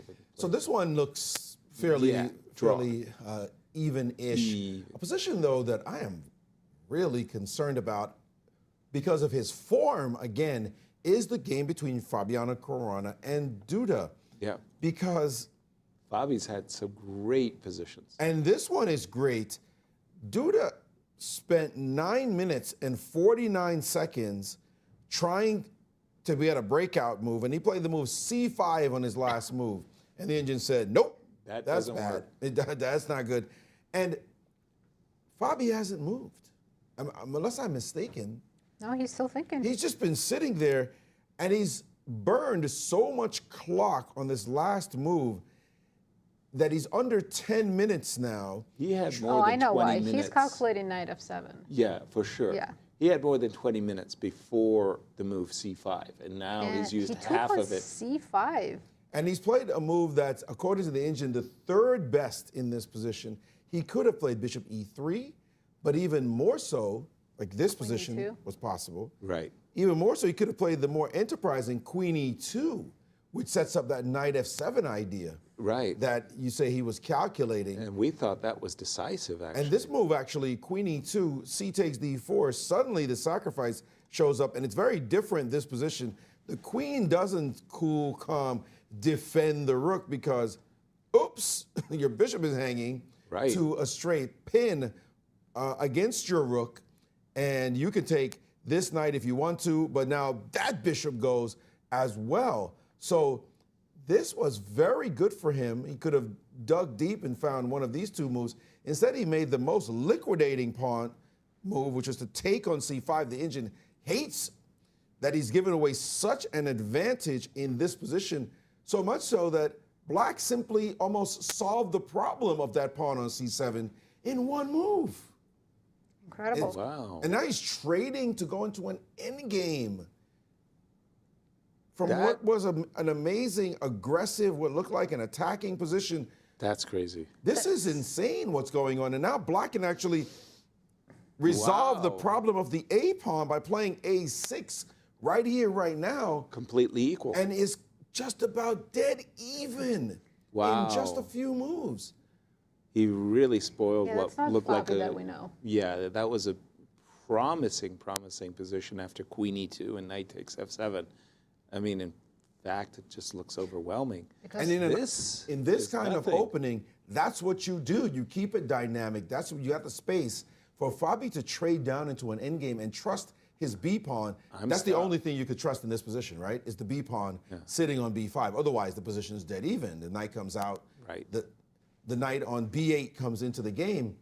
But if I can play the move A6 and solve that, that means what were you pointing to as an advantage? Right. I am stunned by a long think leading to this decision, and it just shows his form is off. Yeah. I mean, Fabi's just not his full self, and it looks like he's just sort of almost let go of the rope, and for today anyway, and just played a sequence that doesn't make.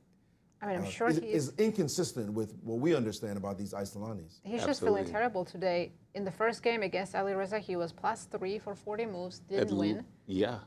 In the last game, he was the one trying to win against Hans the entire game, and he lost. Yeah. So it's, even for Fabi, that's hard to recover from. For sure. Scoring a half a point against two winning positions.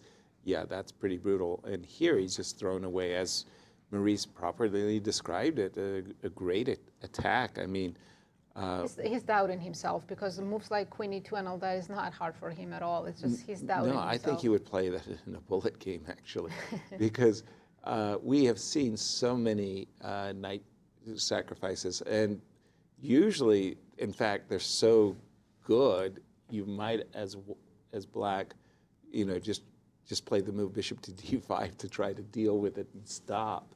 Knight takes f7. He didn't do that. He played takes on c5.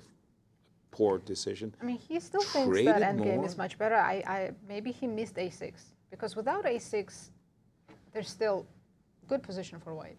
But a6 is very strong. How do you miss a6? I'm not sure how you miss Ask a6. him, yeah, Maurice. You taught me that. You guys keep using my line against me. That's not fair. Hey, man. I mean, how do you miss a6? The only advantage you have is that B pawn. Yep. So what is the way that black liquidates? Unless... Maybe he thought knight a4 here. I was about to say the exact same thing. tempo. Unless there's a knight a4 sighting of some There's kind. a tempo. But bishop b4 is a full tempo.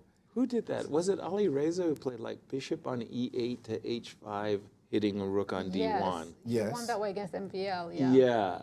And that, the one, and the knight on d6. Got trapped. Yeah, got stranded. That was the one.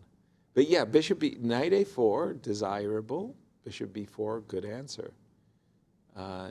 Nothing. And the moment this gets traded, the moment the rooks get traded, easy. There is a small tactic that needs to look at. Just go down your line again. All right. A6. All right, a6. Knight a4. Bishop b4. Bishop b4, rook d1, rook fd1. Rook fd1. Or rook ed1, excuse me.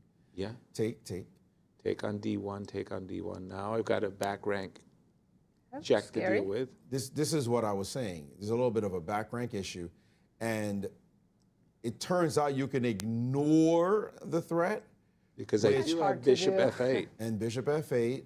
Because the thing is, my rook on a8 is defended. My immediate move is knight c6. And that is the core. Excuse me. But bishop takes on and b5. Knight b6 is not winning because of rook a1 check. But now knight c6 in this position is not playable. Well, you can play knight c6 though. Huh? You can play knight c6. No, that's what I'm saying. Knight c6 is not playable, and knight d7 is not playable. Yeah. So I can see you could be very, very deep in your analysis and say, oh, this is good for me. Maybe Fabi went deep and saw this as good for himself. Gotcha. But black makes sense.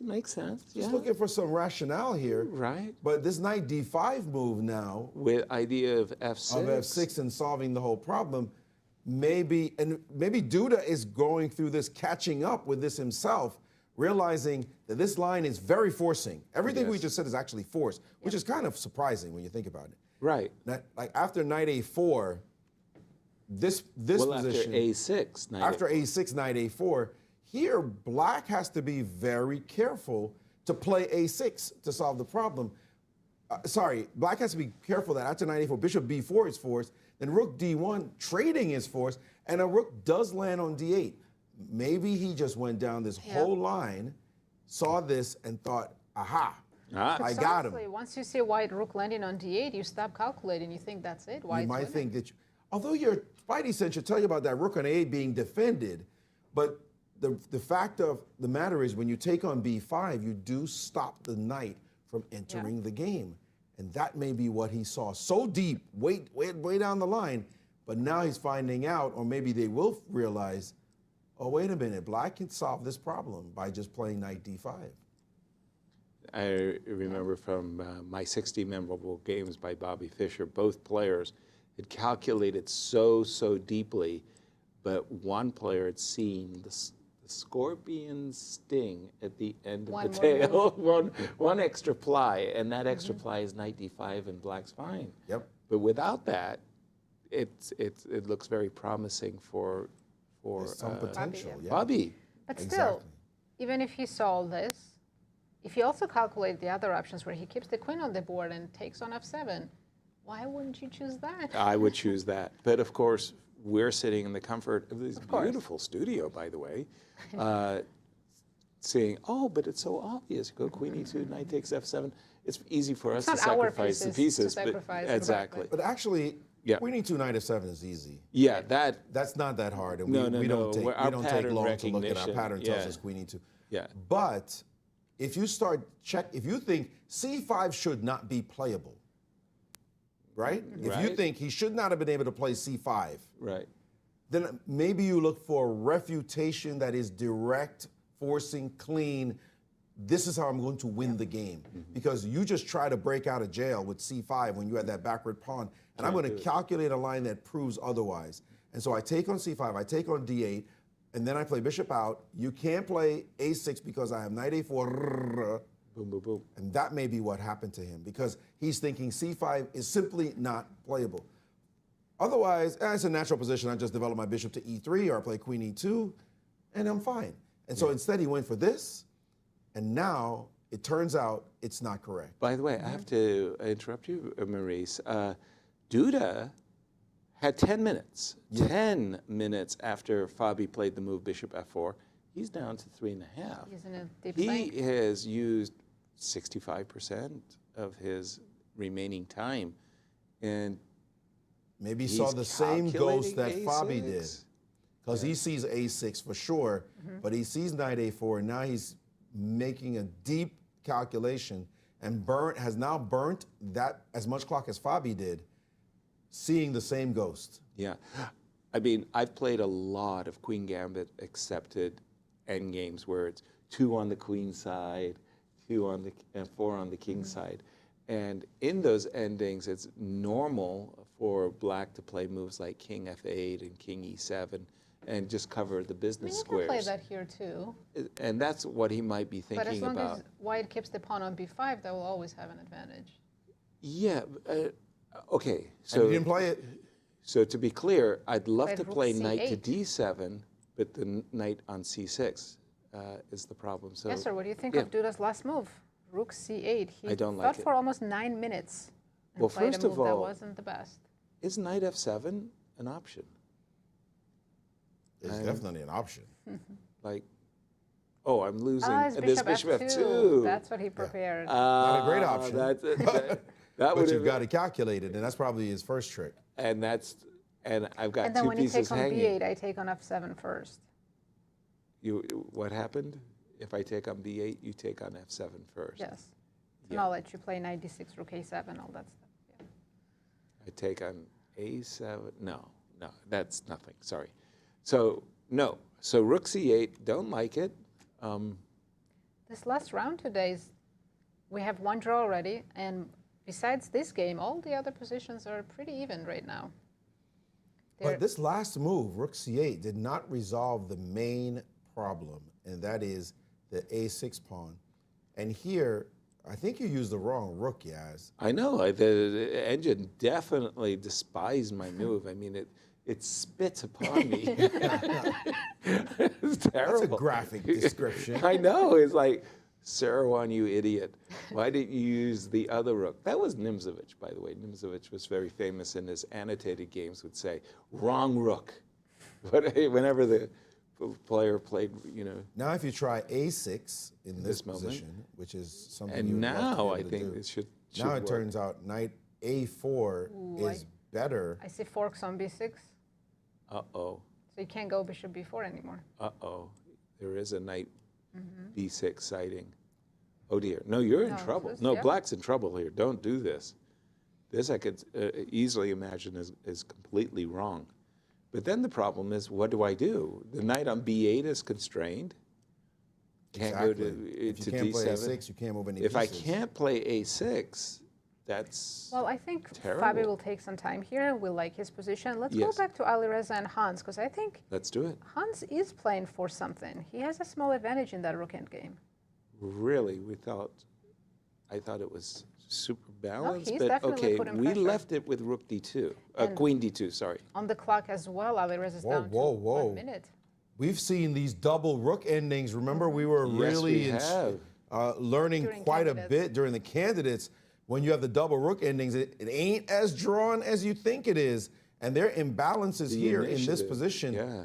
Black, by the way, is down Whoa, a pawn. a pawn, But almost checkmating. but guess what? There's a mating issue that his opponent is facing. And is this the live position? No, he played rook. No, this is the analysis. But what I wanted to say is Alireza was facing rook a1 and rook h1 checkmate. Yes. That's what chilled him, and he moved his rook away, and now this is the live So position. after rook a1, Rook takes Alireza's, f2. is it only move g3? I'm just trying to see if there's... Well, you could throw in a check if you want, but then you will be playing Yes, g3. yes. But hold on, I'm a pawn grabber. I want to play rook f1. Rook f2? Uh, Oh, and then rook f1. But then rook c1, that's why Alireza played rook c4. So rook c1, just a second, rook c1, rook here, rook g1. Yeah, ugly But move, but are you embracing that? no. No, you should start with a check, though. Where, what, when? Which Start check? with a check on c6. I'm always playing f6. Okay, and then rook c1. And then I'm always playing for the two Still rook connect d2. towards. Rook c1 first. Sorry, C1? rook c1 first. Okay, Rook- and then after rook to g1, what do you do about your a6 pawn? Okay, the question is, can I checkmate you somehow? I'm going to play king h5, f5, and just go for the mate. So you take on a6. You get a pawn, I get to play checkmate. f5. I hope. It's still What's not the threat? checkmate, What's the threat? Just g4. And? g3, f4, f3. It's a very long threat. It's a long No. thread. Okay, maybe the threat is g4, rook d3, And rook h3. rook h3 Thank mate. okay, so I will have to play king h1 against. Okay, but I will have rook a8. Hans didn't take on f2. Okay, just a second. Let me go. I'm going to go back No, to the live position, everybody. Just doubled Sorry. on the first rank. Yeah, he doubled, which is. He doubled on the 1st rank, so he's going to provoke g3. With He or gets a without. lot out of this. He wins at least the h pawn, and maybe wins the g pawn on a good day. So g3, I have to play g3. Sure. Yeah, so start checking. Check, check. Check, check. And then take h3. You are losing g3, aren't you? No, because you have rook g4. And I can't play f5? I can. Oh, f5. Okay. So I'm taking a pawn Let's take on h3 right away. right away. I don't know which. No. I will take the g pawn. I will take the g pawn. Okay, it's going to amount to the same. I just didn't want to give him a tempo. So now, what do you do about your pawn? That's a big question. Maybe white just takes a6. Oh, there's a funny line, king g4. Yeah. Where's the mate? And take immediately. Sweet. Oh, nice. That is very funny. This was the one that Self-made. Gukesh missed. The rook takes g4 check, king Similar, takes. yeah. Rooks are so mate. strong for that. Yes. Nice. So a check has been played, and then this is looking challenging for white. Right. f6 played. F. Let's get to the live game. Rook check on c6. Sorry, Oh, sorry. he hasn't played f6 yet. So rook check. We expect to see f6, and then he'll have to play g3. There's nothing else to do. We've been looking at f6 as if it's automatic. Could he play king h5? King h5, g4. I don't walk G4 into some kind check. of checkmate Rook check. there. You're walking into your own mating. I'm walking into checkmate, or who's walking into? Who's doing what? Who's doing the takes? checkmating? Oh, king takes. You have. Rook a3. Okay, but that's getting away from the checkmating. Yeah. Hold it. I'm not finished with you guys King yet. f3. Rook a3, rook c3. Yeah. No, hold on. Could I have take played king h4. h2? Actually, king h2 is better. Oh no. I'm But still then we're- taking the No, h2. you're right. Sorry. King h3. Yeah. King f3. Take on a3 with a check. Still, I mean, black is better, but it's not. It's not the same It's not constraining the line same. as before. Right. It's not as juicy as f6, g3. I agree with that. But yeah, Hans is taking his time. But he's definitely considering other moves besides f6. Hans, to his credit, when he played h5, h4, queen f4, queen d2, in his mind's eye, he had the dream that he could double on the first rank Pretty and impressive. checkmate on h1. So he was always thinking in terms of, I've got a chance here. And What maybe the we heck should is going on switch in Fabi's very just for a bit in Fabi's game, because Duda just played the only move to not get checkmated, and now it looks equal. It's an absolutely crazy position. We got to go to Look that. at Duda's king. I'm going to leave this game and We'll be back. We'll There's Fabi on the second board. Yep. Okay. Just a second. Amazing. Okay. Position. Let's take a look at what happened. By the way, Now we've knight been looking f7. at these knight f7 for the longest time. You should back up a couple of moves. Yes. We'll come back very quickly. The move a6 was played. Fabi found rook ad1, and a6 winning was knight a4. Winning. Yes. Knight a4 was crushing. We looked at all those lines that were just amazing, and the advantage is so huge. Black's pieces on the queen side are fully constrained, and this would have been fantastic. Instead, he went whole hog for a different plan, more direct, bringing his bishop back and then sacking, Which and then looks thinking very good. Thinking it's over. I got him. Look at this. Rook g5. This is Duda a found the only crusher. move to not get mated. It's knight f to d7. Well, Well, first of hold all, on, I've got two threats. I've got the threat of bishop Yes. takes c8 and rook takes c5. Yes. But I've got the more salient threat of checkmate, rook g5. G5 is coming with And support. this is a remarkable find by Duda. With only a minute on the clock, too. Wow, Impressive. knight d7. What a move. As And we I'm always sure say, this- Fabi has missed this move. They're when very he- good at finding the only moves. Oh. That's the Levon Aronian rule. He said if you've got plenty of moves, a strong player may have trouble having all those options, Right. figuring out what to do. But if they've got an only move they've got to find, they're going to find it. And that's much easier. Give me a difficult only move over a bunch of juicy options every day. And by the way, Gorgeous move. is the challenger Sindarov about to lose his third game in a row? Say what? Because we came in He was singing his undefeated coming praises into of being today. an undefeated player. He's going 0-3. MVL Oh, this is a great. winning. Yeah, no, this is a great. It's 3 ending versus for 2 and white. bishop versus knight. It And is the wrong pawns are color bishop target. for the h-pawn. So Sindarov still has a chance, but But the the right pawns are on technique. light Don't you lose the squares. pawn immediately? you do. Yeah. You do. If the pawns You were lose in dark F5. squares, like Or h6 H5. and f6. Is it white to move? It's white to move, right? Yes. So then you must lose the pawn immediately. Bishop c2 and king f4. Because Right? that knight is the wrong distance away from that pawn, so it's not going to defend it. Unless there is some tactic. Knight e5, knight takes f3. Is that endgame a draw? Yeah. 5, king f4. Knight e5. If you take, I take on f3. I get. So that saves it. Okay, very Ah. tricky. Very tricky. Yes. Nice. So why am I not just? What is the deal? Maybe then? it's not lost then. If Well, F4 is- I'm the thinking engine that. says it's winning, it should Yeah, be winning. I'm thinking I'm going to go king e. King d4, king d4. d6. King. Okay, and I want it to be your move. Okay, so I'm going to go here. You're going to go here, Yep. right? I'm going to go here. You He's have done to bishop play c2. knight f6. Mm-hmm.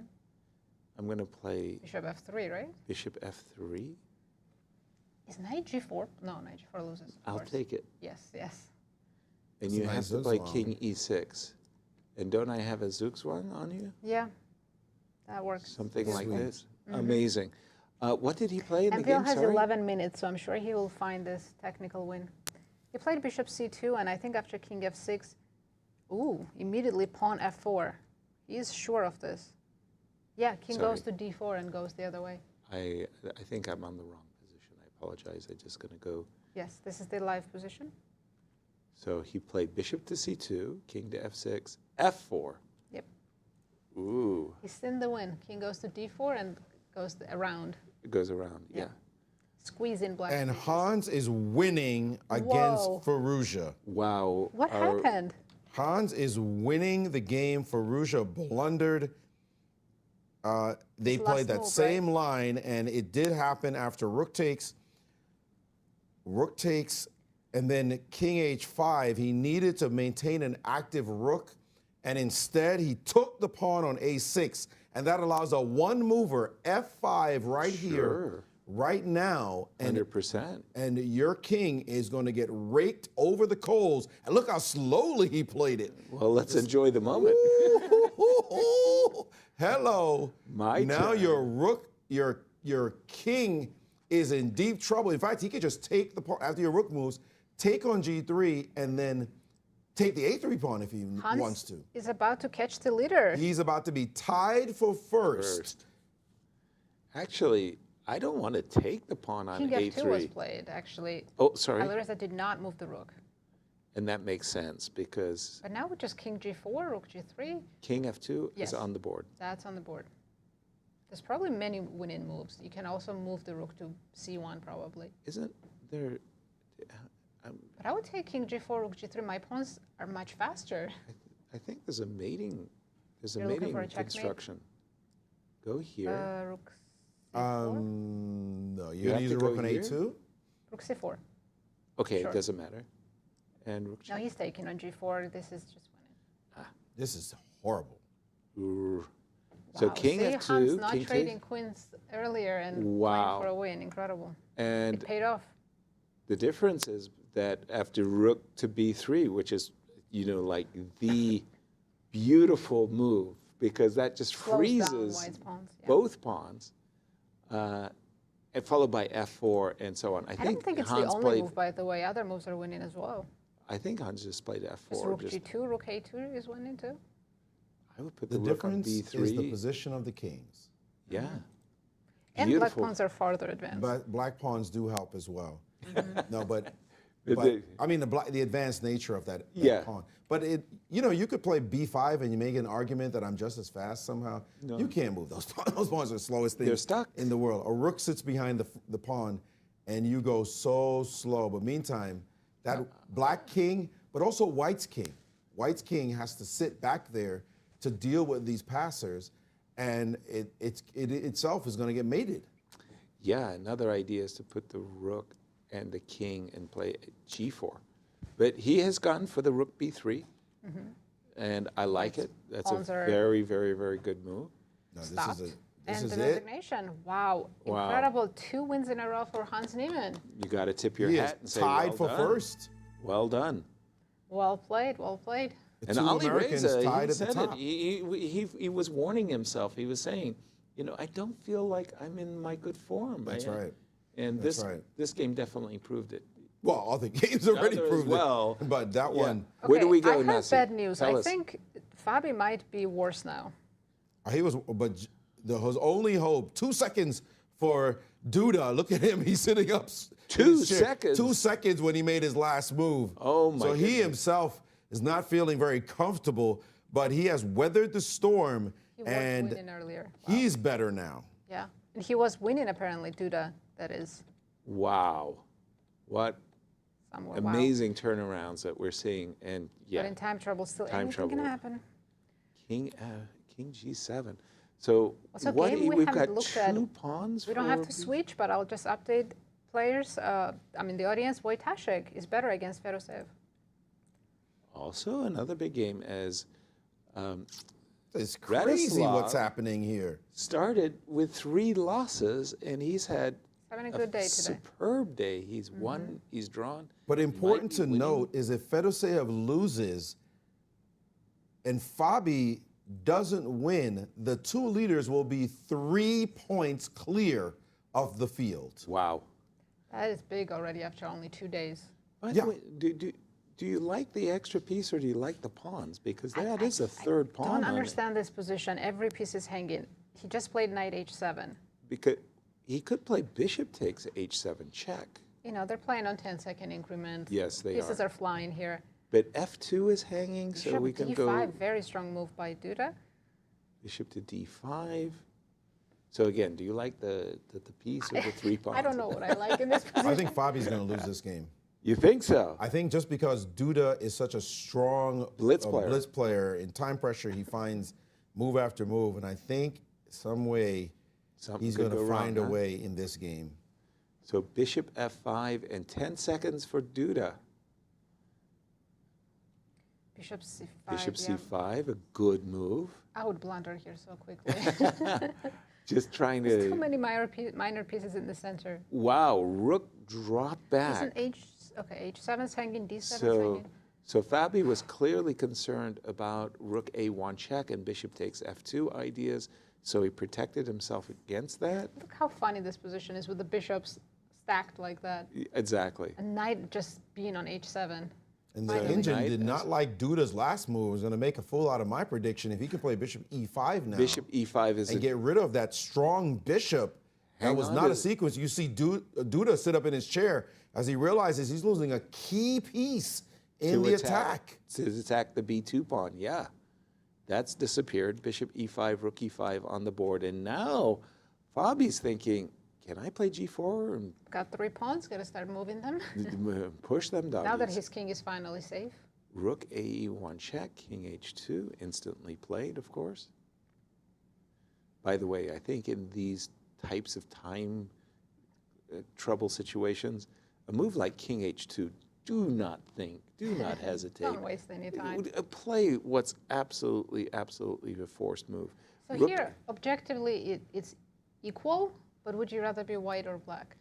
I'd rather take the pawns. I'd like to play bishop e6 check, trade off another piece and put my rook behind the pawn on b6, and then play with the pawns. Let's go. Wow. I'd okay. rather play so with the pawns. It's still technically a 3-result game? I feel it is, all things considered. But none of this happened. G4. Duda sidestep, by the way, bishop e6, check. And isn't it By the way, I king think g3? We don't have to switch, but MVL is about to win his first game in the event against Sindarov. And for Sindarov will have lost 3 for the day. Disastrous day. Wow. Fabi's best chance, maybe last chance to, okay, let's not predict too soon, but Fabi cannot lose this game. He'll be 4 points behind the leaders with a loss. That's a lot of points, even though there's still many points to go, but you're going to have to overcome 2 players plus others as well with that kind of deficit. That's going to be rough to try to catch up. So he needs to save this game at least and maybe win the game, and then he'll still win the tournament with a shot. King h4, he's trying to win the game. He's stopping this knight h5 as he's ready to deliver a blow with g5. But isn't b2 pawn very weak? Yes, it is. Yes, it is. But we've got issues. King to g5. The rook is about to make an appearance. Is White playing for mate? Yes. h4, h5. Let's go. Again, rook e2, defending the... balance your attack and defense of the b2 pawn. Exactly. And again, in his pocket, Bobby's thinking, let me play h4, please. Just leave me alone. Let me play h4. Duda harassing him. Are they repeating or? No. Oh, no. That was a good, somehow the white rook got bumped away from the defense. Wait, so now we're losing the b2 pawn? Yes. We are, okay. For a Would you push past the f H pawn all the way to f6? I'm thinking rook f3 followed by h4. He's played rook c3. He wants king f6 and maybe cause some problems to black's king. Sure do. Makes sense, but... The knight is well placed on e7. Again, keep the knights close to your king, right? Right. That's the rule of thumb. Needed to play f3, and now the b pawn drops. That's a munch. Fortunately, we do have a great bishop. Is black better again? Or it's still equal? Well, just know that your bishop is guarding the b1 square, and so you better keep it on the board. Right. So that just became a dynamic in the position. Yeah. Wow. Okay. Rook to b5. And both players under a lot of pressure also. They've been playing with just 10-second increment for so long. A moment ago you asked me, do you like, would you take the pawns or the piece? Are you changing your answer? No, I'm still thinking that I like the pawns. I like h4, h5. I think it's up to Duda to still save the game. I have 2 pieces, but both of them are so passive. Precisely. Then I don't feel like I have the extra piece. But bishop d5 will be something you have to look at. Oh, for sure. So many squares covered on the long diagonal. Right. But bishop d5, I'm assuming also, h5. Also, there's bishop a2, but then I still can't move the rook, yeah. Yeah, you could play bishop a2. But, yeah, but then I can't play rook d1, so what's the point? Exactly. Okay, Duda's down to 5 seconds, 3 seconds. Bishop d5 on the board. h5, as we expected. You've got to play bishop e4 to justify your previous move, which he's done. Takes, and I okay. guess he's going to play rook to e2, takes e4, and just try to make a draw. Sure looks that way, because he Knight can't to get the knight to G8. help. No. There's no way to move the knight to Let's help. go knight c6, but I know h-pawn is really fast. King f7, inviting h6, which has been played. Okay, knight c6. Rook check. He's gone rook h2. Makes sense. Just stopping the pawn. But rook b7 now, what do you do? I was thinking like maybe even rook b6, just to ask the same question. Rook b6, and what do you do? But rook b7, I am guessing king e8? King e8. And I don't have king f6. You don't. That would be a Okay, blunder. e5. Oh, he went up, king e6. Okay. Now I think. Okay, he can play h7, take on b2, and that's a draw. Yeah. And I think Fab is okay with the draw at this point. Yeah, but now I like black. Finally. It took us a while, but now I like black. I mean. So you like to have the knight without any pawns? Right. Yes. Exactly. Just one pawn. I feel my chances of drawing are excellent. Pretty good. Pretty good.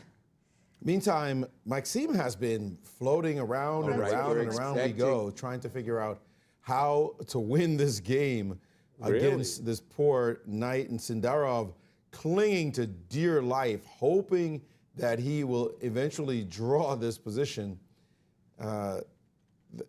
But Maxime hasn't figured out the Zugzwang yet. It's hard when you don't have time. Exactly. But there's got to be one, right? Of course. I had a similar endgame against Irene Crush, if you remember, at the US Champs. Yes. Yeah. Down a pawn. Move 47 is when the last pawn move or last capture was played. Move still have 47 was the last 30 pawn moves to move go. and capture simultaneously. So. Whoa.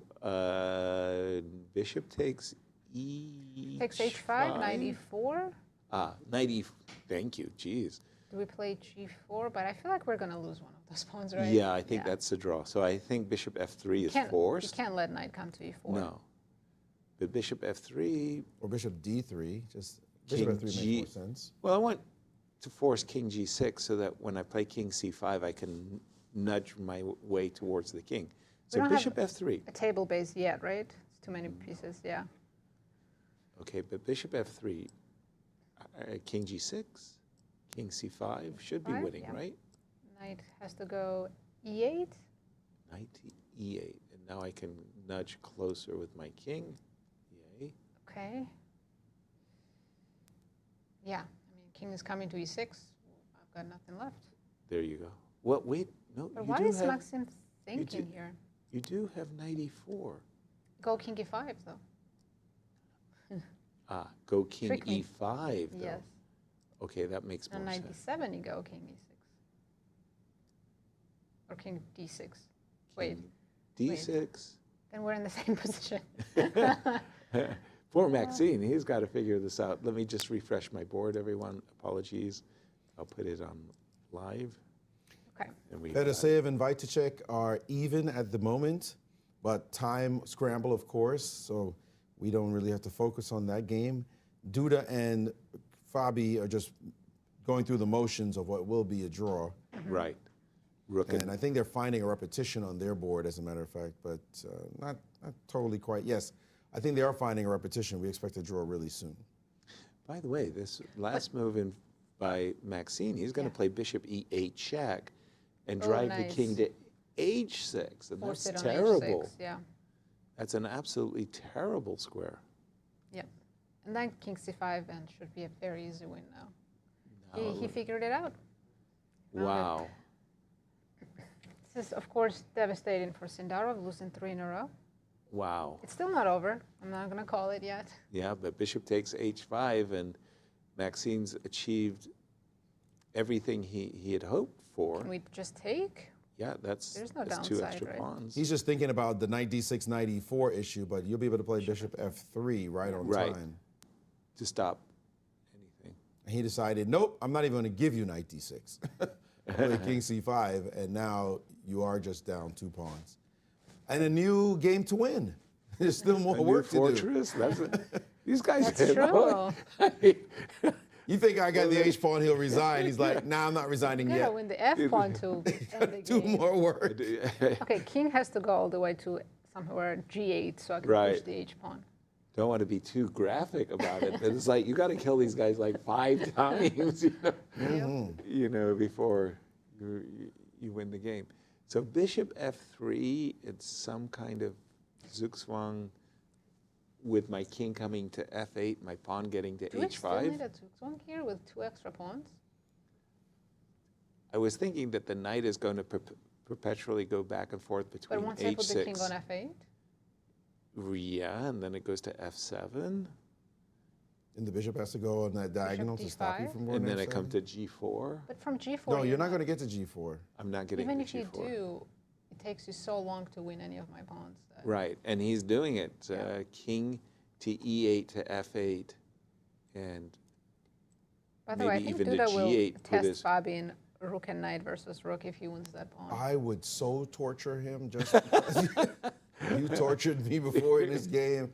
Made By me the suffer. I'm going to make you wonder and be Plus, disgusted it's by the time we're last done. game of the day, so they don't have to worry about the next one. By the way, can play a Duda long game. fought his way out of a Oh my God. terrible position, just like Alireza did against Fabi as well. It's white. Why doesn't bishop h5 win right now?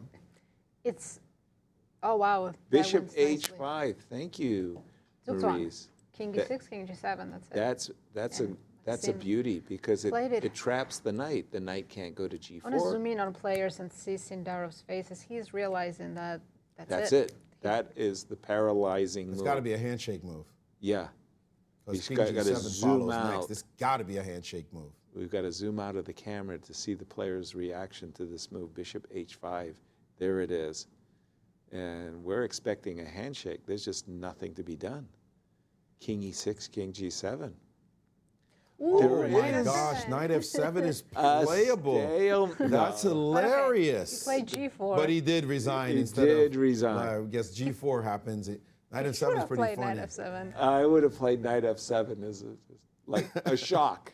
That would have been pretty Congratulations funny. to Maxime, who has had a terrible event thus far. That sure helps right the ship. But 3 losses in a row for Sindarov, including a loss to Gukesh.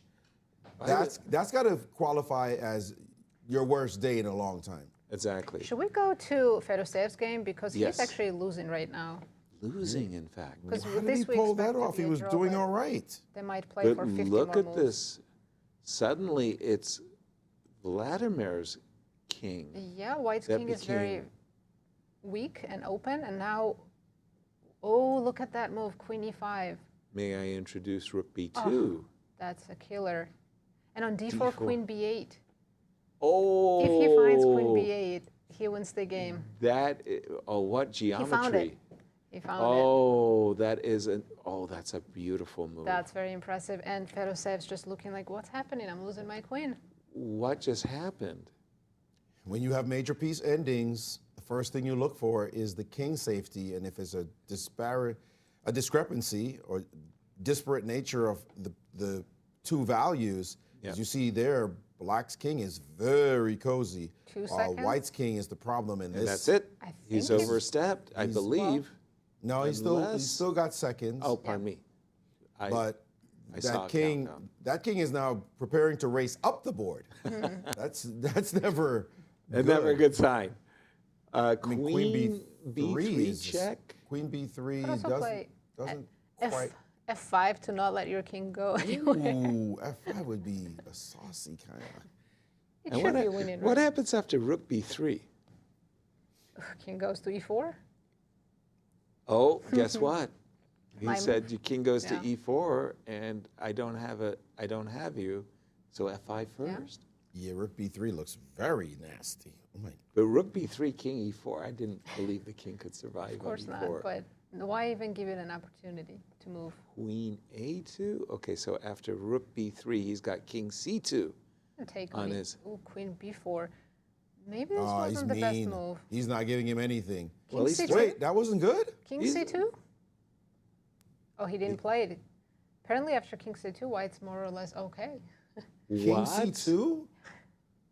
Hard to King believe. C2, that is a good idea. 3 seconds for Amazing. well, Rook B3 was winning though, wasn't it? After king c2, no. No, Rook B3, I mean immediately Before, instead of before queen and then take B4. on E3 and, Yes. and smile. That would have But been now nice. rook b3 and queen c3 is still winning, yes. Completely. Because White doesn't even have a check on Black's king. Oh, he didn't play. He He could have takes played D. queen c. Queen c3 was just winning on the spot, but I this is think also so. winning. This happens to be winning. You Because can't Queen take with the A1 looks rook. annoying, but Rook E3 is the problem. So he. Okay, Fedosev's trying Desperation. something. Okay, I to like that. stop, rook takes e3 check. Pin it for a move. But ooh, now Where does Black it will take with the check. Exactly. Where does the White's king suddenly go? D1 only move? Oh, rook e3, right? He's allowing rook e3 check. And he took d takes. We can't guess any moves. In time trouble, Now it's after tough. rook c2, he's back in the game. No way. He is back. No way. That pin is the thing. But rook takes e3 was winning. So easy. No. Oh no. Oh no. And now look at this. Vladimir is saying, I've got to pass pawn, everybody. Incredible turnaround. Where Oh did my that pawn gosh. even come from? Where did that come from? Queen b4 check. King f1 needs to be played, only move. King e2 is King e2 is not good. King e2. Wow. King f1 was played. Queen and what are you talking about? King safety and king disparity and all that good Can stuff. he play for more than a draw? I'm thinking, why The not? c pawn is running. Right. I guess I can meet c6 with e2. Okay, but rook e2? Well, I'm starting with e6 just to get out of the pin. I mean, what just happened? How is king safe on G7. g2? Oh, look at this. There's a mate threat, mate alert. There's no mate. Queen Goes to f1 is mate. King g3. King g3 I'm and moving. I'm so sorry. I was sure I was threatening mate. It looks like it, but yeah. Vladimir says, Wait, you're not threatening rook mate. b6? Is that a mate threat? Play rook b4? Rook b4. What is happening? Or Can I rook g4. White is winning. He can queen. There is No, he could do a bunch of things apparently, but queening. What's the mate? Where's the mate? There is none. But why isn't there There's not perpet? even a Oh, there's no perpetual. perpet because of rook g2. The check too.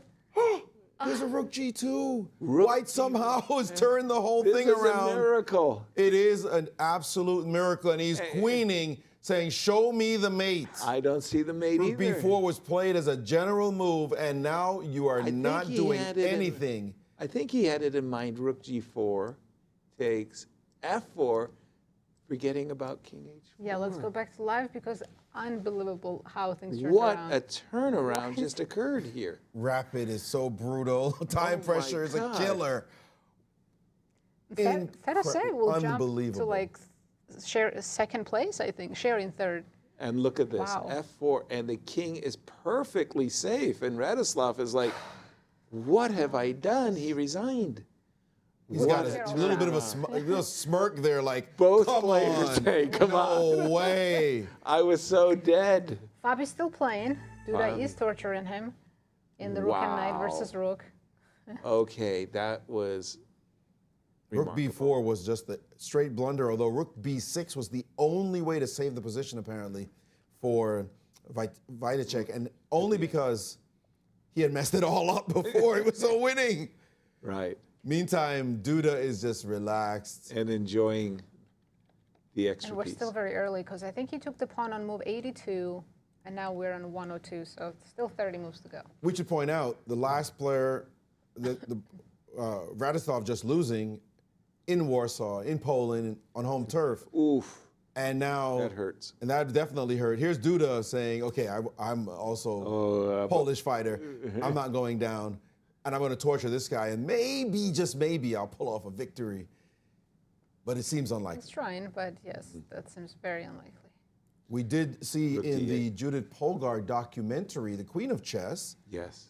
she did lose an ending to Kasparov, a knight and rook Yeah. versus rook ending, but it's pretty much Very controversial game.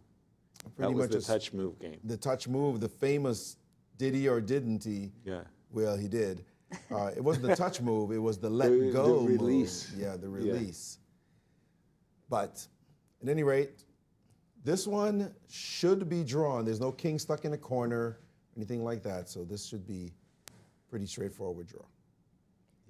So he's using this, there's two methods to draw rook versus rook and knight, and he's using the one where you're far away from your king, Yeah. but you pin the knight in the center, and I don't know, what is it called? I can't remember the name of this one. We have the Zen position where it's the rook and bishop. I don't know what the rook and knight one is called, but I'm with you that it Both has of them a name. have names, and I Right. can't remember either.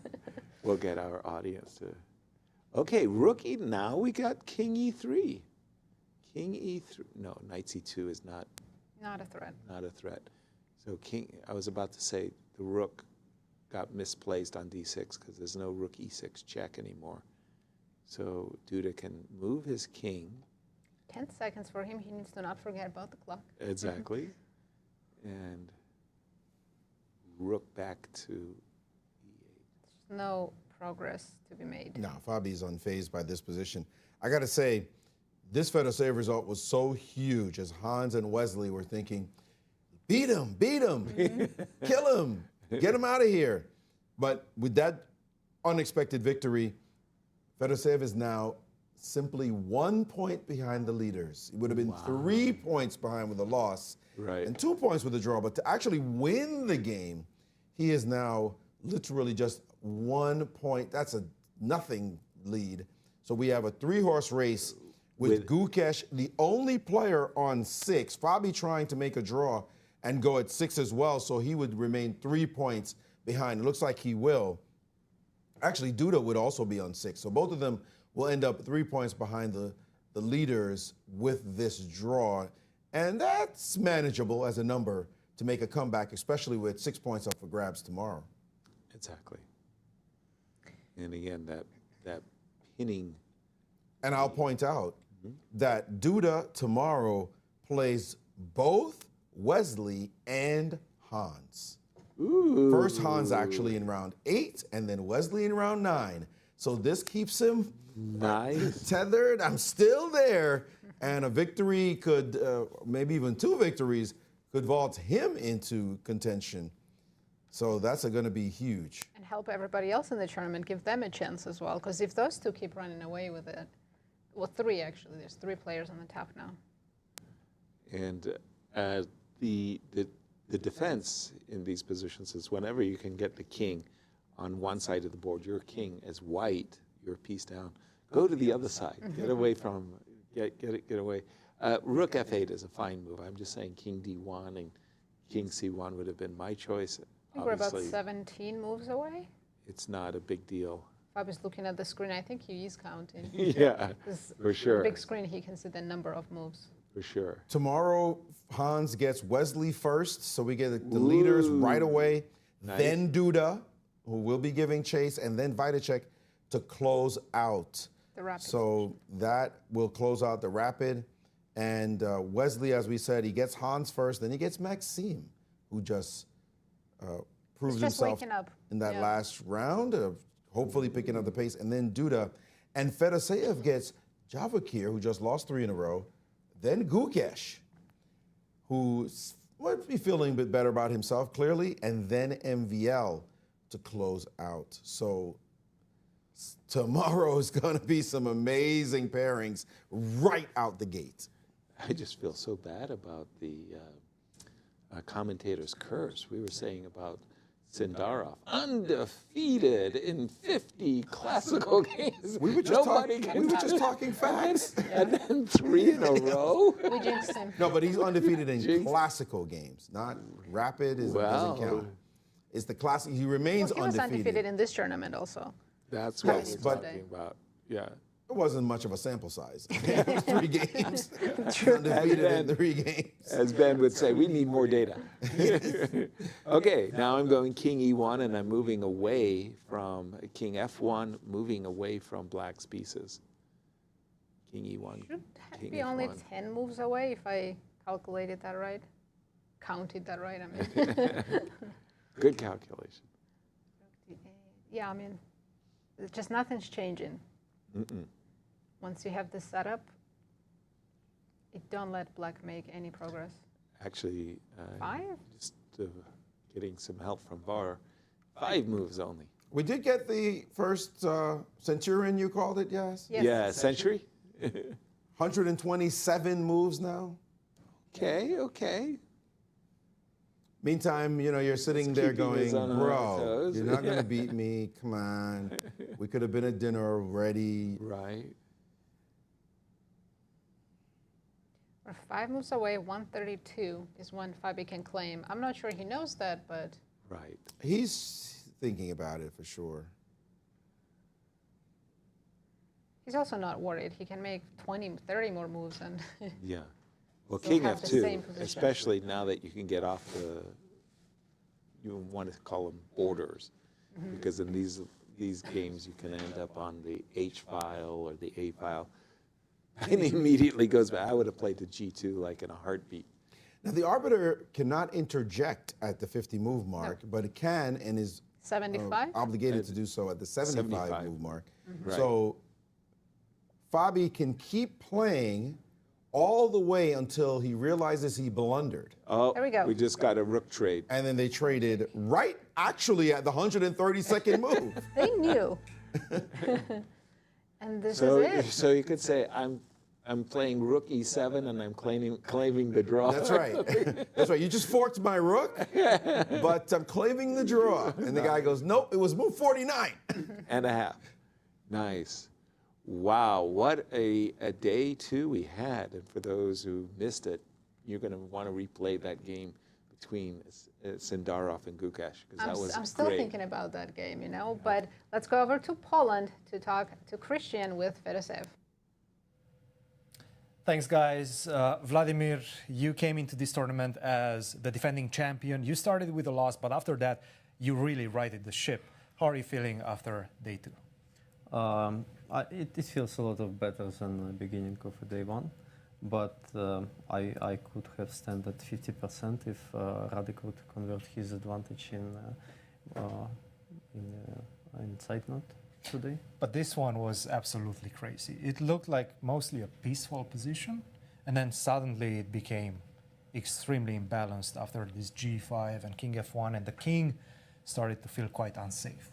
Yes, once he played g5, I realized that I don't have time to react in a proper way, and my instincts was not here too, so I took on g5. It's obviously a big mistake.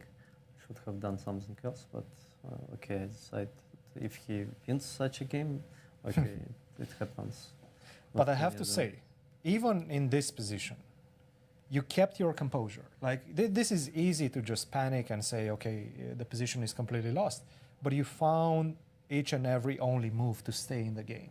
How do you maintain that composure in this type of difficult situations? No, I just played move by move, and he probably missed his opportunities, and then suddenly I found this nice road to g2 square with my king, and it just turned tables completely.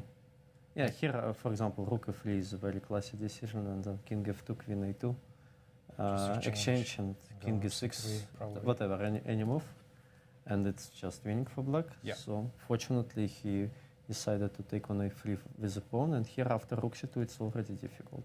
Queen b4, king f1, so my king is getting to safety on g2, and I can push my c pawn. So, did you feel somewhat outside, okay, not outside of danger, but did you feel like you're regaining some life in this game at this point? No, at this point I thought it's very likely he will just collapse. So I did not believe he will be able to continue this game after king march to g2. I'm pushing c6. So you already felt like you might be having the upper hand? Yeah, I thought it's very likely that once he let me sleep with my king to g2, he's so upset that he would not be able on seconds to maintain his composure, and objectively it's very hard to do anything against c6, c7, c8, as we could see in the game. Absolutely. If you don't find the perpetual at this point, if you don't find the only move, which is rook b6, a very difficult decision in this position. And then line goes, obviously. I can just promote. Yes. And rook g6 now is not only working. move is queen to e1. And I have a lot of moves like king f4, rook f2, and everything leads to a draw, to perpetual. So Pretty much impossible to find with only seconds. Yeah, it's rook b6 you can play by instincts, but it's like it's very unlikely to be played by any human being. Nevertheless, I believe many players in this tournament on a good day would be able to find rook b6 with instincts, but maybe here it was not the case for him. Tomorrow you're starting off the final day of Rapid against Sindarov, if I'm not mistaken, and he's having quite a difficult time right now. 0 out of 3 in day 2. How are you going to approach tomorrow's game?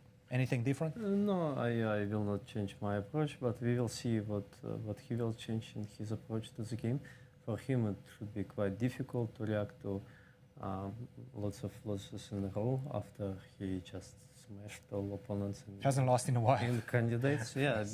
I believe it's fair to say that he just dominated candidates like no one else, maybe in history. In recent, at least in recent history. At least in recent history, yeah. So he is now doing very well, but on the other hand, he had a very bad day today. But in such random games like Rapid and Blitz, you never know. You can have a bad days, and suddenly you can get your shape back. So it's lots of swindles. So you never know. Vladimir, thank you very much for your insights, and good luck tomorrow. Guys, back to you. Thank you, Cristian. Congratulations to Vladimir. I mean, he's the defending champion. People forget what a dominating performance he had last year. I don't think anybody's forgetting that. Well, I mean, he left tire marks on us. As we have our standings, Nessie. Sharing first are 2 Americans, Wesley So and Hans Niemann with 9 points. Only 1 point behind them is Vladimir Fedoseev. And then, what a gap those 3 players have. And then with 6 points, 3 players, Fabiano, Gukesh, and Duda. They'll need to start winning tomorrow to have a chance to catch the leaders. Somebody has to have a bad event, but I did not see this happening to Alireza. I mean, I really thought somebody's going to have a bad event, but Alireza having this bad event? Remember, this guy was a guy who dominated the Grand Chess Tour. 2 or 3 times? Yeah, he came to St. Louis. He came, he saw, he conquered. I mean, that was impressive what he did. He would have been one of the pre-tournament favorites for sure. That's what I felt. But also Sindarov losing 3 in a row, I think nobody would have suspected that either. Coming off a high, though, winning the candidates and that style, and probably the easiest thing for him would have been to just rest for a month. But he said the chance to play on the Grand Chess Tour is just so juicy. The problem for him is he's got to play this one and try to do well. Then he has Bucharest right after. It'll be classical chess. So all the hiccups that could happen to you, you could probably just clean out your system and settle down for that. Yeah, but to challenge your Sindarov, we have to say, welcome to the Grand Chess Tour. I mean, it ain't easy because these guys are really, really good. Let's go over to Poland. Yep. Over to Cristian. A nice studio. Thanks, guys. Hans, obviously everything went right for you in those last couple of rounds. How are you feeling right now after this performance? Feeling great, yeah. I mean, the game against Fabio was a bit shaky. Was under a lot of pressure, but managed to turn things around. And then against Alireza, was incredibly smooth. Probably taking advantage of him being on tilt, losing the last 2 games. Otherwise, I doubt he would have overpushed. But I mean, I also put some pressure in a creative way that created serious practical problems. I have to specifically ask you, one of your stated goals in this event going into this one was to establish yourself around the elite and also just get experience against the best players on the planet. Do you feel like you're doing that right now? Yeah, well, I mean, in classical, I'm at my peak creating a ranking of number 12 in the world. So I'm sort of on the cusp of breaking into the top 10. And then obviously in Rapid and Blitz, I've had pretty good results in the World Rapid and Blitz Championships, at times showing my potential, but obviously performing this well in the Grand Chess Tour so far is a great sign for my future as a chess player, but you know, it's still a long tournament, so I'm not going to make any conclusions yet. Now, you talked about Alireza and him being on tilt. Did you specifically try to put pressure or just try to keep the game going in this very equal endgame? Let's be frank about it. Yeah, I tried to keep the game going as long as possible. When he played Rook C7, and I guess at this point, I really was super happy to see this because I thought that You felt like you were getting some chances. Yeah, I mean, I thought that he could, you know, I just saw this and I was quite confident that he would just blunder or make some mistake, and I mean, it just was just so difficult. And then, I mean, this was the last sort of. Already it's starting. Yeah, to I get mean, a it's little bit tricky here. serious practical issues, but I mean, already the draw here is not obvious. I mean, I saw the line, but you kind of, it's quite counterintuitive, but. Also have a huge time edge, so it was natural that he collapsed. Speaking of the time edge, obviously you finished yesterday against MVL. You could have converted that. You got a great position out of the opening, but time was an issue. In today's games, specifically, it felt like you tried to maintain the time edge against Fabi as well as against Alireza in the last round. Was that specifically a change of, let's say, strategy? Well, the game against Alireza, the opening, I knew quite far. And it was an incredibly simple position to play, so it was very easy for me. And then against Fabi, I had somewhat of a time edge, but the time edge more so, you know, increased when I started to outplay him. I was not up that much time from the beginning, although I did know much more in the opening. So, yeah, against Maxime, it was more so that there were too many winning options, and I could not see the simplest one. But yeah, generally having a time edge is a great advantage, and you can see a lot of crazy blunders happen in time pressure. So that's when most games are won. Tomorrow, I think you're starting day 3 with a game against the leader, Wesley. We are both leading. So you guys are both leading. Sorry about that. What's the strategy on that one? Obviously, Wesley, you know him quite well, and he's having a great event so far also. I think you'll see my strategy tomorrow. Okay. Well, thank you very much, Hans, for joining, and good luck tomorrow. Thank you. Thank you. Guys, back to you. Thank you, Cristian, and our congratulations to Hans for breaking in, first of all, to the top 20 in the world, and also having great showing thus far in the Rapids. Great. Yeah. I mean, today, what a day. He beat Fabi and Alireza back to back. Yeah, he was lucky, as he admitted, in his game with Fabi, but with Alireza, he said, I was trying to put on the pressure with the black pieces, Maurice, and that shows confidence and, well, yeah, growing confidence. Yeah. He seems composed. He seems focused, intense as usual, and he's saying anything could happen, time pressure, we're playing chess. And so I think, may not have counted him as one of the favorites, but he started to show us a stamp himself. You better take a look at me, because the chess will speak for itself. Absolutely. Let's go back to Cristian for final thoughts from Poland. Well, Anastasiya, we've been missing you here in the studio, but you caught some incredible moments in the playing hall. Obviously, the fist pump of Gukesh and that victory. What was the atmosphere in the playing hall? Yeah, I was very happy to stay for the whole game at the playing venue. You could feel this tension between the players from the very beginning. And I must say that if it was the rehearsal for the World Championship match, then I'm afraid even to think what is going to be the match itself. And really looking forward as a chess fan to see what will happen. I'm so happy to also mention that we have 2 more Blitz games between Javokhir and Gukesh, and expecting the same vibe. You know, everybody was like shocked when he, of course, celebrated his victory after the end of the game. And I spoke with some journalists, some spectators. Everybody was so happy to see this tension between them. I do need to ask you about Javokhir. Javokhir hasn't lost in a long time now. He lost 3 games in a row. You've seen him around with his coach in the players' lounge. What's the atmosphere? What's the energy that you're getting from him? Yeah, of course you can feel that he's not really happy about the results so far. But I know that GCT events are so strong, Cristian, and no one has mercy. Everybody feels the moment when you actually start to sleep. So, I mean, we know Maxime Vachier-Lagrave, who played all GCT events. Of course, we know all the others. They will not treat you easily after you started bleeding. GCT events are a pool full of sharks in general. Guys, just an incredible day 2 here in Warsaw, and we cannot wait for day 3. For the moment, close the show back in the studio in St. Louis.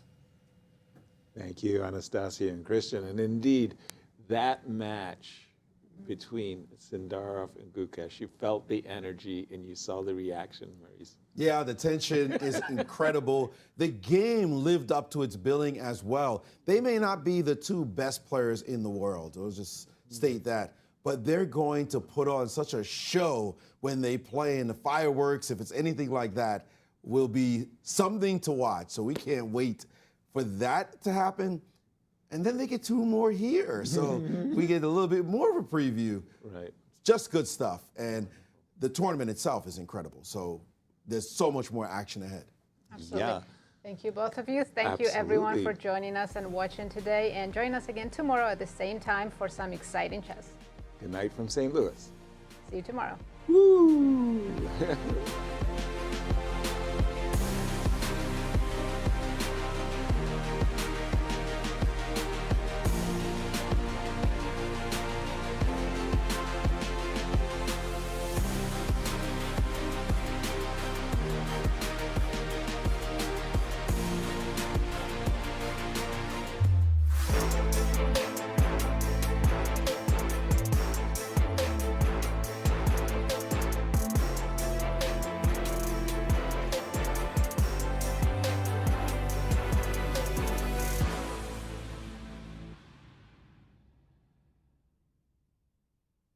This has been a presentation of the St. Louis Chess Club. Any reproduction or distribution of this content without the express written consent of the St. Louis Chess Club is prohibited.